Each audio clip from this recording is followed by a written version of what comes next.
Not played since I think it was April. How are you feeling? How's your fitness levels? Yeah, it's been difficult. Last season I had a lot of injuries, and I haven't obviously played in like 3 months. But yeah, it's good. I'm finding my feet again, and we started pre-season well. And I'm right in saying you were ill, and that was why you were late coming over here. How are you in terms of that now?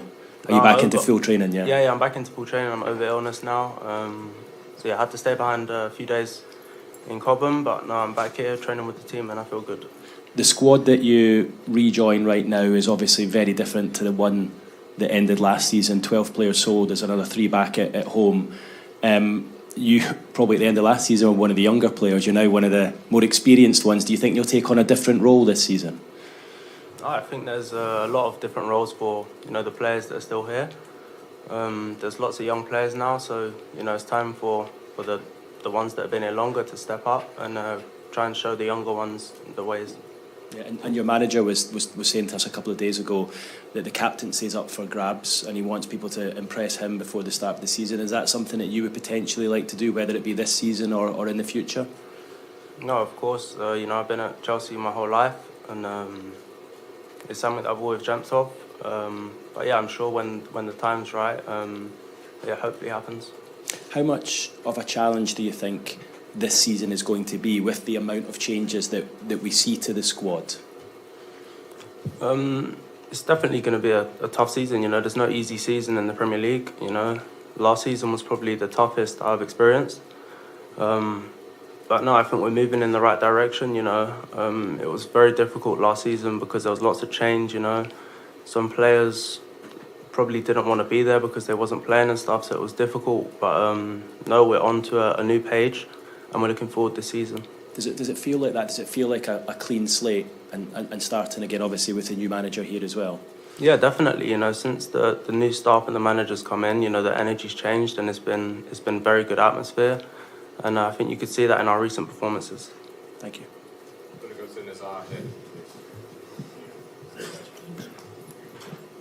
Well, thank you. No, just behind me. Hi, Reece. I just wanted to ask you, do you feel like you're over your injuries, your little injury run of last season, or are you still working on it, and you know how you're going to work on it? I wish I could look into the future. I don't know if they're over, but I'm trying my best to stay on the field. We're working hard with the managing staff and the physios and stuff to try and make sure I'm ready for every game. Could I just ask, do you have to do anything different to make sure you're on the pitch a bit more? Because, Chelsea missed you a lot last season when you weren't. No, there's not really been too much changes. This season we don't play in Europe, so the games are broken up. So I think that might play a part in, keeping me on the field as well. Okay, you've got Tom at the back. Hi, Reece. You not so long ago you posted a picture of a diary entry that you made, and you said in that you were experienced like the lowest of lows. Can you just talk a little bit further on what that time was like and whether you're sort of over that and how you got over it? No, as I said, it's mostly related to injuries and the season that we had last season. It was, as I said, it was super tough, and when you get injury after injury after injury, and you're not doing your job and what you enjoy, it's very tough, and it takes its toll on you. So yeah, it was a frustrating year, and I think that was the overall summary of it. And just on this summer, it was mentioned earlier about the amount of change. A lot of those guys are people that you've known for years and years coming up through the academy. What was that like to sort of say goodbye to them? Oh, of course, it's never easy saying goodbye to people you've been playing with a long time, but as you all know, this is football. Nothing lasts forever, and sometimes everyone's pathways are different, and when it's time to move on, it's time to take a different route.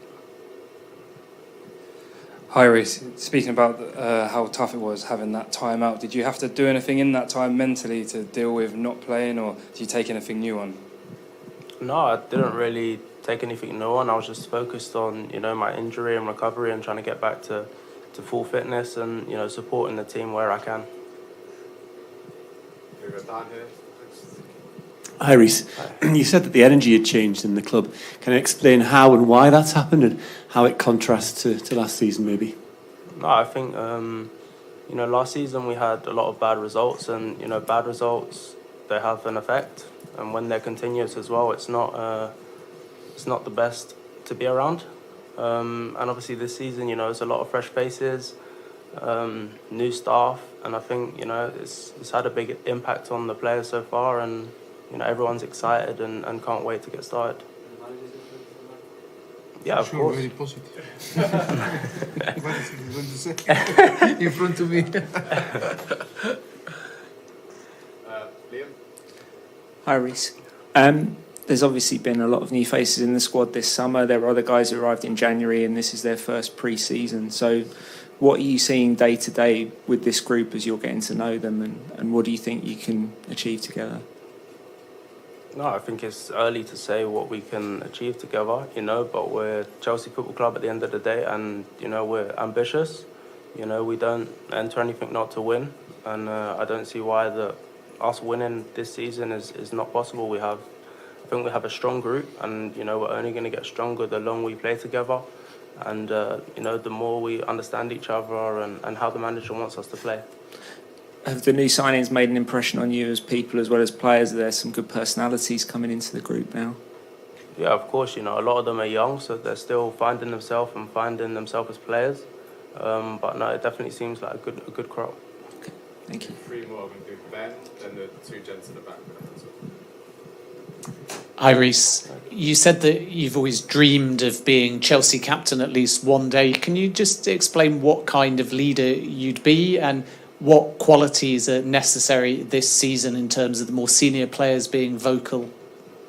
No, I think everyone has a different way of being a leader. Some obviously speak and some show their actions on the field, but I think I could do both. I'd like to think so, and I try and help my team as much as I can. And as I said, there's a lot of young players, and I'll definitely be one to help them where I can.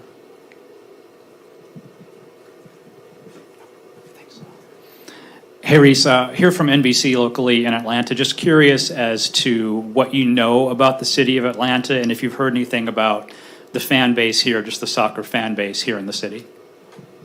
To be honest, I don't know too much about Atlanta, but I know that the Chelsea fans, all over America, everywhere I go, there's a lot of fans, and the energy seems amazing, and the support's great. And last one. Okay. Finished. Thank you. For us, and I think always it's good to be back, a player like him, and hope that tomorrow can play. I think the other day there you referenced like a leadership group, a group of players who you want to sort of be captains. Is he one of those players? Even at 23 years old, he's got that experience, hasn't he? He's been around for a while now. Yeah, he's one of the possibilities, no? I think we were talking from the beginning, the day one, about his objective and how he was in the last few years on the club, and I think he feel Chelsea. He came from the academy, and of course, he's one of the profile. He's one of the players that can be for sure on the present and the future the captain of the club. Can I ask you about the midfield area of your team? Having watched the last couple of games, you appear quite light there in terms of experienced players. You've played a couple of youngsters in there as well. Yes. There's been multiple reports these last 24 hours that West Ham have made a bid for Conor Gallagher and it's been rejected. Where do you stand with that and your midfield area as a whole?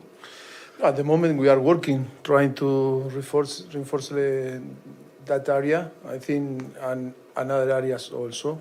Yes, but by the way, I think the players that are here on the tour are in our plan, in Chelsea plan, and of course it's in my plan. And at the moment, nothing to say about the players that we have here. And yes, we are working really hard to try to add more players in different areas, and hope that will be possible as soon as possible to add players that we need to start for the pre-season. And For again- the season. Yeah, and I guess it's difficult to allow players to leave. Someone like Conor Gallagher again, who's got that experience under his belt. I guess it's difficult to let players leave like that when you're short of numbers in that position. Yeah, but I think always is like we were talking before. Is both parts have to say, and have to agree. At the moment, nothing to say. Conor is in our plan. I was talking with him the first day that he arrived. That is in our plan, and then in football, things can happen. We cannot manage, but at the moment, I think I am happy with him, with his performance. Still 2-year contract, and nothing to say. Thank you. Move to Jordan. Just in front of you, sorry. So sorry. Hi, Marit. So just in that midfield area, do you have a number in your head of how many more midfielders you need? Could you start the season with just one more new midfielder, or is that not enough? Well, depend of the situation of different player. I think at least we need one more, and we are working on that. But I see depend of what is happening in the next few weeks. We will decide and we will take a decision.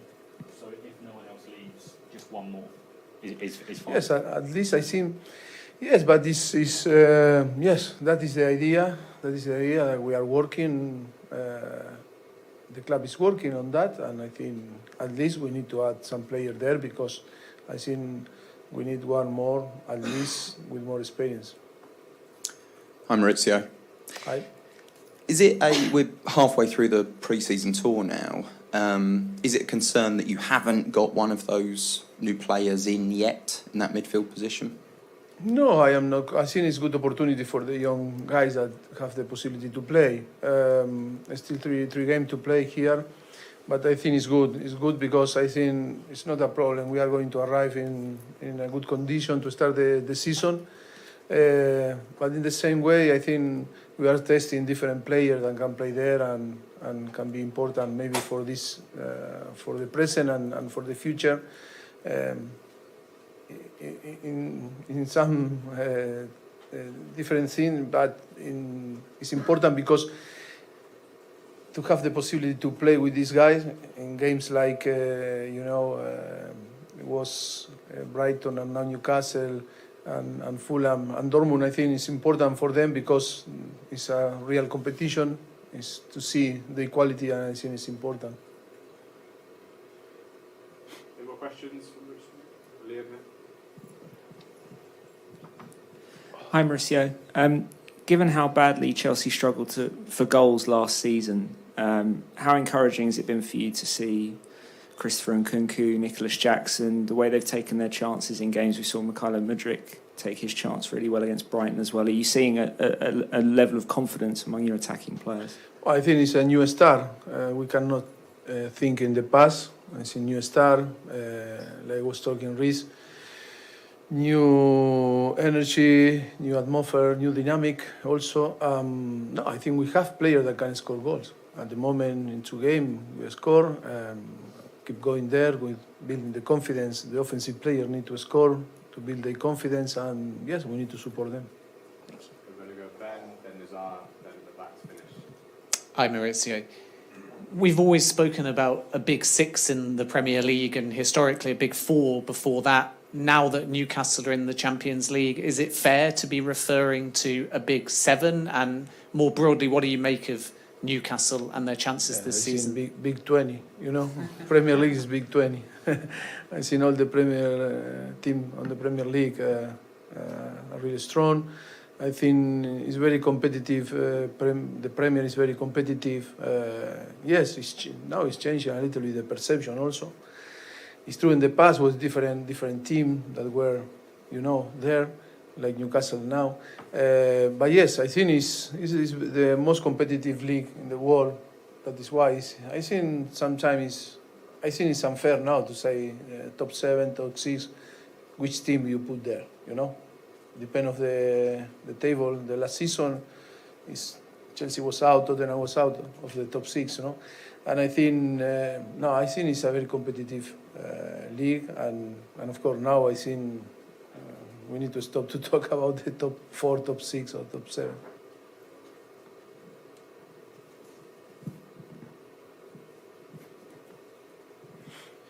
Hi Maurizio, I just wondered, there's some rumours around Gallagher and Mason Mount left, and how important is it, with your Spurs team that you had as well, that there's an English core, a core of academy players in your team that people can identify? Yes, I know, but the most important is all the situation. First of all, like Reece was talking, is to decide to be here with Chelsea, and that is the most important.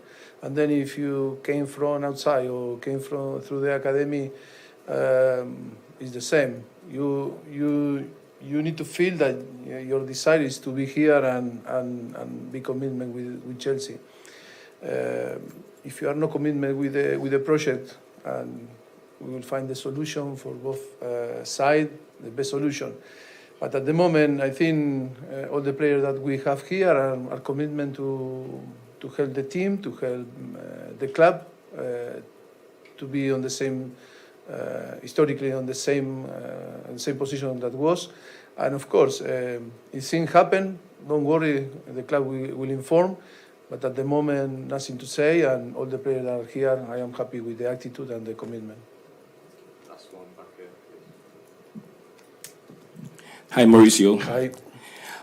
There's been rumors around Chelsea signing or having a Matthew signing at this moment. Obviously, Neymar, Chelsea has been linked with Neymar in the past, and also as of now, Mbappe also has been heavily linked with Chelsea. Would you fancy that move? You would like to see Mbappe playing in the Premier League, and if yes, would you like to see him playing for Chelsea? I think in our past we work in Paris Saint-Germain, and with Kylian, I think I need to be conscious that I cannot talk, because everything that you talk maybe is too much noise. I think is it's a situation very delicate, and it's a situation that they need to fix in Paris with Kylian with Paris Saint-Germain.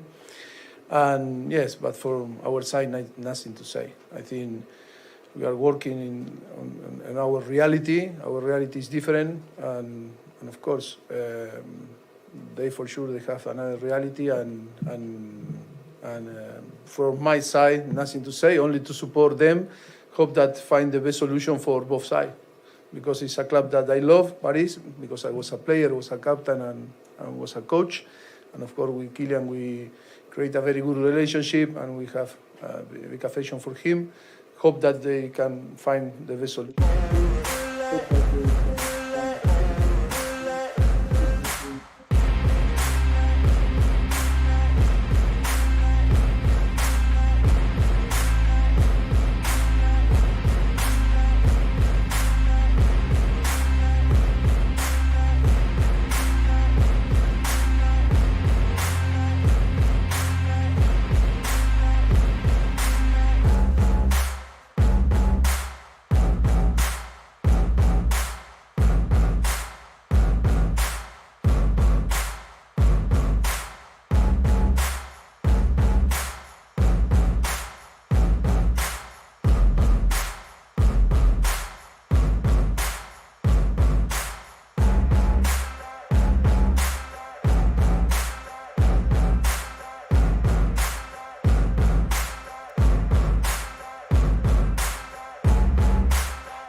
Hello. Check. Sounds.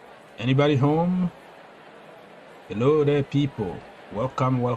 Good morning to my brothers and sisters from Australia, India. That part of the world, I think it's already morning. Good night. So for other people, good evening, good afternoon, good whatever time it might be in your location. Thank you so much. God is good all the time.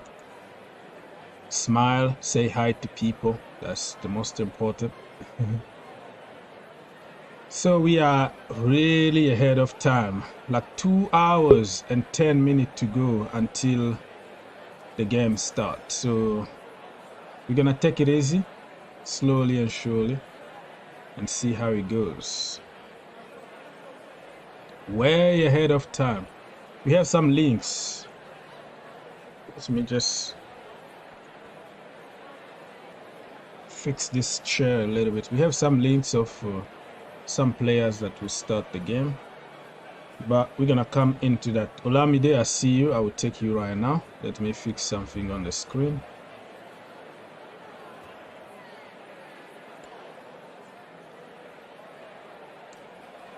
All right, so yeah, excitement, huh? What a day it's gonna be. Today is a different kind of test for Chelsea. Anybody that is in the chat, please give me some feedbacks before we go, because my microphone been acting crazy, and I need people to let me know if you can see me or you can hear me, because I don't know anything. I can't tell here from my side. And say hi to people. What's wrong? What happened to hospitality? Say hi to your brother. That's the most important. Say hi before. Can I call or can I do this thing? Or asking. Just be a human being. All right. So fixing stuff. Oh golly. You have a lot of echoes. I can hear you. Twice. Fix Hello? yourself. A lot of noise. You have a lot of windows open in the same device, so I can hear everything. It's just so annoying. I can hear you like 1,000 times coming back to me. So you have to fix your device first before calling, or disconnect yourself and come back, because I couldn't do anything. Anybody that wanna call, please make sure that we're not gonna have that kind of noise anymore. Okay, people, so the stage is set here. King Chelsea, what do you wanna say? How are you doing? Good. Good? That's Yes, good sir. to hear. I'm really excited about today's game. I think we're really gonna have a big impact on this game. Yeah, I'm ready. Huh? Who's gonna have a big impact? Nicholas Jackson and Lukaku, I think they're gonna link up very well, because I think everybody wanted to see them link up very well. So, yeah, I'm excited to see hopefully they start the Nicholas Jackson and Lukaku and Mudryk all starting together. I want to see that. Yeah, me too. I want to see that link up, how it's going to be. My brother, Tokiro, are you there? Yes. Yes, what's going on? You just won a trophy with Tottenham Hotspurs. They won the Asian Cup. First time in a long time. Yeah, the first time in a long time. What a trophy, man. Big trophy already, finally, for Tottenham Hotspur. What do you have to say, brother? Let's go. I'm just teasing here. I'm about to say that Chelsea versus Newcastle, it would probably we would see which team would be in the top four, because this is because we already know Arsenal, when Man United beat them, they kind of so far it looks like they're not going to make top four. But Newcastle versus Chelsea, they both look very strong with all the signings they made. So whoever wins this, they might be the favorite to make the top four. But Chelsea have a strong squad signing Nicholas Jackson, but I think Newcastle's gonna win because they have more team chemistry. Yeah, It's gonna be a very tough game. They have a team already for years, and Chelsea are just trying to build a team. So kind of agree with you. But I'm not gonna be surprised if we nick one, and then it's a pre-season. So I agree with you. Mohammed, are you there? Yeah, I'm here. Let's go. Honestly, this game, I want us playing like more our strongest lineup. I want us But it's not gonna to. be our strongest because we have Bashir, Humphreys. Humphreys is gonna be playing as a centre back according to Nizer Kinsella. So that is not strong. That's start by a kid. How he's gonna cope with Joelinton and other strikers that they have, Wilson and other. Well, I guess a relatively strong team, I guess. Except for here Humphreys. And we need to give people more 90 minutes. More people have to have 90 Yeah, minutes. I agree with you. I agree with you on we this. only We have have two to more start games building 90 minutes on players. Yeah. Yeah. Because we only have 2 more games left until we have Until to the prepare for season. the season. Yeah. Mm. Okay, so let's go. King Chelsea. What do you think about this never-ending saga of Moises Caicedo? Do you still believe that we can get him? Yeah, most definitely, yeah. I think, yeah, it's been like really crazy how we still haven't been able to get Caicedo. I can't even count how like long it's been. It's been like Forever, right? yeah, forever. I can't even count. Yeah. I just hope this deal arrives in, like, I would say like either this week or next week. It has to be done. That's the deadline for me.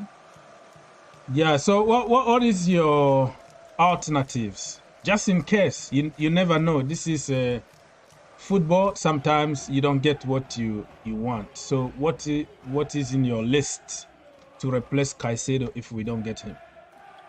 If we don't have Caicedo, if we don't get Caicedo, I mean, you just want him and him only. Him only, yeah. Number one, number two, number three, number four, only Caicedo. Yeah, how much money do you willing to spend? What is your max to spend on Caicedo?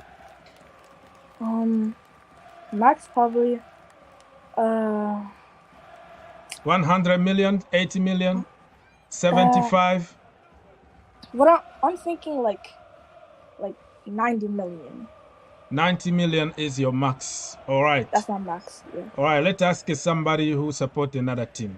Do you think how much Chelsea should spend on Moises Caicedo, Mr. Tokido? I think Moises Caicedo, he has a lot of potential, but I don't think he's there yet. So probably 80 million or less. Yeah, I agree with you. 80 million, I can stretch and say yes, but 100, oh my goodness, we're gonna be another laughing stock. Mohammed, what do you think?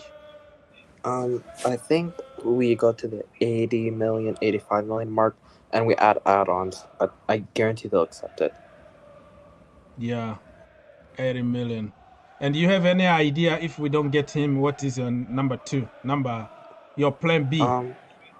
Fabrizio Romano said that we're still like looking at Romeo Lavia. I feel like if this just becomes too much, we go all in for Romeo Lavia.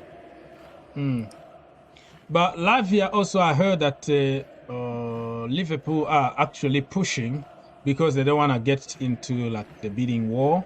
So they're trying to avoid that by just closing the deal now. So if Chelsea really want to go for him, this is the time. But he's going to cost about 50 to 60, 50 million plus add-ons. Last summer, actually, Chelsea offered like 50 million on him the last minute, and they rejected. So I feel like Caicedo has to be the guy we look for, to be honest. Yeah. He's like the perfect guy next to Enzo. Yeah, he's good. He got a couple years experience in the top level, if I can call it so, and they qualified for Europa League. So, but the way I see it is like I don't want to put all my eggs in one basket. just in case, you never know, and you know there are always people out there that can do the job. But yeah, I got your point. Takedo. Can I say something real quick? Yeah, good. So about the Lavia thing, I heard that Lavia is actually Brighton. Brighton actually want him too, because I actually heard that Brighton want Lavia to. They're already kind of looking for replacements for Caicedo, and that's one of their replacements. So that's what I heard. Yeah, wow, that's very new for me. But if Lavia has to choose between Liverpool and Brighton, what team do you think he's gonna choose, Mr. Jamal? Are you there, Mohammed? I'm here. Yeah, I'm here. Like, do you think that he's gonna choose Brighton or he's gonna go to Liverpool? No brainer. He's gonna go to Liverpool. They have a way more like better project. They're probably gonna challenge for the title. So instead of just playing Europa League football, I mean, he still can play Europa League football, but Liverpool is probably gonna be his dream club, and in my opinion, just better than Brighton. I agree with you. Takedo, what do you think Harry Kane is gonna end up next summer or next season, because the season hasn't started yet, so it's gonna start in like a couple of weeks from now. But do you think that Tottenham Hotspurs can keep Harry Kane, or you think it's over? He's leaving to Germany? Honestly, I think it's better if we sell him, because if we sell him, we actually could get money. Because I heard that we're linked with Kulumeni, and I think he has a bright future, and it could help Tottenham win. I mean, at least make it top 4. I agree, and also don't sleep on Richarlison though. Richarlison, yeah, he scored Because a hat-trick. I don't know. People are criticizing him, but I kind of like the guy for some reason. He's handful. Like I like a little bit of, you know, no nonsense on the pitch. The people who push each other, who push people around like Diego Costa. So I see a little bit of that. I don't know if I'm being biased here, but I kind of like the guy Richarlison, and I think he has talent. But the manager Conte didn't fit his style, because he was defensively but counter attacker. But this manager is attacking, all of that, crosses, tactical, and so it fits Richarlison like perfectly. Yeah, Richarlison is gonna surprise people next season. I think no Champions League, no European competitions for Tottenham Hotspur, just like Chelsea. Richarlison, if they let Harry Kane go, he's not gonna be in the shadow of Harry Kane anymore. He's gonna be the man over there, and you have Son providing for him. You have Kulu provided for him. I think he's gonna cook. He's gonna cook. You know, I think you guys take the money and then invest in other positions. I don't think like you need a number 9 at the moment. Like, what is your main position that you would like to see Tottenham Hotspurs reinforce this summer? I think we definitely need a goalkeeper. We can see like every game, because we don't have like a main goalkeeper. And who's that guy that you bought? You bought a guy from Italy, right? Yeah. He's not good enough. He's not good enough, because how do we concede to a team in like the League 4? I think. It just doesn't make sense. But our secondary option would definitely be a defender, because we need someone to help the goalkeeper, because the goalkeeper can't do it all. I agree.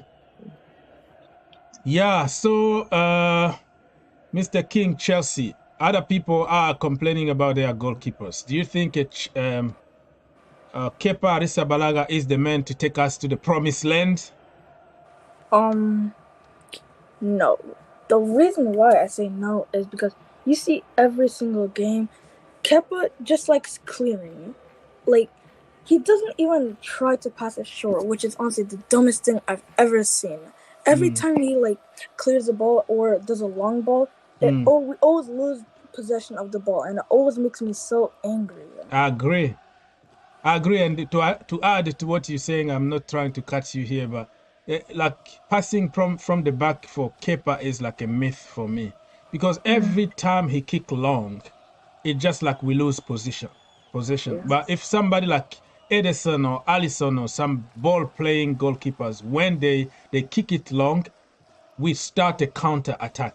And him, just because you kick the ball with your feet doesn't mean that you are, a ball-playing goalkeeper. So I agree with you on this one. And yeah, some of the goals that he conceded just so stupid. Like he doesn't try, just like you say. Like sometimes he just ball watching. He's like he got some kind of superpower to watch the ball and then like deflect the ball with his eyes or something. Like hey, just jump, right? Like try something. You might get a finger on it. But some of some of the goals that we consider like you are watching, brother, it's not gonna go away. It's going at the back of the net.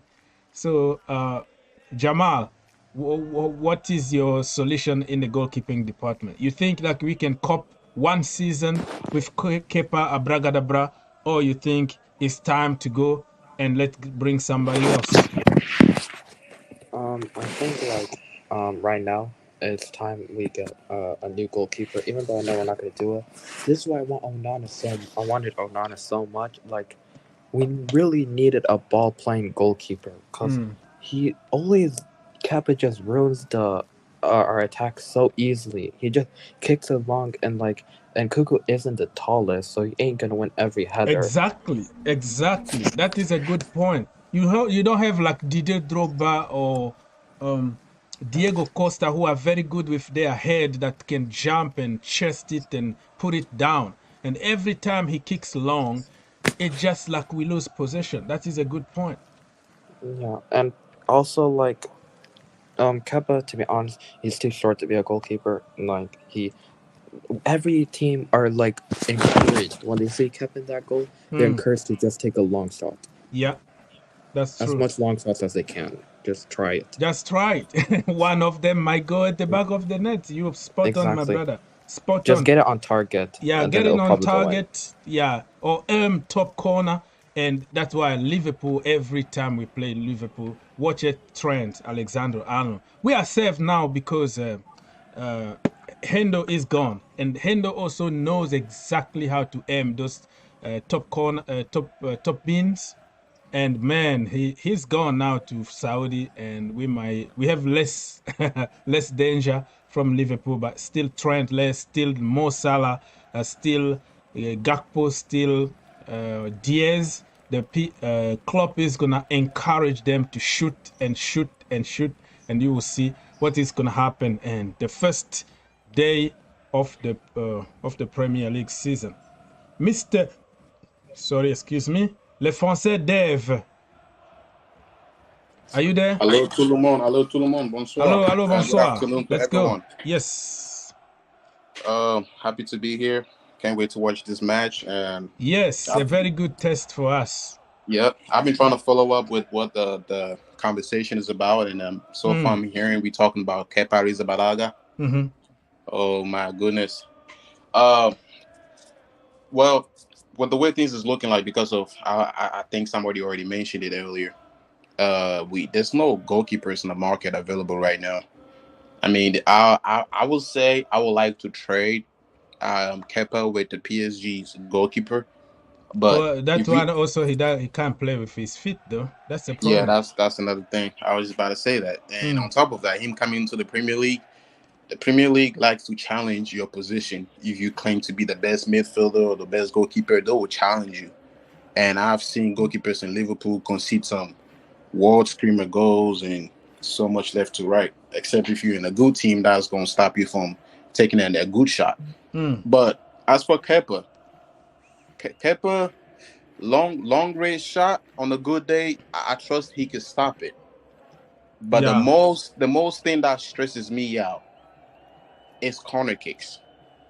You see, everyone could say like what stressed them out is the penalty, because I trust Kepa Arrizabalaga to stop penalties today. Yeah, I do. But corner kicks, my goodness, especially when they cross the ball in that box. Yeah. Set pieces, corner kicks, and crosses is just shambolic. Kepa is not gonna be nowhere to be found. He's gonna be like the short guy in the middle of 6 foot tall guys. Yeah. You can't even see him. They are You pushing can't him even see him. around. They're You don't pushing even know if him you have a around. goalkeeper. You can't even see the gloves, the big arms, like you see, Manchester City goalkeeper. Like you see, he's there. Yeah, Liverpool like goalkeeper, you see, people he's there. looking at him like up. I like to look at my goalkeeper up than down. And on top Right. of that, if you are short goalkeeper, because there are so many short goalkeepers in the history of football that were just like immense, like Mr. Campos back in the day, like in 90s. I never was there watching him, Mm-hmm. but I just watched some, some of his saves, and you are like, wow, this guy is literally like a midfielder. Onana now, you can see he might be the same size. Well, he got taller arms than Kepa, but he's very commanding. If you are a short goalkeeper, you need that authority, you need that aura, like you need basically to bully people who are twice your size. Exactly. Be a He needs to bully. be like that short African, but with angry attitude. Command your box. Command your Because back to make people feel like this is my territory. You are not going absolutely. to do anything here. And That's what. an example of a goalkeeper who has really impressed me with his size and his arms is Newcastle goalkeeper.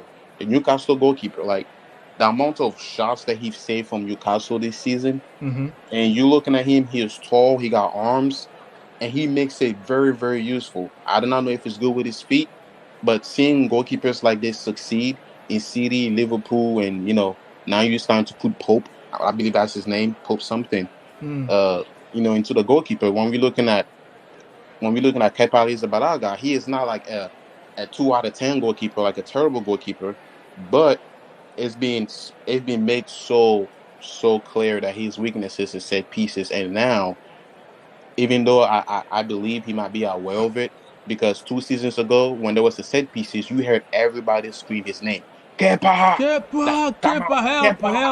Like, help. and on top of that, every time he comes off his line to punch Oh the my ball, goodness. it's always he punches the ball with no conviction, no I was just about to say determination. that. Like you have to come with authority. Like, hey, I'm not gonna look at the people around me. I am going to punch this ball, no matter what. I'm getting it. Or you decide not to go at all, and then At wait, all. or just go and do it.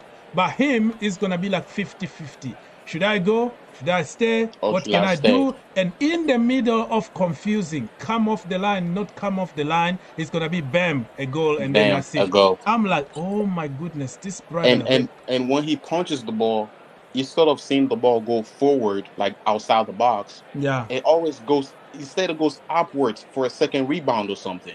Mm. Or there goes a screamer shot, long shot. Like, Yeah. goals like this. It's It's just, all. we've seen it a lot. Yeah, man. So Kepa, no. Can I say something? Yes, sir. Absolutely. Go. Anybody that wanna jump to the conversation, you feel free to jump. Like, I agree with LaFrance Dave says. Like, every time when I see Kepa come off his line for like corner kicks or set piece, like, it almost gives me a heart attack, because like, Yeah. it doesn't feel convincing. If you every time he punches in, it's so light. Yeah. It either goes to someone else for a rebound, or someone else has to clear it. Yeah. Like, if you're short, at least have some physicality, at least. Like, move everyone out, Out your way, yes. Because you're gonna be protected. If you go with authority and you get fouled, and then you get a foul, just go for it. And I feel like the defenders in our team, like, they really don't trust Kepa, I have to be honest. Like, against Brighton, when João Pedro was running in and he was about to put that cross, the axe almost went in. Like, Trevor Chalobah was just, like, running in and trying to block it himself, even though Kepa was already there. Yeah. Like, and Mendy in 2021, I think at least someone would be behind him, at least. Yeah. You feel confident somebody's behind me, and yeah, man. So we're gonna go back to Tokido because he's from Tottenham Hotspurs, and I like to give them priority. We're still here. We're gonna talk Chelsea for 2 days, only Chelsea, but him, he's a special guest in the show because he's from another team. So we're gonna have to give him respect because they won another Audi Cup today, and. Okay, so Mr. Tokido, what do you think about Ange Postecoglou? Do you really trust Oh him yeah, that of he's the course. guy that can take you back to glory? Yeah, his attacking is like his coaching is good, but he lacks like his defensive tactics aren't really that good, so that like we don't defend that good anymore. But the attacking is good, and we play better than we used to, and we do good crosses, and we're on point in attacking. But I think he focuses on attacking way more than he focuses on defense. And I Okay. think that might be like a little bit of a problem when it's like Premier League time. Yeah, attack, and then let yourself open, and then get a sucker punch. Yeah, I think I've seen it in And the. also, what do you think about the Man United versus Real Madrid game? Oh yeah, What do you that think one of is that? another one because last night actually I watched a little bit of game between Manchester United B team, the babies, the kid. Really, you can't really take that seriously. They played against West Ham, right? West Ham last night. They lost. They lost like a 3-1 or something like that. And I was thinking it was the main team. And then when I turned my TV on, I'm like, oh, I don't know anybody in this team. Is this Manchester United? But it was a bunch of kids. So don't take that seriously. But tonight actually we have also Arsenal playing. So a lot of games on TV here. Real Madrid against Manchester United. That one is gonna be a tough one. But I think United are. It's gonna be a draw, 2-2. It says pre-season. I think Real Madrid is gonna win. They have too much momentum. Well, it's pre-season, so I think they're not gonna give like 100%. They still need fitness. So I think it's gonna be a draw for me. Mr. King, Chelsea, Real Madrid against Manchester United. Score prediction. It's kind of weird, but I'm gonna say 2-1 Manchester United. 2-1 Manchester United. There is nothing weird here because you know that United they win games. They know how to win games. So yeah. That is your opinion, bro. That is your opinion. Let's go, Mr. Mohamed Jamal. United against Real Madrid, the almighty Real Madrid. Score prediction. Honestly, hopefully Man United gets humbled. I'll say Real Madrid 3, Man United 1. You want them to get humbled because of Mason Mount? Yes. You want Mason Mount to lose? Nutmegged by Jude Bellingham. It's going to get destroyed by Jude Bellingham. Man United fans will want him out, and yeah. All right, so Chelsea perspective. Thank you so much for stopping by and for supporting. And he's telling people, click on that heart, that heart, or 100% emoji at the bottom right. So you heard here. Let's get some likes.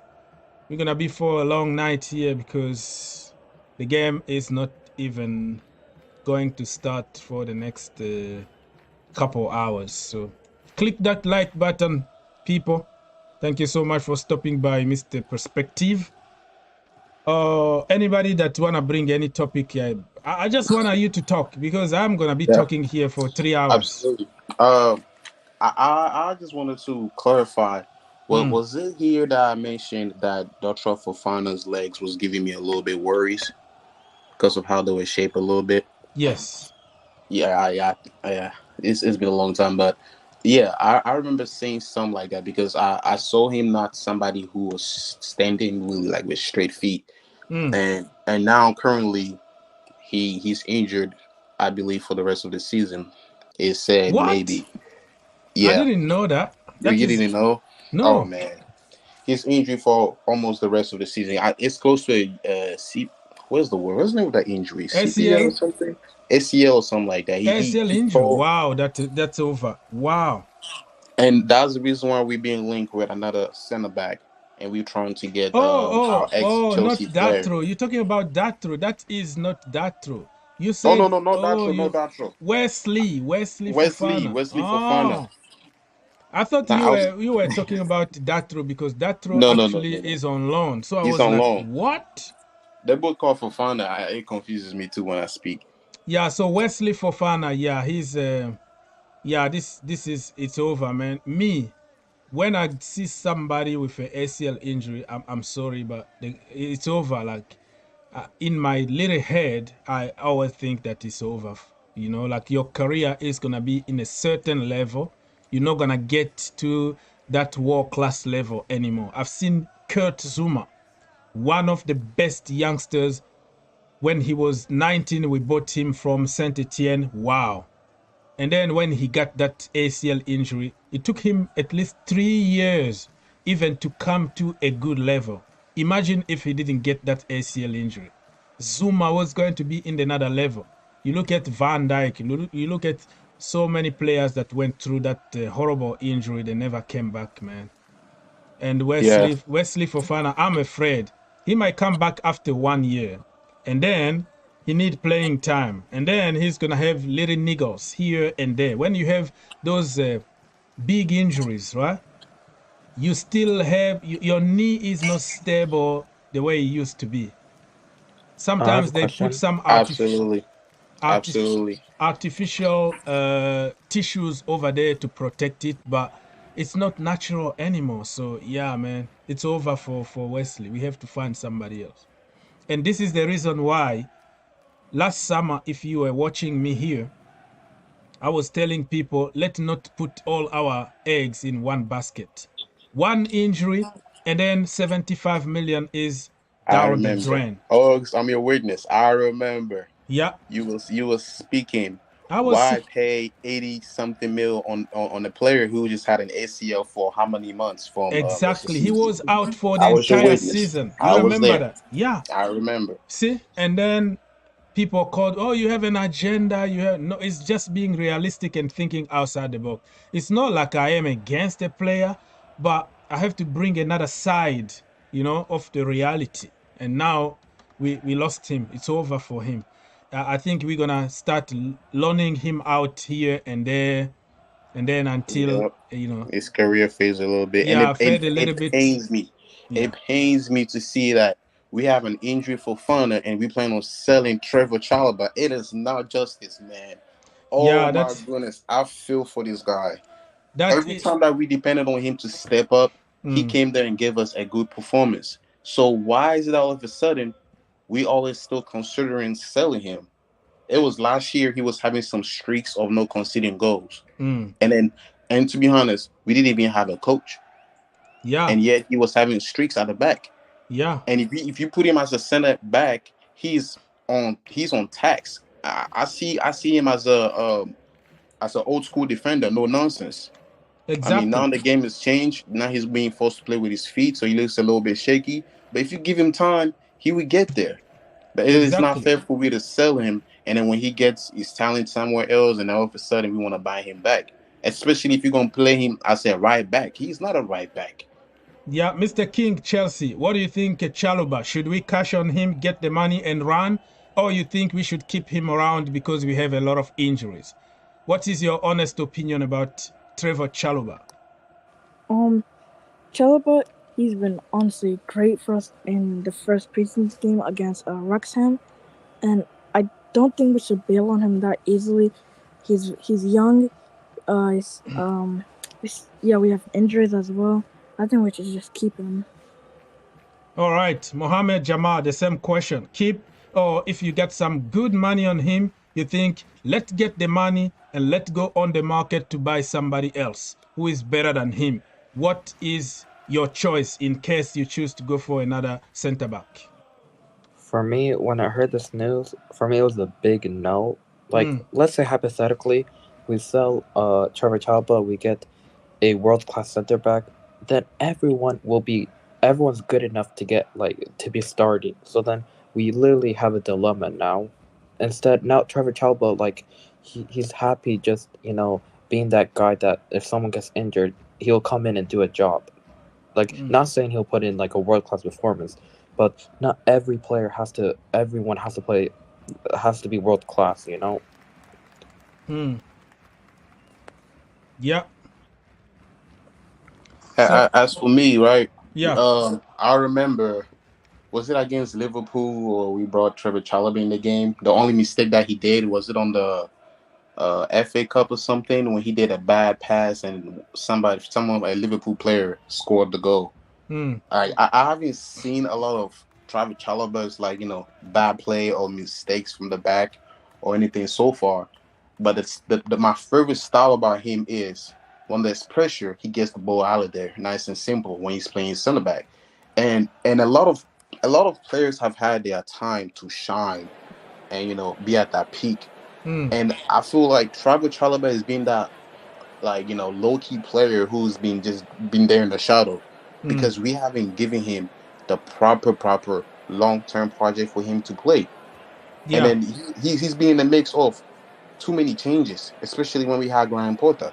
Exactly. And then so it is not fair for him as a player to be on the market currently because Fofana is down, and the last thing you want to do is sell Trevor Chalobah. I'm going to say he's going to be the next proper Chelsea after Reece James currently in the squad if we leave him to be there. Yeah. Because you could tell that he's committed to the club. I remember his first goal. He meant a lot. He cried. He didn't know even how to celebrate. I still remember that, but I don't know, for some reason online we try to sabotage those kids, but it's important to have, your local guys, hardcore in the team, but it looks like we have a problem with that. So, Mr. King, Chelsea, who should be Chelsea next captain? I mean, in my opinion, about Thiago Silva, I think we're gonna sell him next season. So I don't think he'll be the perfect fit yet. But another person that I think honestly great is Reece James. Reece James? Yeah, Reece James. So Reece James is the captain. Thiago Silva is naturally the captain because, you can't really argue with that. But he's old. He's not going to play 35 games a season. And somebody need to be like our permanent captain there. So Reece James, the captain, and your vice captain beside Thiago Silva. Who would you like to be in that position? Probably Enzo Fernandez, because he can fight on the pitch. Oh yeah. Or who? Yeah, Enzo Fernandez. If he can speak English, I think he might make a very good captain, right? Yeah. Mohamed, next captain. Obviously the natural pick would be Thiago Silva, but Pochettino said, in a press conference, I think it was against West Ham or Newcastle, he said that for a captain, you need someone that will be starting every single game. So if we're looking at Thiago Silva and Reece James, who's more likely to start every game? If Reece James doesn't get injured, I'll still go for Thiago Silva because Reece James still has big competition with Malo Gusto. Yeah, because he's been actually playing very good in the preseason recently. So Reece James won't. If he slacks off, we just put Malo Gusto right in. So I think Thiago Silva is probably going to be our captain and is well deserved, to be honest. All right, Le Français Dave. Yes, can who you hear should me? be your captain? I would give it to this season. I would give it to Thiago Silva, and then for our assistant, I would give it to Enzo. And the reason why I would not give it to Reece James is because his injury list, his injury moments too. A captain has to show an example. Somebody who is fit, who take care of his body, and who take care of himself. And then next year, from here, if Thiago Silva retires or he's on the market, Reece James gonna have to earn it. But I'm gonna just have to be honest. As far as Reece James is a proper Chelsea, but I'm just gonna have to be honest. I don't see him talk a lot during the game. He gives me a little silence vibe, and he's also had some type of 3 months injury or 4 months injury every season.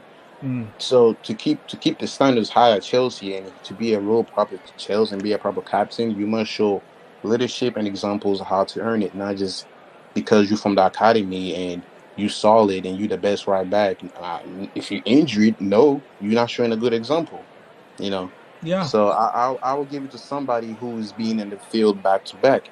So this is the reason why next season Enzo Fernandez, if he keeps a good streak this year, he needs to get the captain band, especially as a midfielder, the player who controls the game. As Yeah. a captain, that Yeah, means he a will be lot. a very good captain. I Very agree. good captain. But I'm sorry, but yeah, Chelsea fans are gonna say Reece James, but let's be honest now.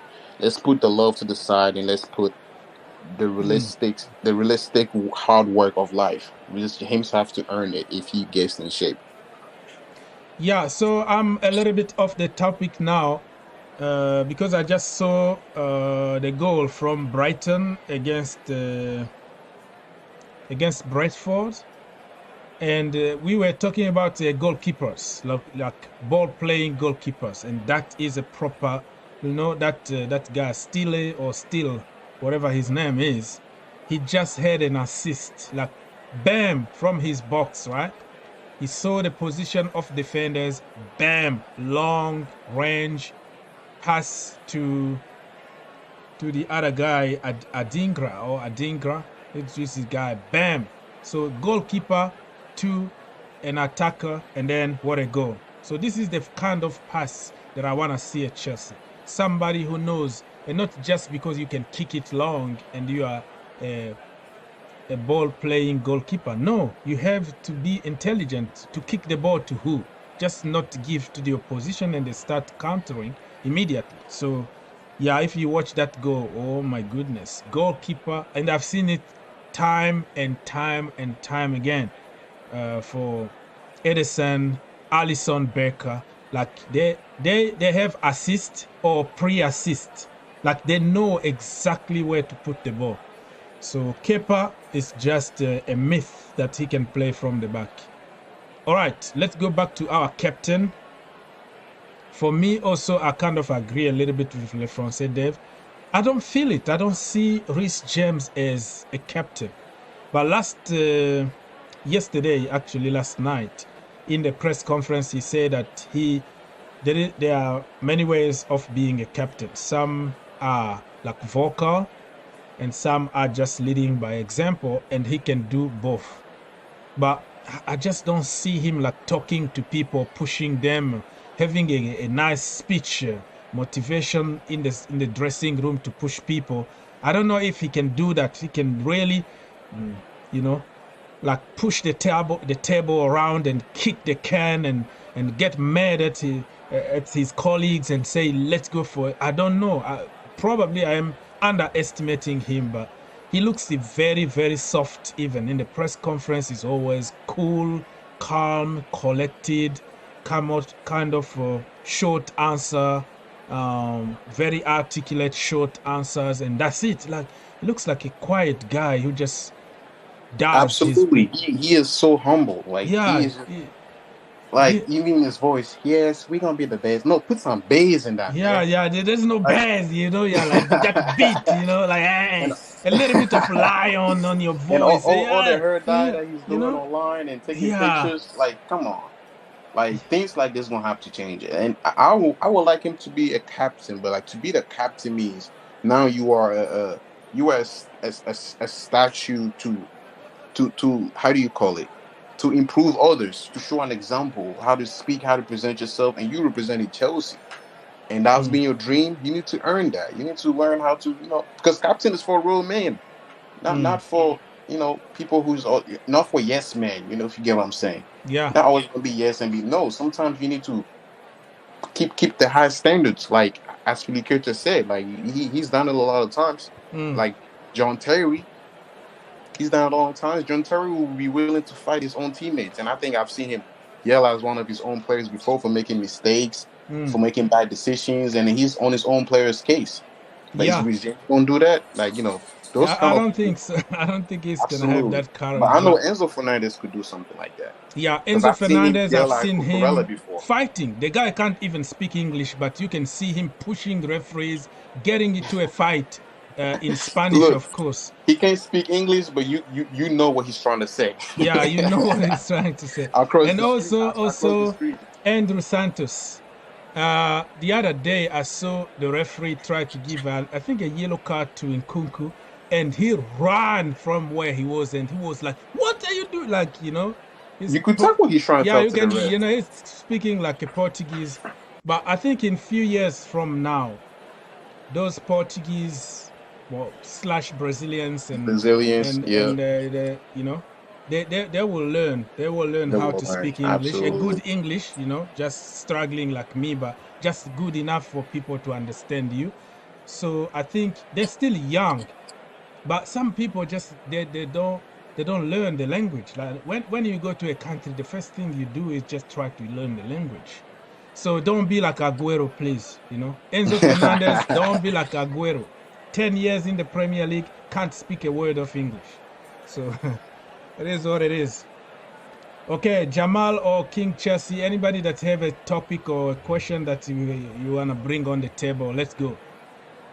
Yeah, I saw this tweet where Lautaro Martinez, he was interviewed about like the whole Lukaku saga, Yeah, and he said that he was very disappointed, and during the chaos days he was trying to call Lukaku, but he didn't answer. Like, so he said he's very disappointed. But yeah, so what do you guys think about that?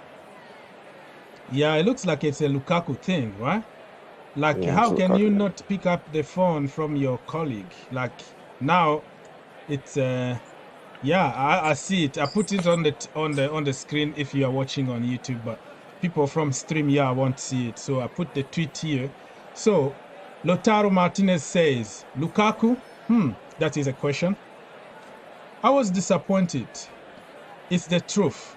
I also tried to call him in those days of chaos. He never answered me. That is very, very bad. The same he did with my other companions. I was disappointed. Thankfully, it's his choice, okay? So all the best for him. So Lukaku really went missing. He didn't want to pick up the phone. And listen, I've been supporting Lukaku. Everybody knows about it. I'm not ashamed, and I don't flip-flop. Oh, I never wanted you. No, I don't do that.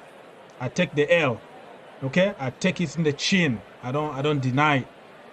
I didn't want him at the beginning.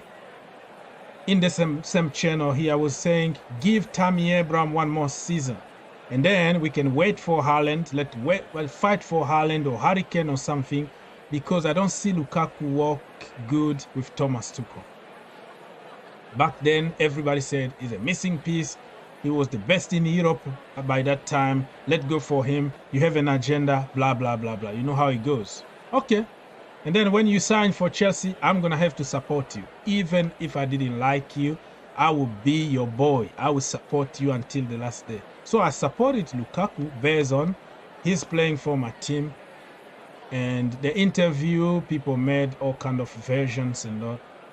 I was like, yeah, it's business. It's happened. Let's talk football. On the pitch, the guy can still deliver. We need goals. Lukaku can score you goals. And then, you know, it's still dragging. He said this. He doesn't want to come back to Chelsea. This and that. And then I don't have anything really to support him with. Like, I lost the feel. I lost everything now. What can I say? The guy don't want to come back. And the guy apparently loves Inter, and all of a sudden he switched to Juventus, and he doesn't want to go to Saudi. So my club first. Individuals come and go. Chelsea will remain there forever. So if I have to choose between my club and a player, I would choose the club. So it looks like it's Lukaku thing, giving interview, changing his mind all the time. So yeah, that is his life. All I want now is him out. No matter what, I don't want any kind of loan anymore. Or cancel his contract. Call him on the table. Let's talk, okay? You take a part of your money. We're not going to pay you all your salary because you are going as a free agent. So you can go and choose your club. I want to cut ties with Lukaku right now. Mr. King, Chelsea. Lukaku. Are you there, King? No? He's sleeping. Probably very, very late. King Chelsea, whenever you're ready, you can come back and talk about Lukaku. Le Français Dev, What's your position about Lukaku? Yes, can you guys hear me? Yes, sir. We created a monster. It's Okay. us because before we bought him, he didn't want to come. Yeah. And look at what money turned a player to become. You know, we gave him 100 million, and all of a sudden they got all over his head. He felt like the main guy. That first player in Chelsea to come there with 100 million, whatever guy in his head. And in the end, he let his own personality get over his head because you've earned the money. Now you're in a big club. What do? You still make yourself the center of attention. Now his own personality bit his own tail. So it's between us, Chelsea, and Lukaku. We messed up his own. I mean, we just both bit each other's tails for bringing the player who didn't want to come to the club. And I believe every club in the in the Premier League or other leagues have learned a lesson. Don't force a player into a club if he doesn't want to come in because it could do all of these damages. And second, he bit his own self in his own tail. Because now you finally earn the money, you become the player that you wanted to be. What do? You build ego, and on top of that, Inter is my home, Inter is my this, and then when Inter needed you, what did he fumble? Because he thought he was still going to be the main guy, he was going to earn a lot of salaries until he saw Inter Milan proposing 40 million or 25 million to buy Lukaku. Then now he just looked at his career and looked at how much he's earning and started thinking twice. So I would just say this is an example to each and every player who thinks because you earn a lot of money, you could just sleep on your own career. Like, that's not how it works. Because once you leave Chelsea leave Chelsea Football Club, you have failed. Because you're going to a small mid-table team with lower wages. So you used to have success. Now you have deceived your own self. So in the end of the day, he bit his own tail. That's how everybody gonna look at it. Whether he thinks Chelsea was the problem, Chelsea wasn't. But if you look at it outside the box, you played for Chelsea, you earned 100 million, and then now you're a player value of what, 25 million? Like, seriously, you downgraded your own self. So he can't blame Chelsea, he's just himself to blame. So in the end, we win and he lose.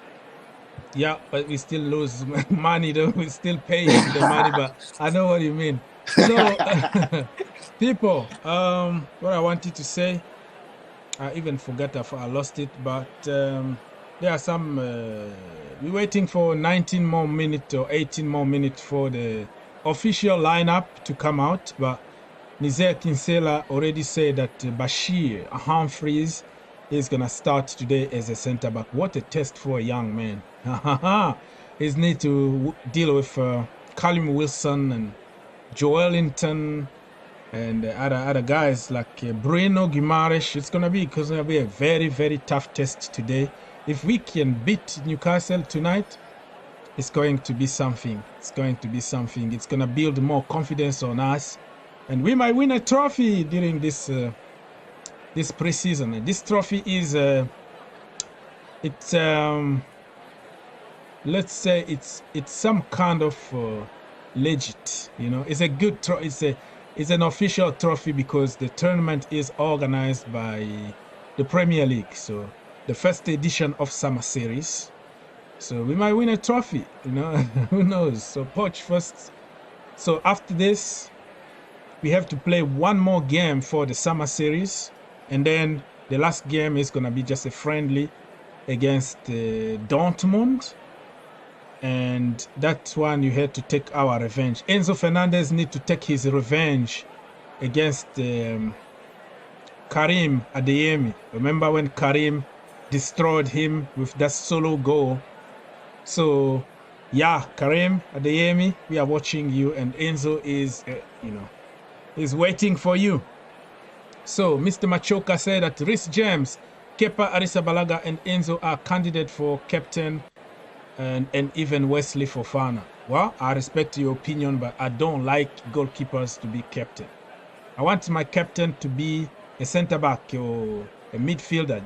Just play, normal, because you can run, you can go to another player and then encourage and push during the game. The goalkeeper is just sitting on the box there. How can you give instructions when you are all the time in the box, even if you yell? People don't realize how stadiums are so loud. You know, when even the managers are shouting from the bench, you can't hear anything inside. They just see your energy and your sign, but you can say whatever you want. They can't hear. They can't hear anything on that pitch. So you need somebody who is in contact, direct contact, eye to eye. Okay, go talk to them, encourage them, push them, you know, get on some nerves. But you a goalkeeper is, no, that is not me. I don't like goalkeepers to be my captains.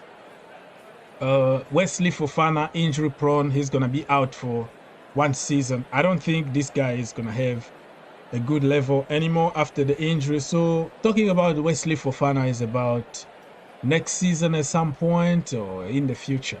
So no for me. So no Kepa. Enzo, yes, good choice. Reece James, I'm 50-50 on that because probably I'm judging him from TV, but he could be very, very tough in the dressing room. You don't know. So I'm going to give him the benefit of the doubt, 50-50. But thank you for your comment, Mr. Machoka. And anybody that want to join us and have your say, you're going to have a good Yes. Mm. I want to talk about this Caicedo drama.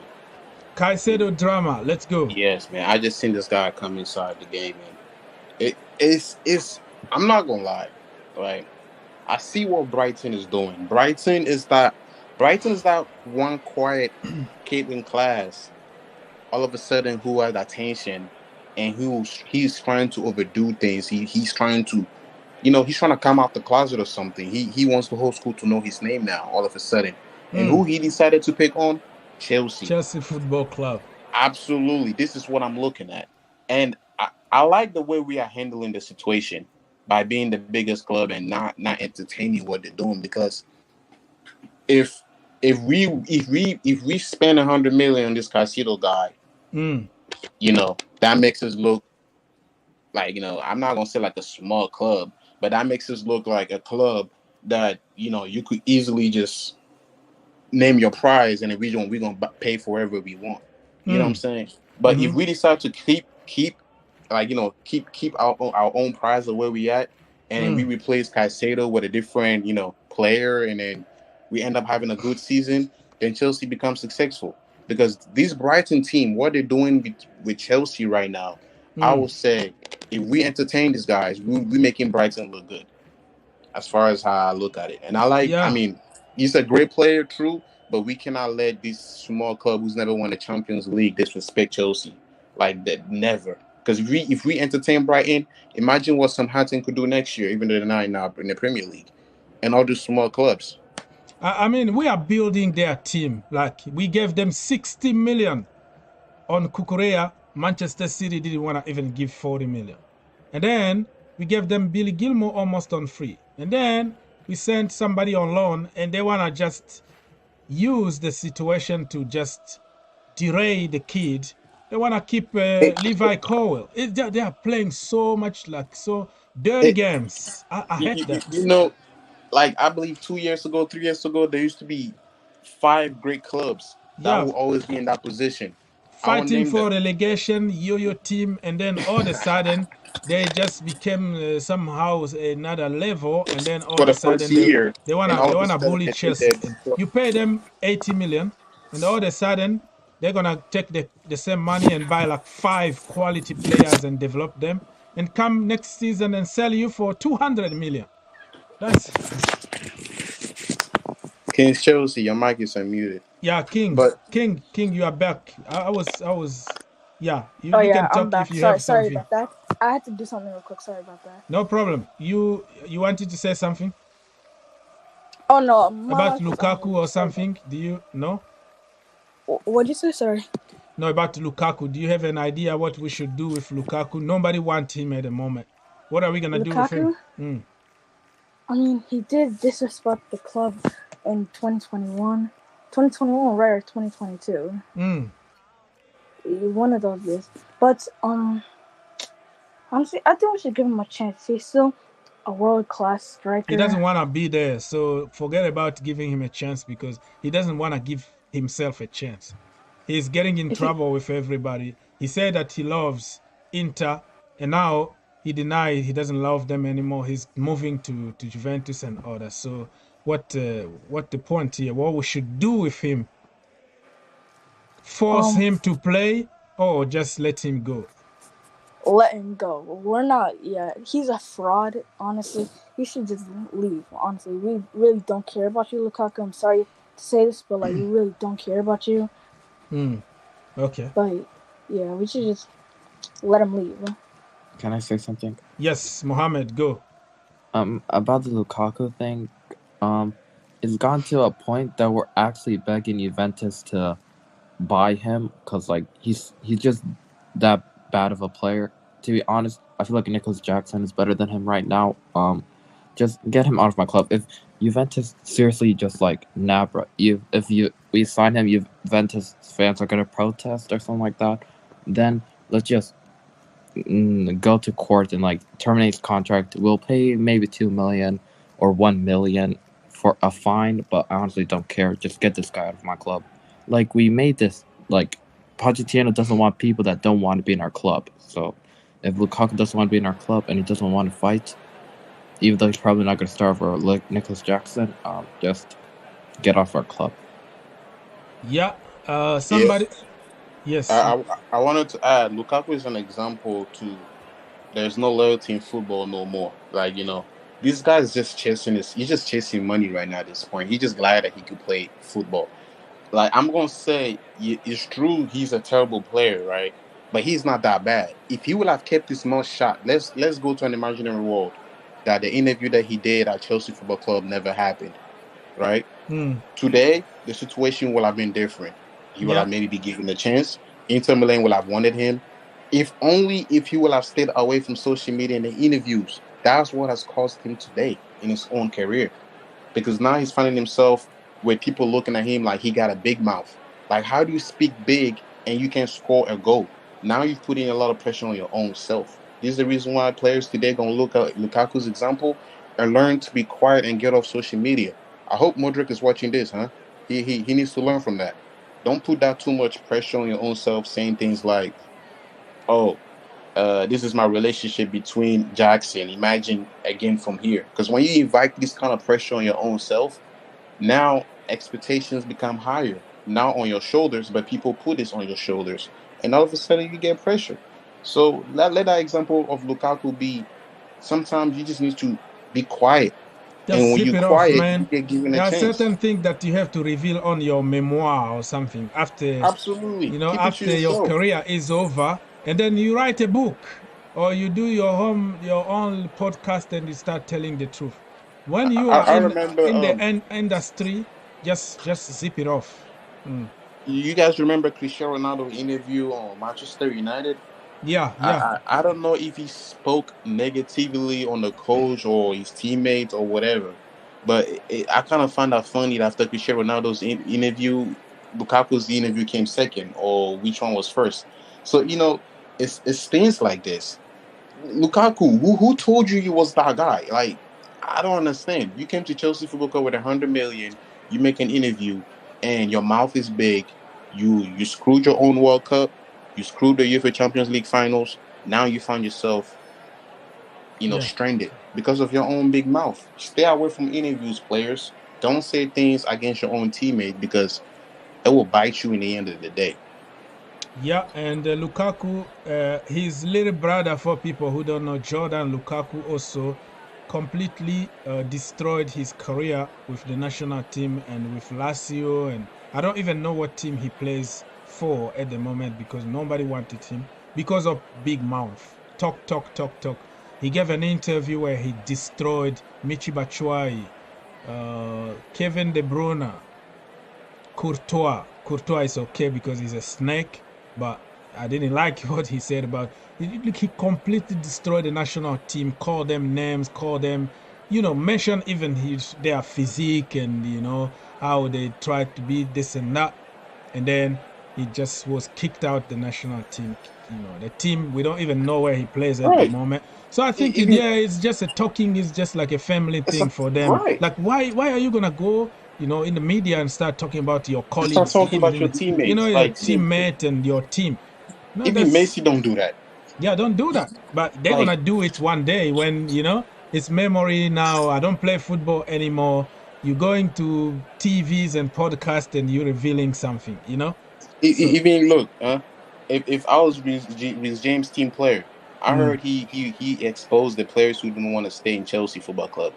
Reece James, stay away from all this stuff, man. Stay yeah, away from the media. yeah, It's unnecessary because this is what journalists are good at doing. Creating problems, creating lies, and all of a sudden you get booed in the Chelsea Football Club for no reason. It put a lot of pressure on your own self. You know, so Lukaku is an example of that. That's the reason why I say if we get into an imaginary world and let's mm, say that interview that he did against Chelsea never happened, today he wouldn't be where he's at. Whether he was banging goals or he wasn't, he would have been back at Chelsea mm. because we would give him another chance. That's how I see it.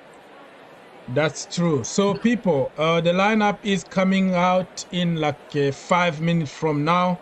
Let me remind you, if you are watching on TV or on YouTube right now, the venue is Mercedes-Benz Arena, and the city of Atlanta, Georgia is the state, and the USA is a country. It's a very, very big stadium here. Up to 75,000 people can fit there, or even more. They can expand it or they can shrink it. It's just an amazing piece of art, this stadium.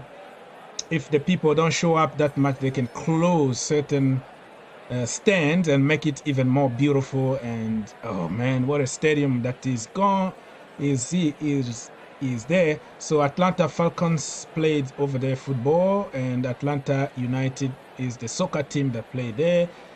One of the few games of the World Cup, if you're coming to the US 2026, some of the games are going to be played here. So yeah, beautiful place to visit, and if you are not there, you can join us now and call us and let's have fun here in this channel. I think Chelsea is playing on that same stadium, right? If I'm correct. Yeah, this is the stadium that we are the playing. The stadium that Brighton and what you call them are playing. Brentford. Mm. Chelsea gonna play on that same stadium, correct? No, this is another one. They can't. Yeah, they are playing in another stadium. This is the top. They are playing in the lower Oh, I saw it on live, so I thought they were in the same stadium. Because I was gonna say, y'all better catch that Brighton coach on the hallway and have a word. Speak something to him. Tell him we got 2 Champions League, 5 Premier League trophies, like something like that. Like, come on. Yeah, he tried to disrespect Chelsea by saying we are in Europe and Chelsea are not. I'm like, bloody hell! This is like your first time ever. This was gonna end up happening. When Chelsea gonna play against Brighton, it's gonna look like Barcelona versus Real Madrid 2013. Yeah, the I'm amount like, of bloody was hell! gonna hype that. How can you disrespect Chelsea like that? Like, yeah, you are kids, you are just a rookie, man. You don't know what it takes, and the Zerbi is just trying to be like a tough guy. Listen, that team is not your team. Somebody else built this team for you to come and enjoy everything. It was very easy for somebody to take over from Graham Potter, who built the team for 3 years, than taking the team of Chelsea where you have to build from zero. So sit down and be humble, okay? And I just want to say I'm learning because his mouth. Because I always wondered why the coaches not speak on players that are not in his team. And it's just a silly example of Lukaku. Like some interviews, there's certain things that you don't say. And the way he's spoken about Chelsea, if he should have a downfall at Brighton, right, it's going to look so bad. So very, very bad. Sometimes you just need to, keep your mouth quiet. It's just Chelsea's like Lukaku, right? He's closing doors himself, because imagine in the future you might be considered as a Chelsea manager if you do good over there. And then the fans will always remember that. Remember what they did to Benitez. Absolutely. Because of his mouth open all the time, calling Chelsea small clubs. And he had the worst 6 months ever when he came to Chelsea Football Club to manage them. So just like Lukaku, that De Zerbi guy need to learn how to zip it off. He needs to learn how to stay away from that, because, I even forgot what I was going to say. Because at the end of the day, I don't remember Chelsea ever dissing a small club or anything like that, except maybe Tottenham, because this is they day and night. Every coach has come to Chelsea and have a problem with Tottenham. I don't know what that is about. But beside that, even when we diss Tottenham, it's in a respectful way. Yeah. Every coach who says something like Chelsea losing against Tottenham, that's a forbidden, it's a forbidden fruit or something. That's not disrespectful, but it's like a way of speaking facts. To keep the game interesting and intense. But this guy, the way he's been talking against Chelsea and all this, right? I hope City, Liverpool, Manchester United, who can I invite even? And I don't know who. I hope we join forces and punish that club. Because ever since that they drew against City or against Liverpool, all of a sudden they want to make themselves look like they're prime Barcelona. I'll respect them that they don't win the Premier League. But as for now, you haven't made it to no finals, my brother. That's not how it works. That's all I have to say. This Brighton team, the way they're running that business and the way the coach is talking, it's insane. So, people, 1 minute to go until we have the lineup, and we're going to comment together. Mr. Chelsea King or Mohammed, if you have some links when it comes to the starting 11, you can tell us in advance, because you have transfer pages on social media. Probably you heard something from somewhere, you can tell us, but I don't know yet. Still waiting for the lineup, people. I'm refreshing my page here. Anybody that wanna jump with something, you can the lineups came out in the Chelsea app. Oh, in the Chelsea app? Okay, Yes. tell us if you are over there. Okay, I'm gonna check it.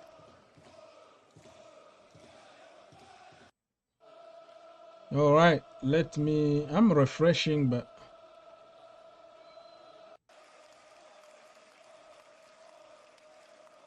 all right, let me see.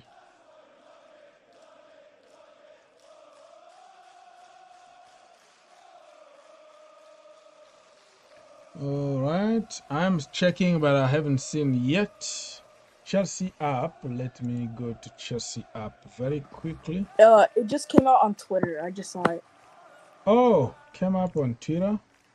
So let's go on Twitter, people, and discover together what the deal is. So let's go. Bam. So we have here, this is strange. Kepa Arrizabalaga in goal, Reece James, Chalobah, Humphries, Cucurella, Caicedo, Enzo Fernandez, Modric, Nkunku, Maatsen, and Jackson. Let me repeat. I have a question. Yes, sir. Go. Is Modric gonna play left winger or right winger? I'm kind of confused. Who's gonna play from the right winger? Yeah, I think it's probably gonna be Ian Maatsen. Yeah, Maatsen might change the position. He's a lefty, but he can also play from the other position. I've seen him play from the right-hand side under Vincent Kompany last season. So, or they might be switching positions here and there to confuse the opposition. So, who is the captain today? And this is strange. Normally, in the starting 11, they put a picture of like a player, but now they put like Mauricio Pochettino. So Arrizabalaga in goal, Reece James, Trevor Chalobah, Humphries, Marco Correa, Cesar Caicedo, and Enzo in the midfield. Wow. Wait. 1, 2, 3, 4. Okay. You know, I wanted to see Cucurella in the midfield for some reason, but today he's in the back four. I think we're doing a 4-4-2. Yeah, Caicedo, who's gonna sit? Caicedo is also very attacking, but I think Poch is trying him as a DM, try to find some solutions here. If it's not a 4-4-2, then we're doing a 4-2-3-1. 4-2-3-1, 1, 2, 3, 4. Nkunku as a attacking mid, in the middle behind the striker. Yeah. Yep, and Jackson as a striker, and Modric as a left wing, and Maatsen as a right wing. And Enzo and Cassidy as two number 8. and a back four. Either a 4-4-2 or a 4-2-3-1. That's how I see it.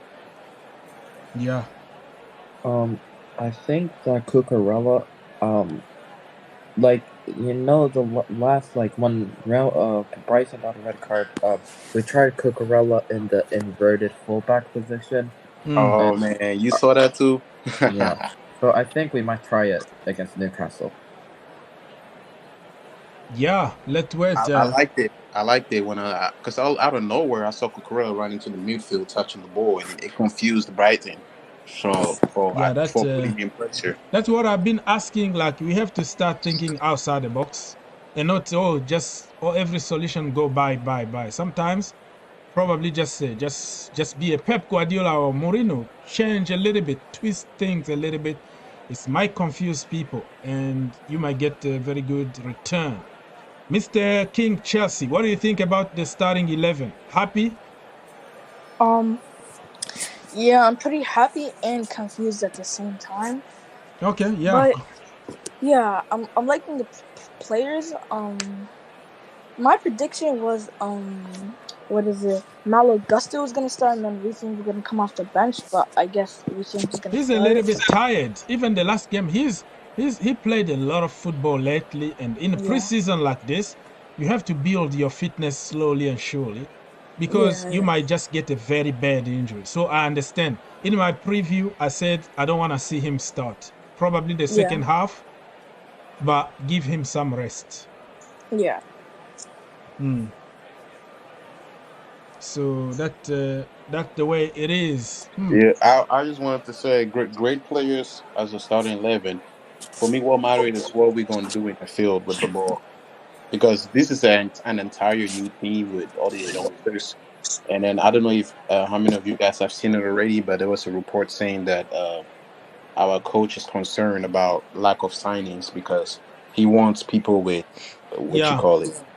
with experience, more experience, experience to help the kids, because he said he repeated every single press conference now Chelsea is about developing but also about winning now, so you need more experience to help the youngsters that are coming, because the kids are even King, Chelsea King here he's still a kid, you can tell, but at some point, he's gonna get this. He just wants his time to be a kid, not be online and calling all the time. You know what I mean? Like, you have the Blue Army here. They like the toys, and then after a few days, it's like, they don't care anymore. So the kids are gonna go up and down, up and down. You need those core odd players, father figure that will help them.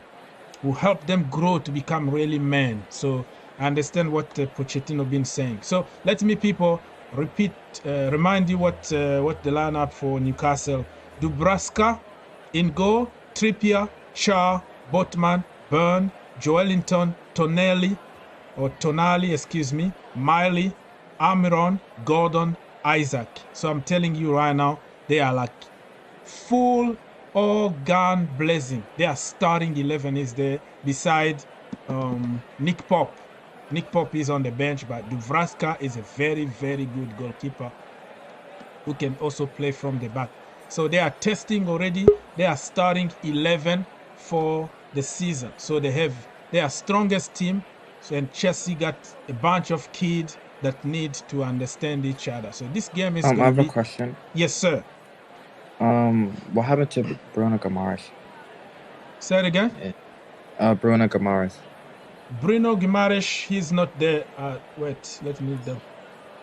Guimaraes probably is carrying a knock because he's not even on the bench. The bench is Pop, Gillespie, never heard of him before, Ashby, Savage, Miley. There are so Mileys in the same team because one is already in the okay, it is what it is. Turner, Cookie, Murphy, and Parkinson.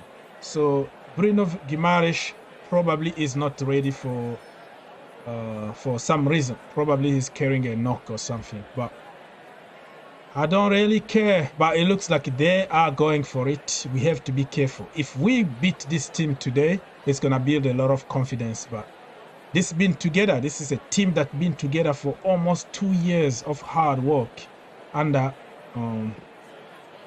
Eddie Howe. And Pochettino just started his project like 3 weeks ago. So I'm not going to be very harsh on the kid, but we have just to try to do something. DJ. Big up, guys. Big up. How you guys all doing? Yes, You all sir. good? Yes, we good. Yeah. Yeah, listen, I just saw the lineup. Yeah, happy with that. A bit surprised about Reece James starting, but it looked like he seemed to be ready. My understanding is, from what I read of a tweet, it looks like he's going to be captain for the squad tonight. He's captaining the team tonight. Say it again. Reece James is captaining the team tonight. Oh, okay. Oh, yeah, that's good. It looks like he's going to be our next captain. Yeah, it seems that way. A tweet went around saying, I think it's well-known, I think someone from the Chelsea community has actually come out and said that. So, yeah, that's a good move. I mean, at least it's obviously showing confidence in the kid. I mean, I think we all know. I always said he'll be future Chelsea captain at some point, but I'm glad he's actually he's got the armband now. Hopefully, I don't think he'll last the 4 minutes though. But again, still, like you said, mate, we can't take the game. Newcastle's line looks pretty good. If we can beat him tonight, it'd be great. I was hoping Angelo might get a start tonight, because I think he's done pretty well when he's come in. But it looks like Noni Madueke's getting his opportunity today, which is great. Let's see what he can do, mate. Hopefully, we'll get something out of the game and we win. Yeah, let's hope that we win today. But if we win today, we're gonna build some good momentum here, because nobody expects us to win with a team like this. Arisa Balaga in goal, Reece James, Trevor Chalobah, Humphreys, Kukurea, Caicedo, Enzo, Modric, Nkunku, Madsen, Jackson. King Chelsea, who's gonna sit and who's gonna advance between Caicedo and Enzo? Who is the sitting midfielder here? Who's gonna do the DM role? I feel like Pochettino is gonna feel more safer with Enzo staying and then Caicedo just going up. I think Pochettino will be more happier and safer with that too. Even though there's something about Lavia too. Pochettino did say he wanted an experienced midfielder. Partnering up with Enzo, it's pretty good. Yeah, that makes sense. That makes sense. And for you, Jamal, who would you like to see sit a little bit? Honestly, like in a tactical, like what I think, like Pochettino, he likes being very unpredictable. I think that Caicedo and Enzo's gonna switch. Like they're gonna switch. Like sometimes Enzo will sit back, sometimes Caicedo will sit back, because they both can do it, and they both like to attack also. So yeah, that makes sense. He likes to surprise people a little bit. So yeah, that is a good point. Switching and then confusing the opposition, but I think we should be fine. This is gonna be a very good test for the kids to see what level they are at, and probably send a quick message to Todd Boehly to write the check and get Caicedo. DJ, Le Français Dev just can. Okay, we're gonna come to Le Français Dev. DJ, what's going on with Caicedo? Are we gonna get him or not? I think we're going to get him. I think he's just going to drag for a little. I think he's just dragging these transfers, to be honest with you, Orgs. My understanding is Chelsea are going to put a third bid down. I think it may go. I mean, I think they're going to go as far as possibly 80 to possibly 85 million. They're not going to value him any more than that. And it's just a matter of Brighton this time have got to sit back and maybe listen. I'm just a bit surprised about how they're handling all this, Brighton, to be honest with you, because I think the mistake Caicedo made, and I think even though he signed this extension contract in the summer, he was told, yes, you can leave in January, you can leave in the summer. But what they should have done, and what he should have done, and all his representatives that were doing his contract for him, was actually put a buyout clause in his contract state. If a club comes and pays 80 million for you or more, you can go. At the moment, no one at the moment knows. I don't think that's been put in the contract. So Tony Bloom is looking at the situation, saying to Caicedo, yes, I will let you leave, but you're going to leave on the price that we want you to go by. You're not going to go by what we're doing. So I mean, that was the only little thing that Caicedo did not do when he signed his extension, and this is why I think this will drag. I think he'll become a Chelsea player. It's just going to drag on maybe till August until everything is all done for him. I expect us to get Kudos through the door before that anyway, and possibly Elise through the door before that transfer happens. So hopefully let's concentrate on those two deals for now, and we can always come back and revisit the Caicedo. What I do believe, as I said, I think he's going to be a Chelsea player, but it's just probably going to drag right towards the middle or towards the end of August, because there's like Brighton are in a rush now. They're probably thinking, we'll get a replacement in for you, but I think the managers are willing to wait until that can be. And let's be honest, the replacement that they probably want to get for him, we're going for anyway in Caicedo, in Kudos, because Kudos can play two positions. He can play that role if need be, or he can play attacking winger. And I think we're already taking that player from them anyway. So it looks like that deal is well advanced as well. So yeah, let's see what happens on it. But yeah, I do believe he'll become a Chelsea player at some point. Definitely. Yeah, so fingers crossed. I just wanted this to end as soon as possible so he can train with the team. But hopefully we can have him as soon as possible. Bobby Smokey is in the building. Come on, Bobby. Big up, guys. Yes, sir. Big up, Bobby. Hey, DJ. Hey there. Yeah, what's happening? What we got? We got a lineup? Yes, let me remind you the lineup. So Arisa Balaga in goal. Reece James is the captain today. Chaluba, Humphreys, Kukurea, Casadei, Enzo Fernandez, Mikhailo Modric, Nkunku, Matson, and Jackson. Okay.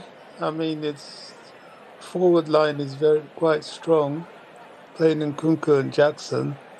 That's all we've got, really. I think, like myself, looking at what Pochettino has done at the back, he's beginning to have some faith in Bashir Humphreys.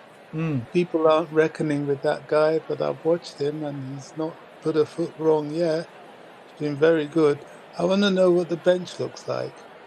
Okay, so let me remind you the bench.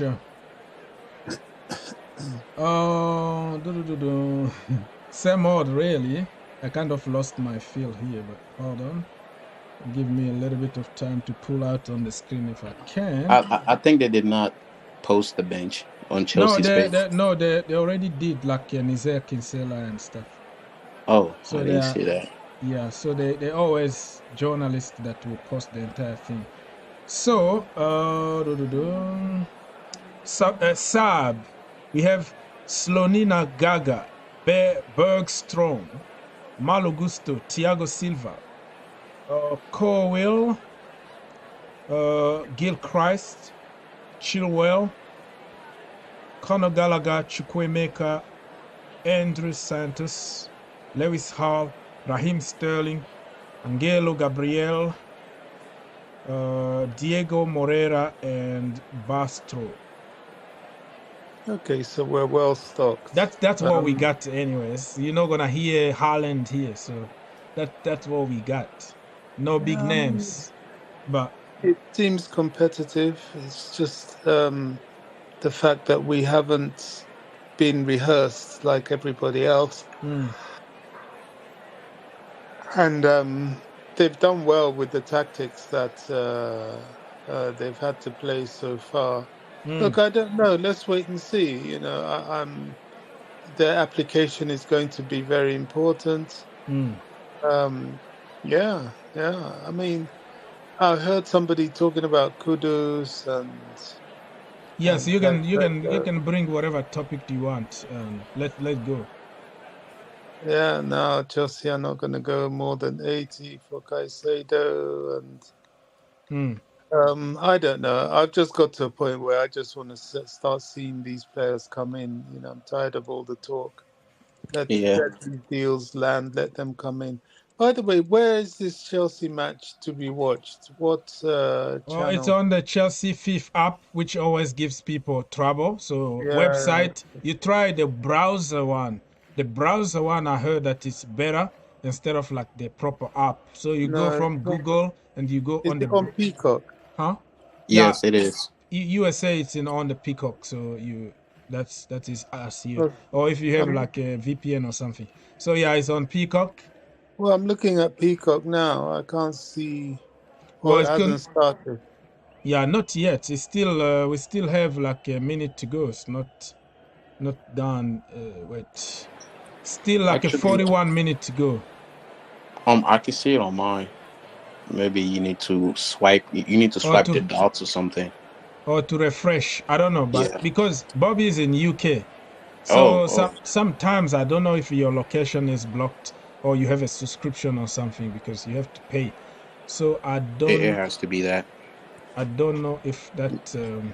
Yeah, but even if you have to pay, I mean, I can get onto Peacock. I don't even see it advertised as available. Yeah, that it could be because of your location. Because like here, if I go to Chelsea website or Fifth app, is blocked because of the commercial restrictions. Because some of the US channels got the right to the game, so whatever you're gonna try, the app or the website is not gonna work from Chelsea. But if you can have like a VPN and change your location, and then you can watch it. So that's what I say, that in UK you might not see it even if you are on Peacock because of restriction, because TV right restriction. So that's what I'm trying to say here. Unless if you have the VPN, it's not gonna show you anything. It's gonna show you probably the normal things on Peacock. So that the reality that we have here. So 39 minutes to go, people. Huh? What I you wonder say? if it's on. I wonder if it's on Sky because the last game was on Yeah, Sky. probably. Try Sky Atlantic, Bobby. It might be on that. It might be one of Sky Sports channels. I think it was on Sky Atlantic last time, wasn't it? Or something like that. Sky Sports 1, the Was it Sky Brighton game. Sports 1, was it? See, I mean, I don't know. I thought I saw Sky Atlantic from here. I don't know, maybe because I'm still in Romania. Probably that's probably why I saw that on the thing. Maybe, I don't know. But yeah. Oh, you're yeah, not home yet? I'm not back yet, brother. No, I'm still. I'm not He's going enjoying back. his vacation. Let having a the great hard-working man take a little bit of vacation, man. Enjoy your time. No, I'm back. I'm back tomorrow. Though I'm leaving. We're flying out tomorrow. So. Okay. Early out, in fact. Oh, So, there yeah, I'm gonna watch it. It is on Sky. It's on Sky? Yeah, it's on normal Sky, which is even better for me because. Oh, brilliant. I'll record it now from here. Yeah, good. So it's gonna be on Sky, people. So if you are in the UK, you have to check Google what is gonna happen in your location. But the Chelsea app actually been very, very bad. Many people been complaining. I watched it. It's terrible. Yeah. Horrible. Yeah. At the moment, they're showing the Brentford and Brighton game. The game just ended, right? 2-0 to Brighton with Brentford. Brighton won 2-1, and two goals from a young man that we never even heard of before. You look like Bakoyo Saka. So his name is like Adingra, and he's a young upcoming. He played against Chelsea. Yeah. So Brighton always find very, very good gems somewhere, and even if they sell Caicedo, they have already somebody in head that will replace. They sold Kukurea, they got even better. So I think they really get a very good recruitment system over there. So this youngster here is making headlines. So that is going to happen. So what's going on with the Caicedo deal anyway? I kind of caught the tail end of some things. What did DJ saying? Has Chelsea bid again? Is there any movement? I think my understanding of it is they're putting what I've been heard and what I've been hearing is the fact that they're going to put a third bid down. Probably what you just said is the one you said earlier on is going to be up to 80 million, possibly 80 to maybe 85 million. They won't go beyond that. They won't go beyond that. And hopefully Brighton and Chelsea can come to some kind of an agreement.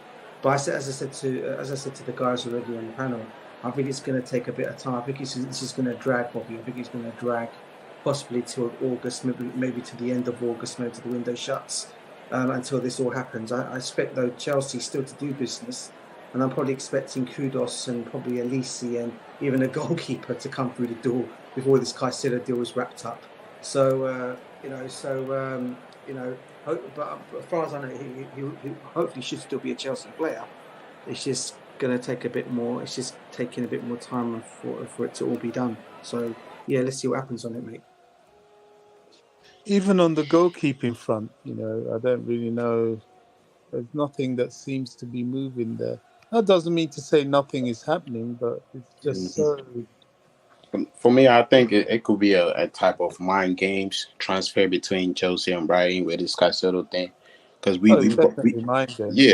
bought a lot of players at 100 million in the past, and it was just last year we had Enzo Fernandez. Was it close to that or even more? So it's just a situation where, like, it sounds to me like a transfer where by August, before we announce Caicedo or something, and that'll put Brighton in a bad situation if they don't have a player to replace him. Because we do have the money. Because in the end of the day, Caicedo is our main target. So it's just because there's no other team challenging us with Caicedo currently. I mean, apparently. Or currently, maybe. I don't know. Gosh, Brighton's first goal. Wow, that's really... That was something. Yeah, Mr. Alandro, are you there? Yeah, I'm here, bro. Yes, then What's your up? TV. What you have to say? I just want to confirm something. Yeah, Cucurella, is he on midfield or the left back? Say it again. Because the Cucurella, is he on midfield? Like DM? Oh, Because what's his position today on the pitch? Yeah. Okay, I think he's gonna be a left back, unless if Pochettino decides something else. Anybody knows what exact position Cucurella is gonna play tonight? I don't think that's a left back. I don't think so because my app is showing me that he's playing on midfield. Oh, okay. It's gonna be interesting to see. So that means Jan Madsen is gonna play full left back, and then Yes. 3 in the midfield. Wow, that could be it. Because in my preview, actually, I put Cucurella in the midfield. I said, let's try something. It cost a lot of money. He's a defender. It could be something to try. So if that is the case, and then I will look like a genius. But I don't know. Let's wait and see when the players start playing and see what is gonna be the exact position. That is going to be very, very interesting. DM is probably best for him anyway, the way he plays. Yeah. He needs somebody behind him, so... Yeah. And he got a very good vision on him. Remember the ball that he put through for Jackson? That was something else, breaking lines. Just like left back. David Luiz. So I think he got some abilities that we can use instead of from the left-hand side where there are so many who are ahead of him. So we have just to start thinking outside the box. Yeah. So Modric today, man, can't wait. With Nkunku, Kunking. Do you guys think if coaches Cucurella good as an inverted left back, it will suit him properly because of last game the way he ran into the midfield, it just looked like it just suited him so perfectly for some reason.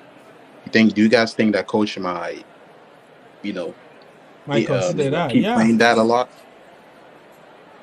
Yeah, for me, yes. I've been asking this for a little while now because We have to get something, some kind of return from this brother.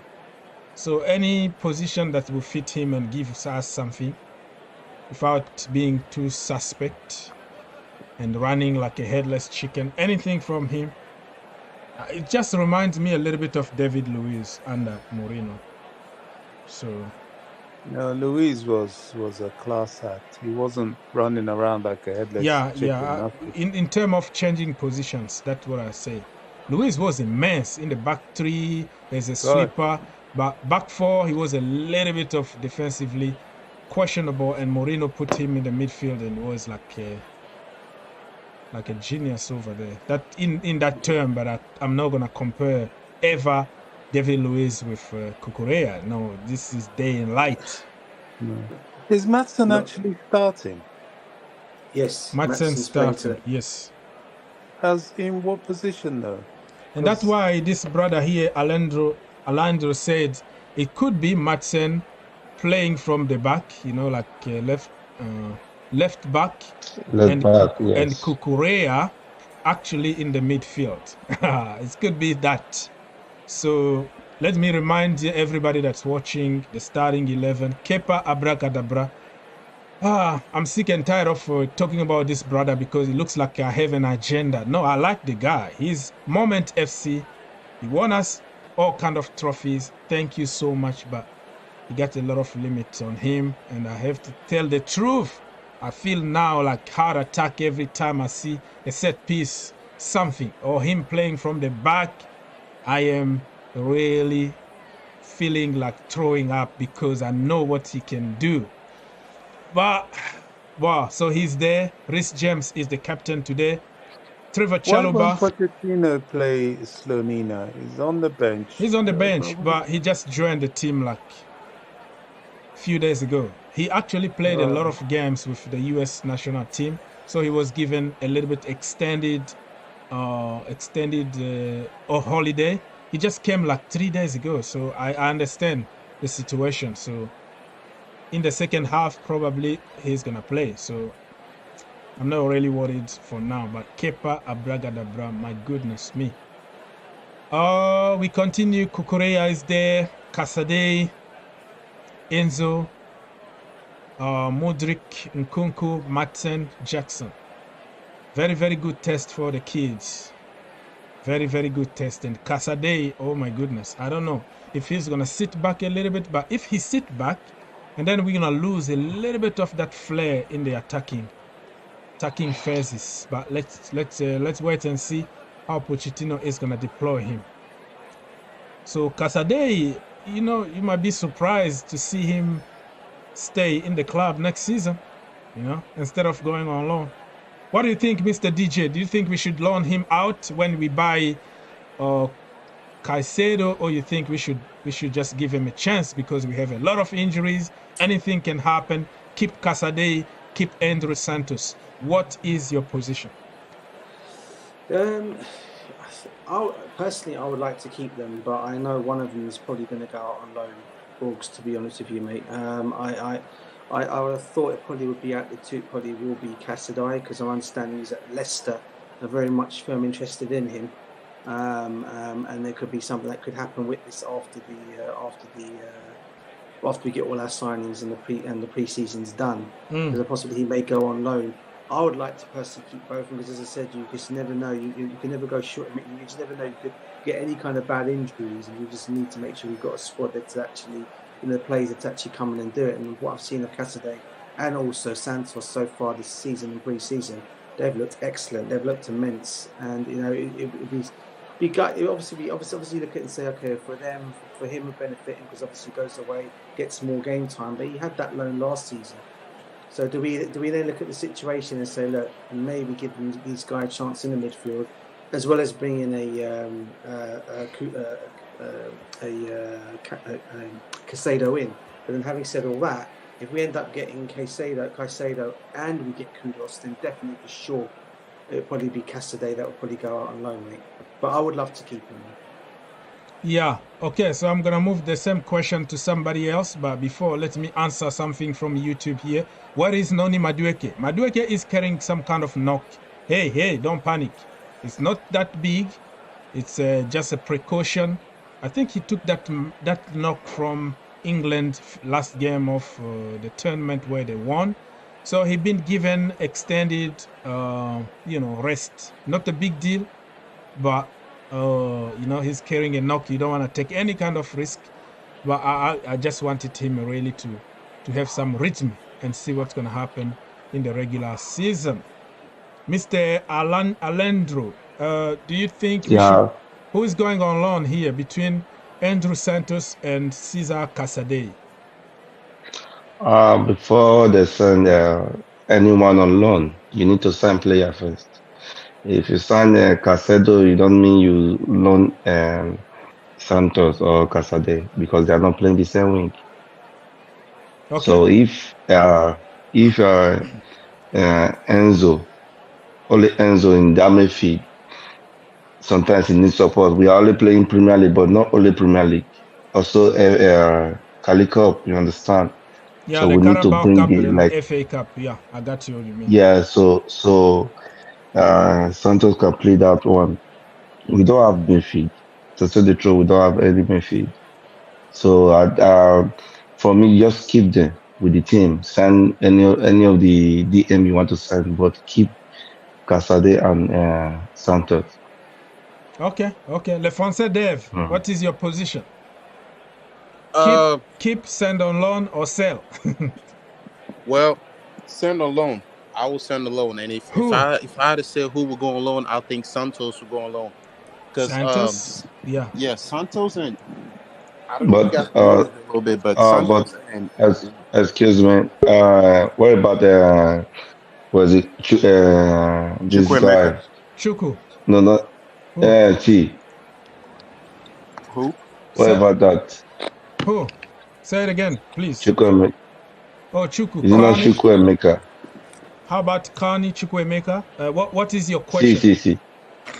But I prefer to leave Santos than send Chukwuemeka on loan. Oh, you want Chuku to go on loan and keep Casade and Santos in the team?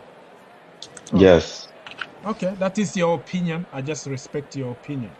We're gonna hear from Bobby point of view on who's going on loan, and then we're gonna come to Mark Cardoso. Absolutely. Carney is definitely staying. He's shown himself, especially in the Brighton game, to be very, very key in midfield. A lot of his play was linking the defense to the attack. Good technically, physical. Yeah, I think he's ahead of he's slightly ahead of Caicedo. And he's not really vying for the same position as Santos. So I don't see him going on loan at all. I don't see him coming into the conversation. I could be wrong, but I don't see it. It's an issue of either Santos or Caicedo. I mean, maybe none of them, because we do need a certain amount of squad depth. People are saying, "Oh, there's no European football." Yes, that could be right, but still, there's the cups we want to win, and we want to perform well. And it's just that some of these players, they're not going to be playing week in, week out. That's for sure. But they will get time on the pitch for sure. So I don't know.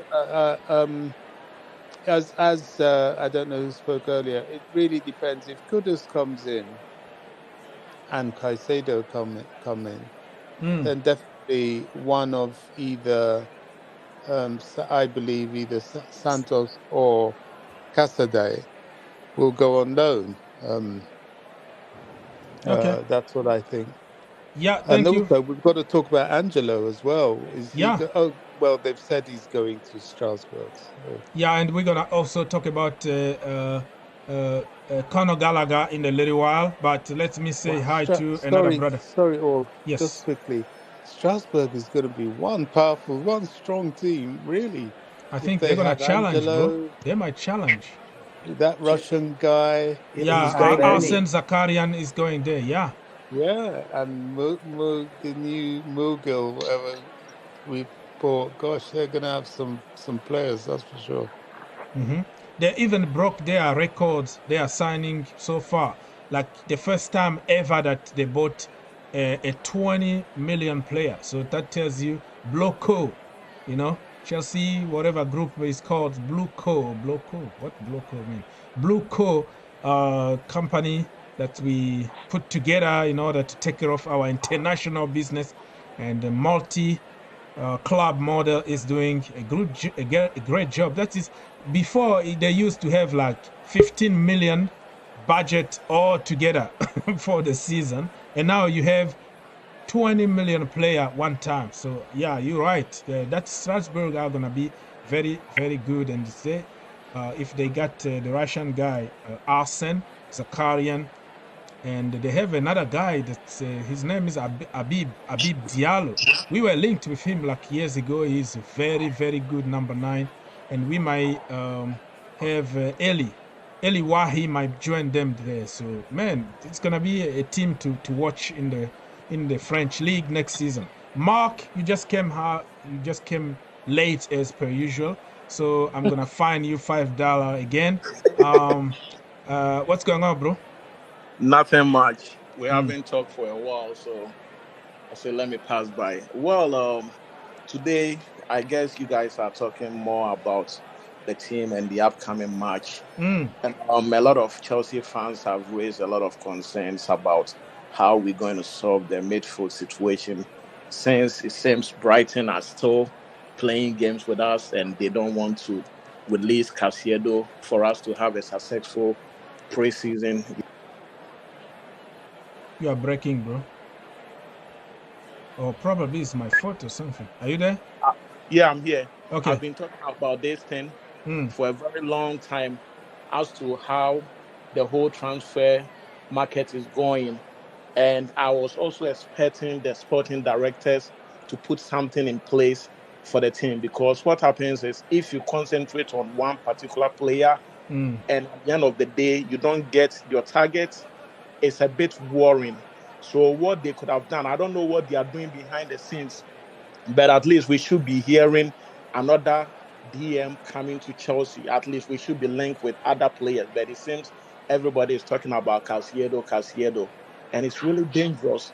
If we are unable to do something by the close of this week, then the preseason training is not going to be that successful, because after next week, the Premiership is going to start. We have like less than 2 weeks. So I hope and I'm praying that probably we have something in place. And to Brighton, they are just ruining the guy's career, because this is a guy who has helped you a lot. And you let him believe that you are going to release him when a good offer comes in. And up to now, these guys you can't blame the club. The club played safe here. The club was, Brighton were very, very smart, and they outsmart him and his agent instead of putting some numbers there the way McAllister did. Put some number in the contract. You see, Harry Kane been suffering with the same kind of stupid contract. But let's not ruin football, because this guy was bought for less than 10 million. And after a few years, you are telling me he's causing like 100 million is too ridiculous, because this guy would have joined Chelsea easily. And sometimes I don't know why we can't even keep quiet and have a silence deals. Then by the time the media will get to know about any of our dealings, it is already in advanced stages, or we've complete those deals. Because what happened is the media is just doing all these kind of things, and some of the clubs are also doing the same thing. And every time Chelsea is a target, right now they were talking about Lavia. So before I forget that, when it comes to media, my friends, now there are certain people who are making a living by this linking news. Yes, exactly. You can tell your wife, your whatever, somebody is gonna link it to the media. Modern football is that even the kitchen lady can hear something and then publish it to the media. So it's becoming almost impossible to keep really very quiet in the deal. But I got your point. Yes. But also, Chelsea have become a club that like every club knows that if Chelsea is in your marketing, get the price. Get them gigs. Like because if Chelsea's linked with if Liverpool or City's linked with a player, oh, he's 25 mil, or he's 30. Immediately Chelsea coming to the market, 75, 85. Sorry to cut you. All If of a we should sudden, have gone in for McAllister, I guess McAllister's price would have been 170 million. I'm not kidding. But the problem is he had the problem. I'm telling you the truth. They would he have had given the release McAllister clause. That's the difference. 170 million pounds. But Liverpool had him for how much? I think it's still less than 50. 35 because he Just included, look at that. Yeah. I wanted to ask how much the Everton sell what's his name? Martin Garland or whatever his name is to Newcastle.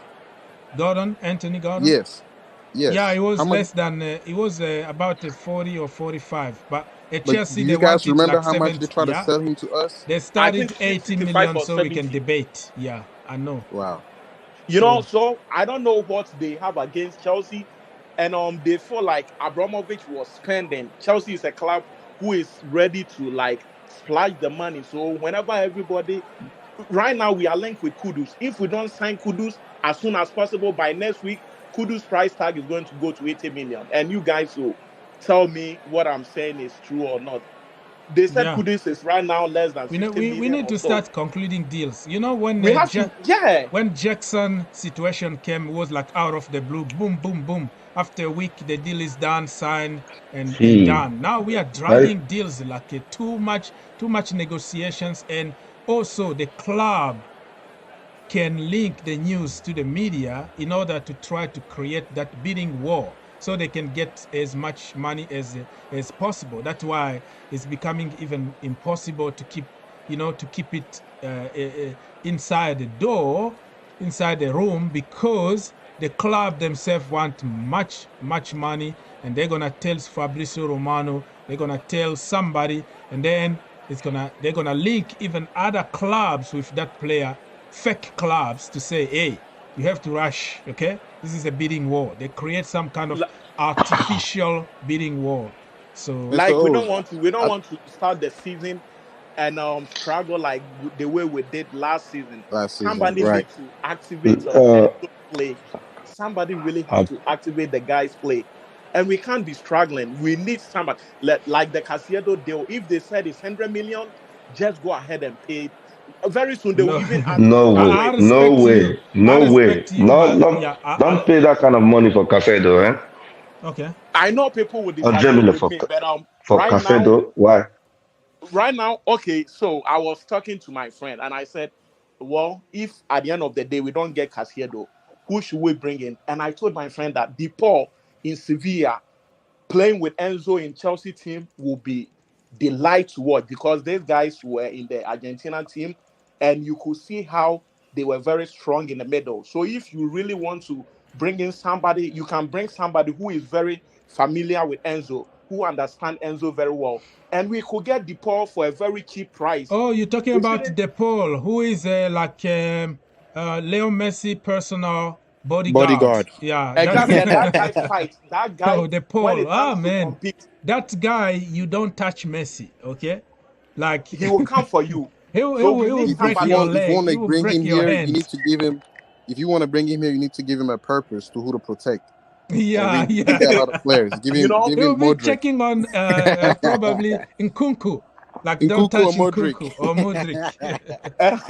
And as I was saying, ever since this guy Rudiger left, of the Chelsea players who can just like protect players and play so like nasty with the opposing team, you need people like that. You need no nonsense kind of players sometimes. No nonsense type of player. Put that person in the middle, and let's see what goes on.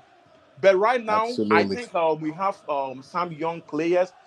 Caicedo can hold us for a while, but as to whether he can activate this guy's game, Enzo's game, I don't know, because Caicedo is more like attacking midfielder, and right now we need somebody who is.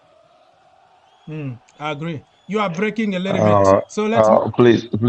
Can I ask Chelsea fans problems? Just sign.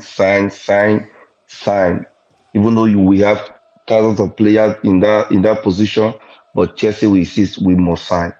Let me say something. Last season we signed player we leave some on loan. Malagosto, Nkuku, we signed the last season. Even Enzo Fernandez, we signed the last season. And Modric. All Chelsea just need is just one DM.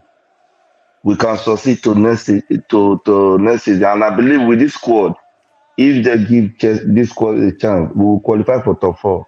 They need time to work together. And to Well, correct what somebody yes, said, not just the Paul is just playing sign. for Atletico Madrid, by the way. I wanted to correct that very quickly. Oh yeah, Not sorry Sevilla. for that, Atletico. Yeah. Atletico Madrid. All right. Yeah. And we have a good relationship with Atletico. So if we go right now and we say, hey, we can offer you some players, so we need the Paul. Who are you ready to do some deal with that? And probably that guy might not even cost more than 50 million. And who knows? I wish it could be that easy as ABCD like you're saying it. Yeah. Oh, trust me, with Atleti, it will be easy. Don't forget Atleti has given us a good deal Chelsea's over doing the years. this. Chelsea's doing this last minute signing with Caicedo again. I've seen this before. They are holding this marketing against Brighton on purpose because they have the money, but they don't want to rush because Chelsea's working on a project of not signing players with huge money anymore. That's why I say it's a mind game, kind of like market going on with Caicedo. Yeah, because as long Brighton is going to take the L no matter how they look at it. Caicedo is going to be a Chelsea player, but as long as I don't like to see people disrespect their teams.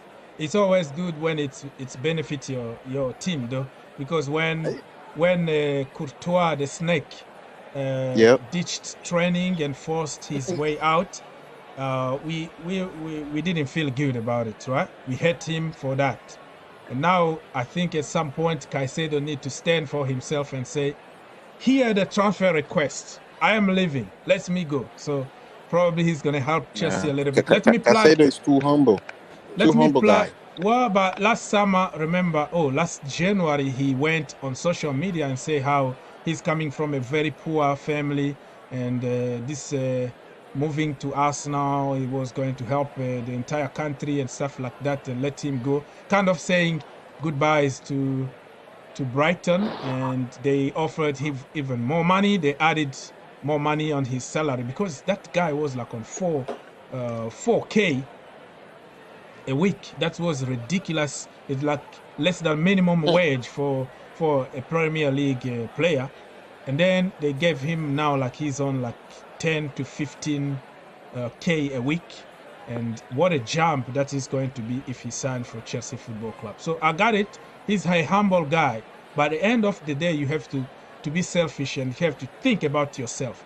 Because you might get a bad injury and you don't make that move anymore. You're still an average player playing for Brighton at certain level. Do you guys, I just want to say at PTSD what happened last year. You guys remember the way we signed Enzo Fernandez? Yes. This is exactly the same thing that is going on right now. I've seen this before. Enzo kiss his bag and say he's going to stay. And what ended up happening? Abracadabra, boom, he's a Chelsea player. So I think Chelsea's just playing these mind games of trying to first get the price low, and then Brighton is going to end up panicking because the season is going to start. Are they going to give us the money or not?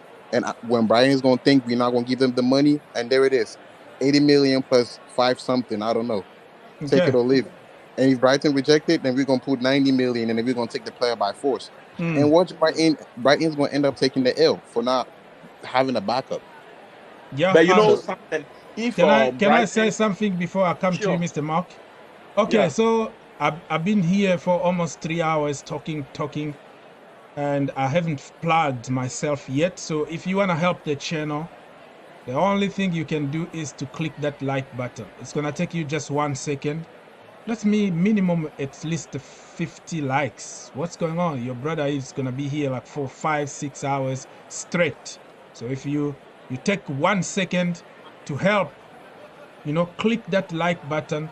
Let's get to 50 and then 100, and then as we go, we keep on going, man. The first thing to do here is click that like button. The game is gonna start in 7 minutes. If you are in the US, it's gonna be on Peacock or NBC Sports Network. If you feel like you have to watch the game quietly with your family and friends and come back at halftime, you're going to find me here. But if you are strong enough to continue with me during the game, no problem at all. I'm just giving you the green light. Don't feel bad if you want to leave and go watch and analyze the game and come back at halftime. I'll be always there. So that's what I wanted to say to people. Mark, you wanted to say something.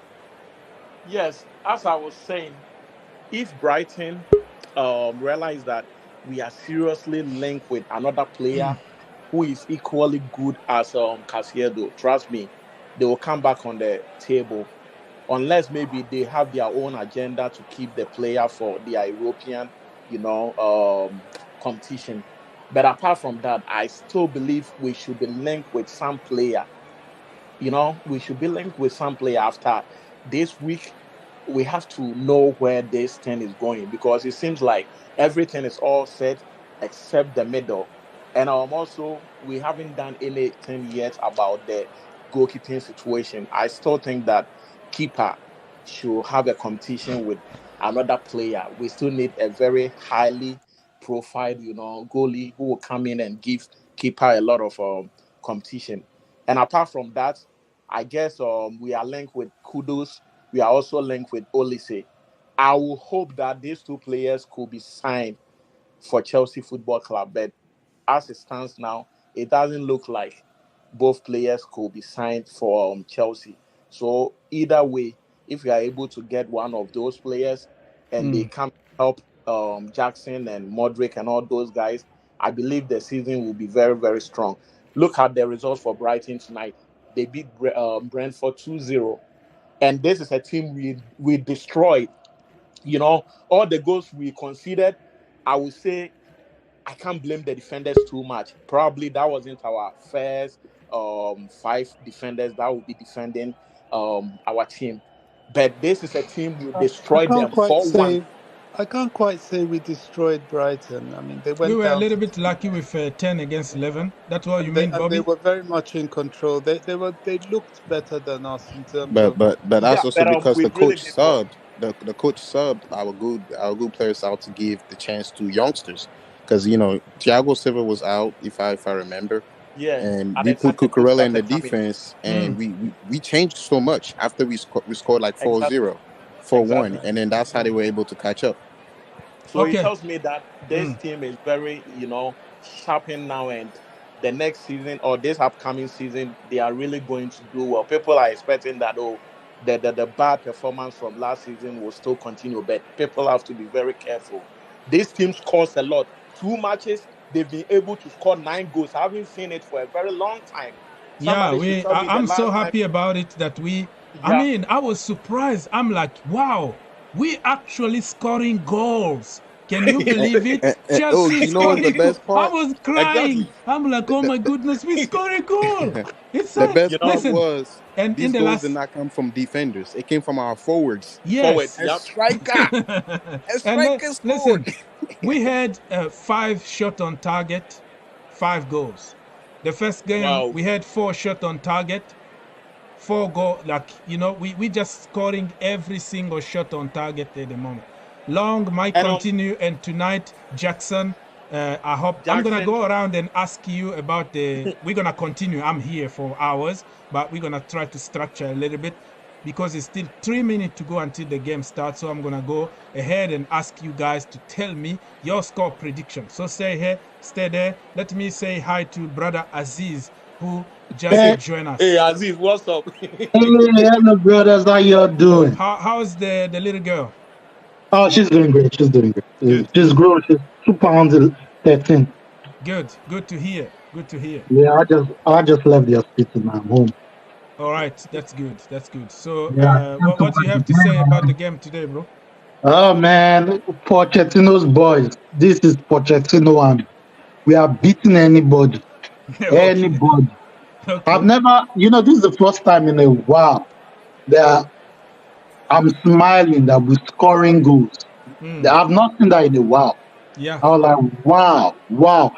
And you talking about we conceded 3 goals against Brighton. Did you see the changes Pochettino did? He brought in the youngsters. The guys are not experienced in the defense. So obviously this preseason, they're going to make that kind of mistake. You don't expect a Thiago Silva or a Badiashile, all those big guys to make that kind of mistake. Hmm. You feel me? Yeah, yes, sir. And we had control of the game from 50 something minutes. If you look at the game, we are actually having control of the game, possession of the game before the red card. We're creating chances. We're cutting in them. Assuming that uncle from Man City could shoot or score, we should have been 2 or 3 goals up in first half. Yeah. You talking about Sterling, huh? Yeah, that uncle. Sterling. He's the uncle now. Mama. We would have been 2 or 3 goals up. You're right. We would have buried the game that time. But thank God, and what I like about this team now is the 1-2s, the dimension of the movement. I don't see it with that donkey that went to Arsenal. I swear down, because even I'm not hating on Mason Mount. Do you know the amount of time Mason Mount and that guy from Kayava, they'll pass sideways? You know the amount of sideways passing. In football has changed. It's more direct, forward thinking. You are doing sideways passes. Who wants that? That's one of the main reasons that killed our game last season. You see Jorginho, even before he went to Arsenal, sideways passes. And Kayava, Sterling would have opened, or the other wingers would have opened. He would go to another sideways pass or hold the ball. And that's the same shit he's doing at Arsenal now. Even Arsenal fans they don't know what to say about him. They don't even know his position. Yeah. Okay, so we have your score prediction very quickly. The game is about to start. 3-1. The players 3-1 Chelsea. 3-1 Chelsea. Let's go, Mr. Alandro, son of Daniel. Are you there? Unmute yourself, Mr. Daniel, son of Daniel. No. Let's go. Le Français Dev, your score prediction. I think Chelsea might 2-1 because we have a youngster playing defense with Trevor Chalobah. Now that could be our weak link. So I have a feeling we might concede and take an L in this game maybe. And Kepa on goal. Loading. I know. Okay. Yeah, but let's go, Mr. Mark. Your score prediction. I'm still here. I'm not concluding the show or anything. I'm still here. It's going to be 3-2. 3-2 to who? Chelsea. Okay. Chelsea, let's go. Bobby don't give a result, but are you positive about the game, Bobby? Yeah, I think it's Newcastle's a very full strength Newcastle. They're bigger than us as players, you can see. But let's just see. I'm just intrigued as to how this new Chelsea will deal with this. So I'm watching from a relaxed point of view because it's all a learning curve. It's not about winning at this point in pre-season, to be honest, but winning is, it's always about winning for Chelsea, isn't it, really? But you know what I mean. I mean, pre-season is about exercising, practicing. The game just started, people. I just want to report it. 10 seconds in my Reece location. James, please stay fit, for goodness sake. He's playing now, but I don't want any pulling up with this, that, or the other nonsense. Yeah, Reece James, you heard here first. Stay fit, please. We don't like you on the sideline all the time. Okay, so the game just started and it's 30 seconds in my location. I don't know what time. Hello, bro. Yes. Go on. Sorry, I moved to my side before because I'm using the same phone to watch the match. I'm just listening to you guys. So my prediction is 3-2. 3-2 Chelsea. Yeah, because Kepa is in goal. It will be 3-2. Wow. So I will move to my side and be listening to you guys. Okay. Thank you. Let's wait and see what's going to happen, people. So Fulham against Aston Villa actually been delayed. And I'm still here, people. I'm still here watching the Chelsea game with you. And somebody like Jackson. Oh, this boy is so intelligent. Like the goal Modric scored, Mm. If it had been some player, trust me, he wouldn't even give an accurate pass. The ball, like the way he passed the ball was already tossing on the floor. So it was very easy for Modric, to blast that ball into the net. And Jackson is so good. That guy is so good. Like, he reads the game. You remember Enzo last season? Mm. Sometimes he would look around and try to get a player who can move in so that he will give some of these passes. But there was nobody. Then he will send it back to keeper. But since we have Jackson, you see Jackson always hiding around the 18 area of our opponents. And the moment he gets the ball, he's already going. He's so silky. He's very, very swift. And I like the way he takes some of the things. You see, he's moving. And it's really interesting. And somebody like Martinson or whatever, that young kid. Matson. Yeah, that guy has really right now. And I don't think we should send him back to any loan. At least he has shown that he could be a team player. So we should do everything possible. Like, I was also expecting Angelo to be part of this, He's on the bench, project. so don't worry, bro. It's still you can make 11 No, but changes. they said he's going on loan. That's what people tell us, but you never Yeah. know. The last minute, the manager might decide, no, you have to stay. Yeah, because it has happened to Kennedy and it has happened to so many, players. So I expect that the club can do something to at least keep him in London instead of him going to a country where he doesn't know anything. Probably all his aim was to come and play for Chelsea. So the moment you take him to a different team, psychologically, he might, not put on a lot of, effort to be that superstar. But if he's with Chelsea, he knows he's playing a big club. He knows that was his dream, move. And they should do everything possible to keep Angelo. I would rather prefer Sterling going to play for Strasbourg. Then with his experience, he can also help those players over there that to send Angelo to, France. I believe we can still keep him, and he's going to be very, very essential with the squad, Yeah, I agree. So people, 4 minutes 10-second in my location. Let's go. They have the ball, to be honest with you. They have the possession so far, but we are defending as a team, as a group. Oh man, Caicedo also is showing some great ability on the ball right now. Recovering. Oh man, offside for Jackson. What a ball from Caicedo. That's what I want to see. Don't, offside is good, and not always pass at the back. You have to try, Yep. Offside. And for other games, you can see on the screen, Real Madrid are playing against Manchester United, and Arsenal against Barcelona late on. You can see everything on the screen, and I'm not gonna be able to repeat everything here. Come on. So far, so good, people.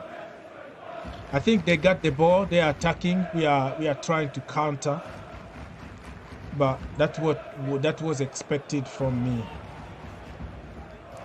I expected them to have the ball and push us to the limit, because this is another level.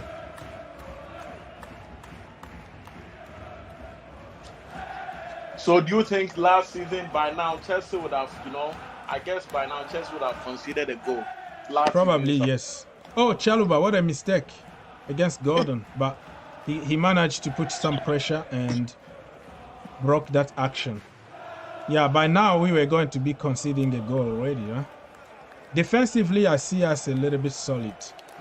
We lost the ball again. Yeah, it's not 6. Dan burned.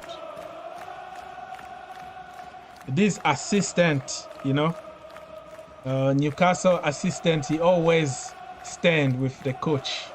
He always act like he's the coach. The boss. Yeah. I forgot what manager actually refused to greet him. He went straight to the coach instead of to him. because he's like, what are you doing? He's giving instructions. And also Eddie Howe is giving instructions. They are always there too. But some other assistant managers, they will just sit and, you know, let the manager do their things. Mr. What your name is? Mr. Giannis said at hoping for not a disaster class in our defense. No, so far so good. No disaster class. But they really are pushing us to the limit. And the young Humphrey's been doing good.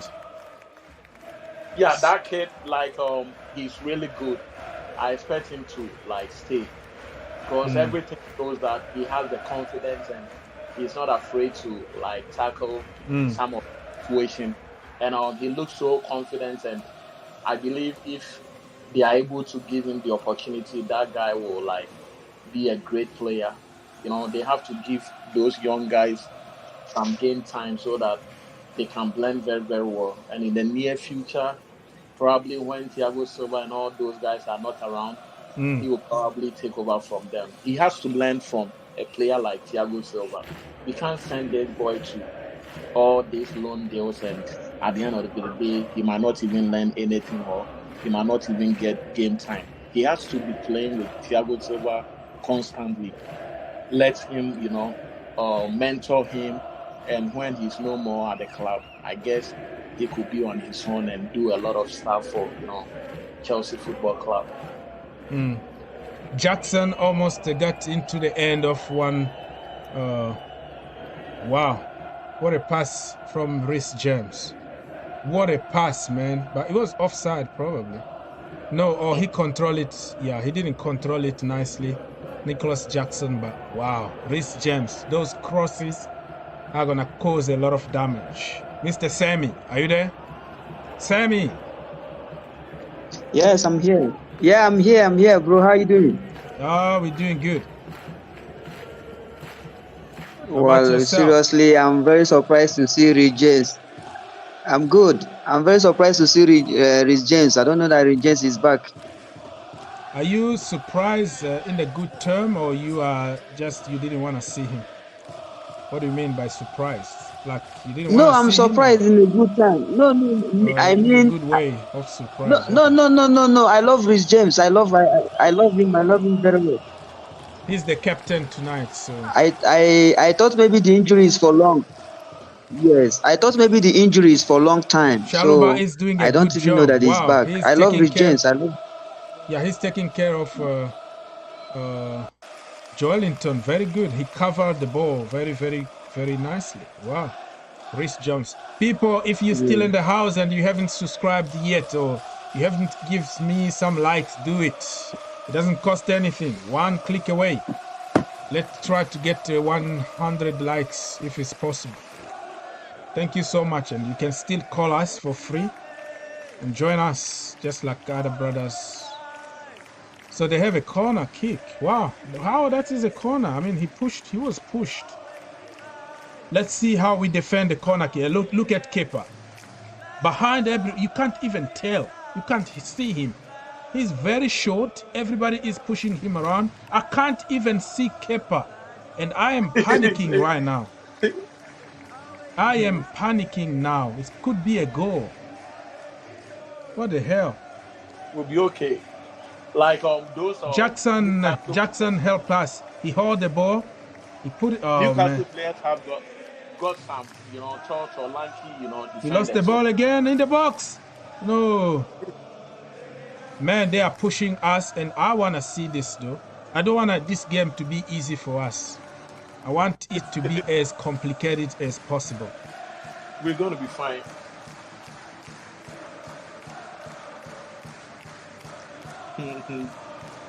Yeah, so far I think they had more dangerous actions. We had few situations.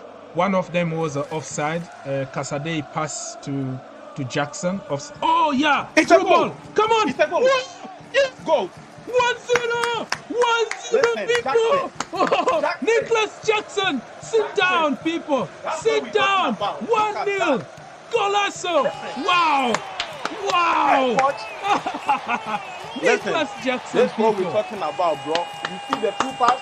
Sit The down, runs. people. I've been telling you the runs about. Hey, this guy. Oh, Look God. at the pass. He's Look at the always pass. ready. Jesus Christ, Son of God. Have you all seen where I've been? Listen, Hello? prolific. Aziz got some juju. Oh my God, Have this you all Jackson, seen where I've Jackson, been Jackson. blaming Kai Havertz and Mason Mount? I said these boys will do a sideway pass. They will do a sideway pass. Go direct. Thank God I said it just now. And we did the same thing. And that's a goal. Lord, what a goal and what an Before action. the game, I told you Jackson is always ready to run. Yeah. So with Enzo. You see what I've been saying? Not this sideways. We'll be doing sideways when your player is already free. You see when Reece James tried to free Jackson, he was offside. That's what I need. But your player is free. Put it there. What a goal. I'm telling you, we are cooking. Boy. Every shot on target now. Every That shot is a goal. is Drogba in making. Drogba. No. Drogba is Let's wait Drogba. a little Nobody is going to beat Drogba. No. Demba Ba. Don't let me go too much. Demba Ba. Yeah, Demba Ba. But, Oz, let me tell you something. Yes. Poch is a classic. Like, I want to tell you this. The secret about these boys right now is how difficult this man is putting them into some of the drills. Like when you watch their training, we are passing, we are cooking, we are passing. Nobody is laughing at the training. You remember back in the days, players would go to the training camp and they would be laughing and they would be playing around. Yeah. It's no more a joke in their training section. If you watch them, everybody is serious. Everybody is running. Like, it's crazy. People should be careful with Chelsea team. This Chelsea team, let's get our man. If we get Caicedo, then we are done. We are cooking, people. I'm loving. Listen, at the beginning, we had some hard time to release the ball, release the pressure. And then when we got the chance, we broke all the lines. What a goal. Now, listen, we have every shot on target so far in the American whatever, summer 2. We've been scoring. Every shot on target is a goal. This is being efficient right there. And I agree. If it was Jorginho, that ball was going to Kepa immediately. And then he points to Kepa to pass it forward. I'm like, brother, you are in the midfield, right? You can pass the ball to the final third. It's not a sin. It's legal for you to try to break lines and have a pass forward instead of putting it to Kepa or put it to play to Mendy and point the finger for him to pass to somebody else. But we are playing more direct football now. No more sideways backward anymore. We are cooking. I am enjoying the moment. Listen, people. The way these boys are playing, honestly, look at the academy boys. Anyway, it's too early to judge them, but from what I'm saying, I'm even satisfied with whatever they are doing. And I think it's very new, they are very new. They haven't been together for a long time. Kukureya! Okay. Come on, give James! Raise your... James! Oh, no, it's a foul. They have to raise their head. They have to, scan a little bit because Reece James was himself. He was by himself. Jackson is just an intelligent player. This guy is so intelligent. Look at the run. He's always looking for that through ball. And when he gets into the box, anyway, we should get our kudos for Olise. Then get Caicedo. Then I know we are almost complete with everything, honestly.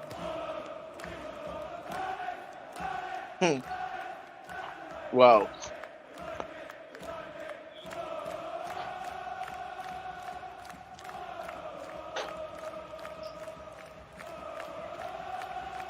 Keeper. Good.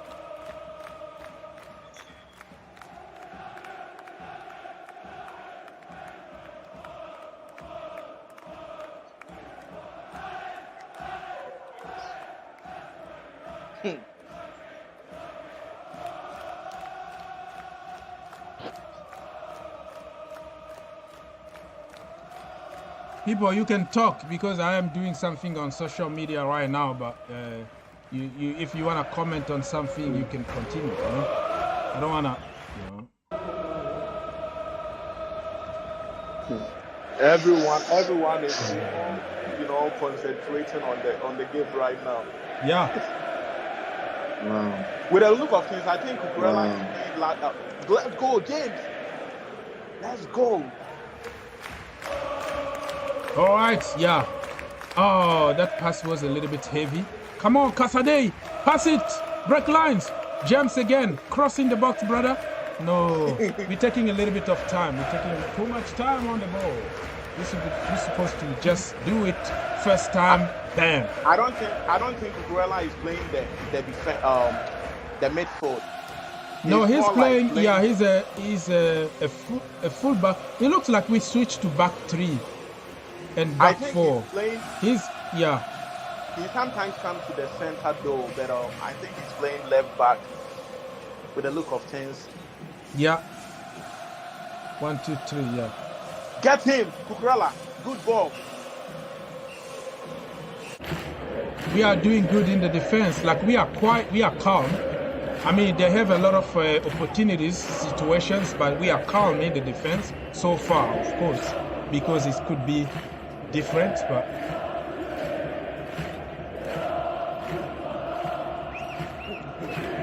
Yeah. Oh my God. Let me go. Let me. This Jackson. Good play. Man. We are cooking, people. If you're happy about the result so far, please don't forget to like the stream and also join us here because we want you to be here and comment this game with us.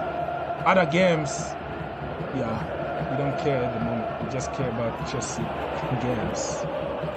So let me take this out of the way and put this on top here so people can see. No, that is just like blocking the way. Let's go, Jackson. Yeah! Oh, that is a foul. Give him a yellow. Got a yellow. Hey, Jackson. That is a yellow card. Listen, Jackson, next time, try and get into the box. I hope he's not injured. Yeah, he doesn't look good, though. He got the ball. That is a yellow, man. He did that on purpose. What the hell? Yeah, twice or 3 times he tried just to clip him. That is a clear yellow. Oh man. That doesn't look good. Oh man, please, Jesus. He doesn't look good, man. I don't know why we are always not lucky. I hope it's not bad.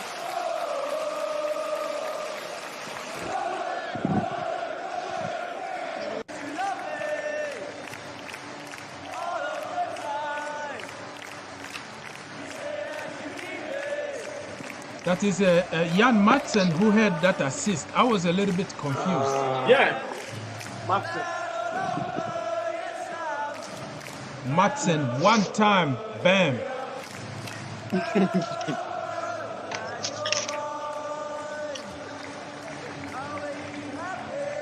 He's fine. Jackson is fine, people. Jackson is fine. Oh, I'm happy. People, and many people are watching us right now. If you want to call us, the link is there for you to call. And also you can give me a like. Come on! Oh, yeah, Jackson is not good with his head, so we need somebody, Ivan Toney kind of guy, so we can play like in the far post. Bobby Smokey in the building again. Let's go. Hold. Yes, You sir. know, there's something I hate about our English football. And What? this is this thing they do, hurting other players. Yeah. A player's better than you, you recognize him as a good player, and they go out to hurt that player. I hate that. And, we've seen a bit of that. It's only pre-season, it's more or Yeah. less a Why training game, he's and the getting Newcastle violent? defender's already trying to hurt Jackson. Jackson. I wish that the referees are a little bit more strict about that. That's one thing about the Premier League. Jan I Madsen, hate come so on, much. sorry, Bobby. Wow, what a ball from Jackson. Oh my goodness. Oh, from Jan Madsen to Nkunku, and Nkunku. Come on, Enzo. Wow. This guy is doing wonder from the midfield position. I don't even know what position he's playing, Jan Madsen. Yeah, keep going, Bobby. Wow. Yeah, so I'm not happy. I mean, that's it, really. I'm surprised as to how well coordinated the team is, considering they're just a bunch of strangers. I want to see more from Modric. I don't think I think he's. So far, he's not in the game. So far. Madsen's doing well. Physically they're bigger than us, and play football. Don't be going to hurt players. I hate that attitude. Yeah. I don't mind being, physical, tall, getting to the ball and all that, but when you're deliberately hurting players, no, I hate that. Yeah. Come on, close them down. We can't let them. Let's have like a mid block instead of low block. Well done, Chalobah. Well done, Mr. Reliable. You can say whatever you want, but this guy here, Chalobah, get the job done. Okay. So unless you get a world-class kind of defender, I'm not gonna hear anything about Chalobah. Sell him. Most of the people, just because he's from Cobham, and every Cobham Academy product is supposedly bad. So I'm not gonna hear that mindset. Chalobah is Mr. Reliable. We need people like him in the team, just getting the job done. I think it's a water break, people. Water break, because it's very hot here in America, so the players need to refresh a little bit for like a few minutes. So the game stopped so far. Anybody that want to bring any topic, what do you think so far? Feel free to do so. Mark being very, very quiet. Where are you at, bro? Oh yeah, I'm here. No problem. Don't worry. I'm not getting on you or anything. So what do you think about 25 minutes so far? We are cooking, right? So far so good. And this tells you that we have coach and we have an elite coach. This is somebody who just came in less than 2 months, and he's been able to use the necessary or the available resources he got and come out with this squad. One can argue that we have Jackson, but if you are not an elite coach, there is no way you can use Jackson in the right way. If you are not an elite coach, they can give you Nkunku and you're still going to flop. I guess bringing in certain coaches to help Chelsea Football Club last season didn't help us at all. And I'm so glad that these owners have brought in, the kids are cooking, people. So end of the water break. Sorry, people, if I cut you off. I'm not being rude. It's just because I have to run a show and I have to report what is happening on my screen. So sometimes I cut people off, but not intentionally. Just what I'm supposed to do. So Le Français Dev, you wanted to say something? Yes, I want to say you can see our center backs.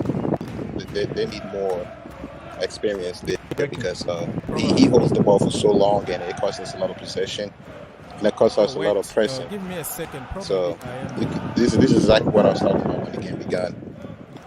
That if we got to be careful with the youngsters. Another goal. That we got to be careful with our youngsters at the back because they need to learn and have more experience, which is by games. But watching this, you could tell, yes, we do need experience at the back. Yeah, some keep backups talking, for people. Thiago They Silva can hear you and, from of course, YouTube. for find our injury I defender. just lost my own mic. unless we give those youngsters time to learn. Sorry, I'm going to drop out and catch you at halftime Yeah, go simply on. because your time span is right. ahead of me, How can I bring myself Oaks, and you see things that I'm yet to see. So, and it's off-putting. So I'll catch you at halftime. What the hell? So, people, if you are in the chat and you see me disappear a little bit, because I'm trying think to it's fix not something for here. people who are on StreamYard, I'll people be who are back. calling. So if you see me disappear a little bit, that could be because I want to fix something. Who is going to host the show? Come on. 1-0 to Chelsea Football Club so far.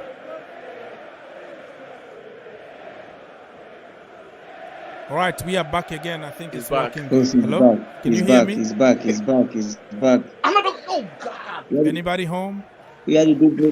Where did you go to, brother? Where did you go to, brother?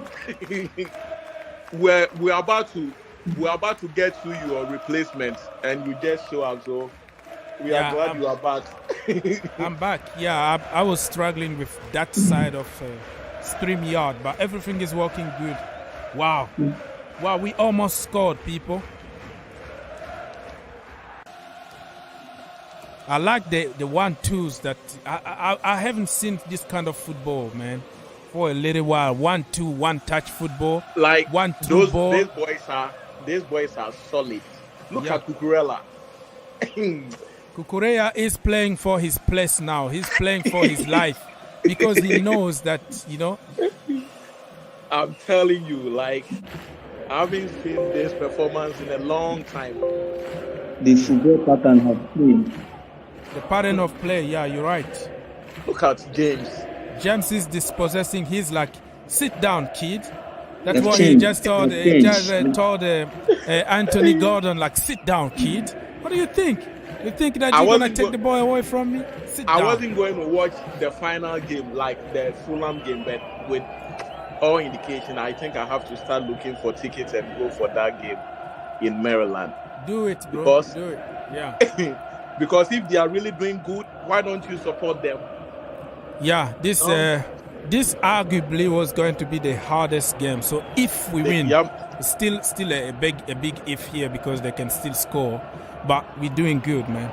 We're doing good. But even if we lose this game, from what I'm saying, if Poch should stay for at least a year, Chelsea will be very, very dangerous team. Just imagine, that is a good point. This is his third week.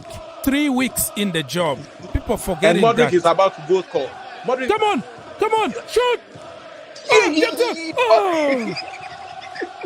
Madsen, man, he shoot it with a conviction. Oh man, listen, this is the first shot that we shoot on target and without a goal. So the record is broken because every shot on target been a goal so far, but that one was so weak. Listen, 3 weeks now, and look at the effect.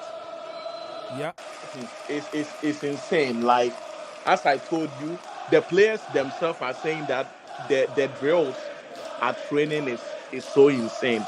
And before Poch joins Chelsea, a lot of Scottish players were caught saying that when it comes to the players' physique and all those things, he's really, really good at it. He'll make sure that you are well tuned for any season. So you could see like some of the effects that is taking place right now. This Chelsea team look totally different, and I'm so happy. So Jan Madsen, people, Jan Madsen had a very weak shot. I mean, he didn't really generate any power. If he generated that power, or if he let Modric shoot himself, was going to be different. But Modric didn't want to be selfish and shoot off target and get all the critics. So he passed the ball, but Jan Madsen really didn't generate any power. He went straight to the goalkeeper. That was an easy save. But we are cooking. We are cooking, people.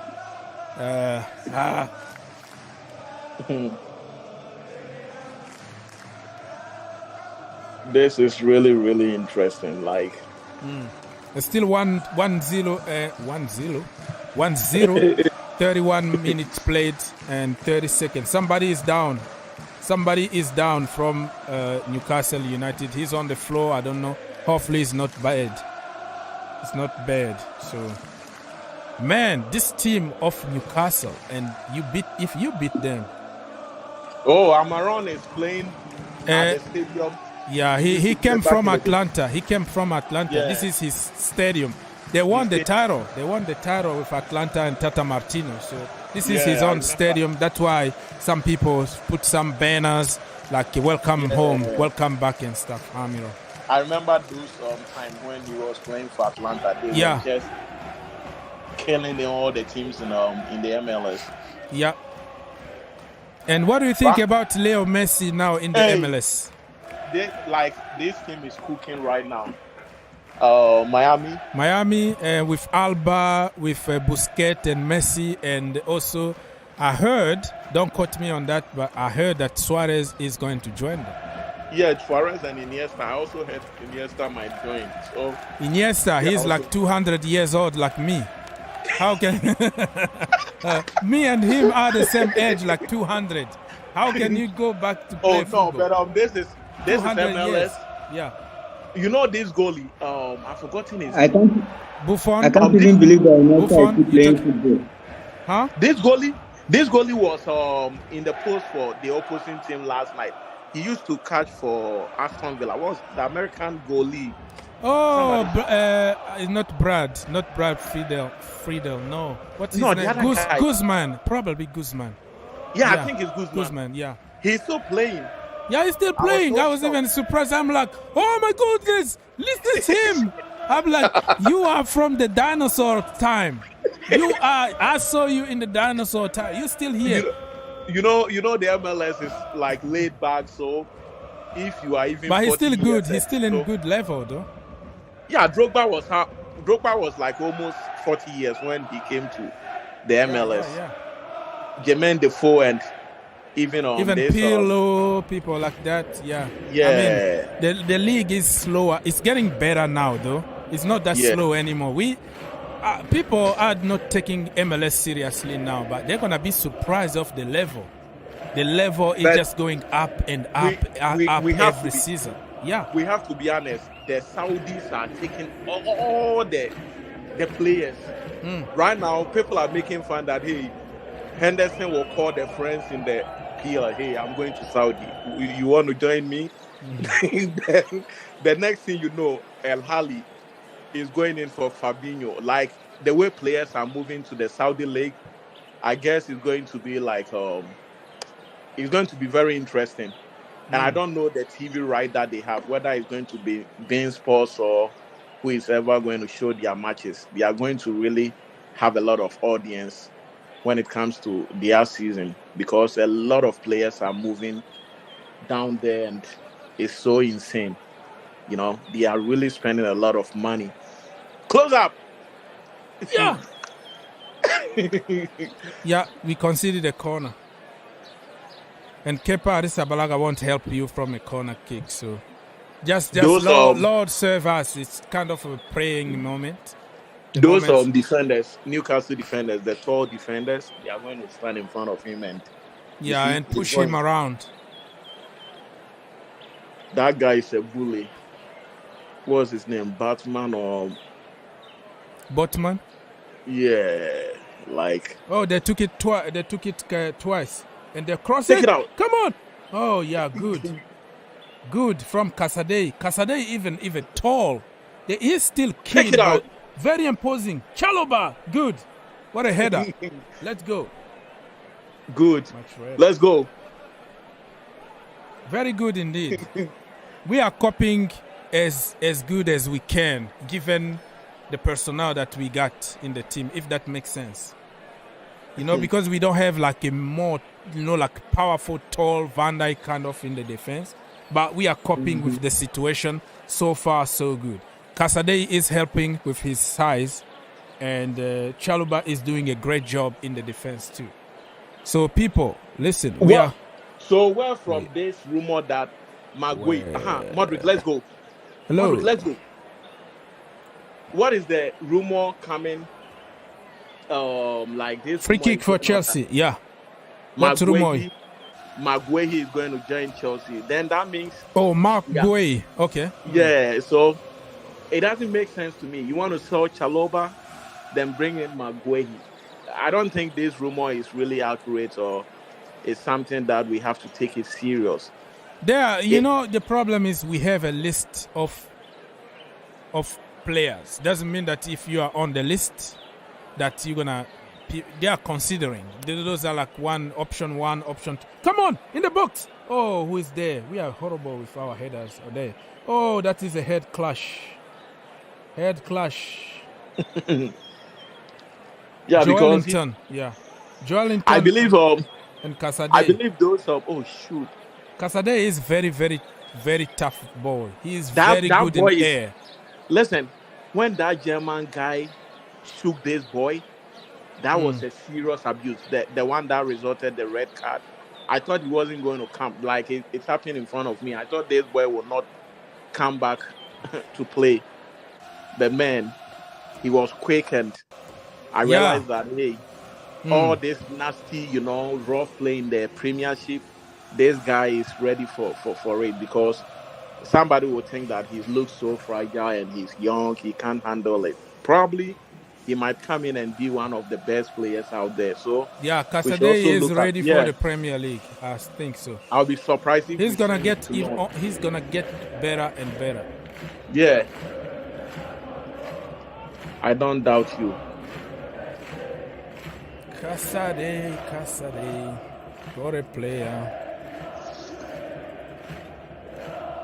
Okay, people. So nothing wrong. Everybody is. And Onana has considered his first. What's your name? Onana for Onana Manchester United. What is the score so far? It's 17 minutes. Real Madrid is leading 1-0. Yes. What's your name? Onana. Man United TV. If you have it, probably. All right, people. So it's 39 minutes in my location. We're still here in the beautiful Mercedes-Benz Stadium, Atlanta, Georgia, and we are cooking. Yeah, we have answers. Chalobah.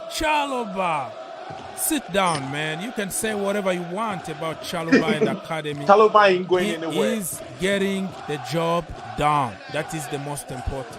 Keep in mind. Should stay. You can criticize whatever you want, but Chalobah is getting the job done. The interesting thing is Poch is using him. In fact, he was a captain. Yeah, today is James. He was captain the last time.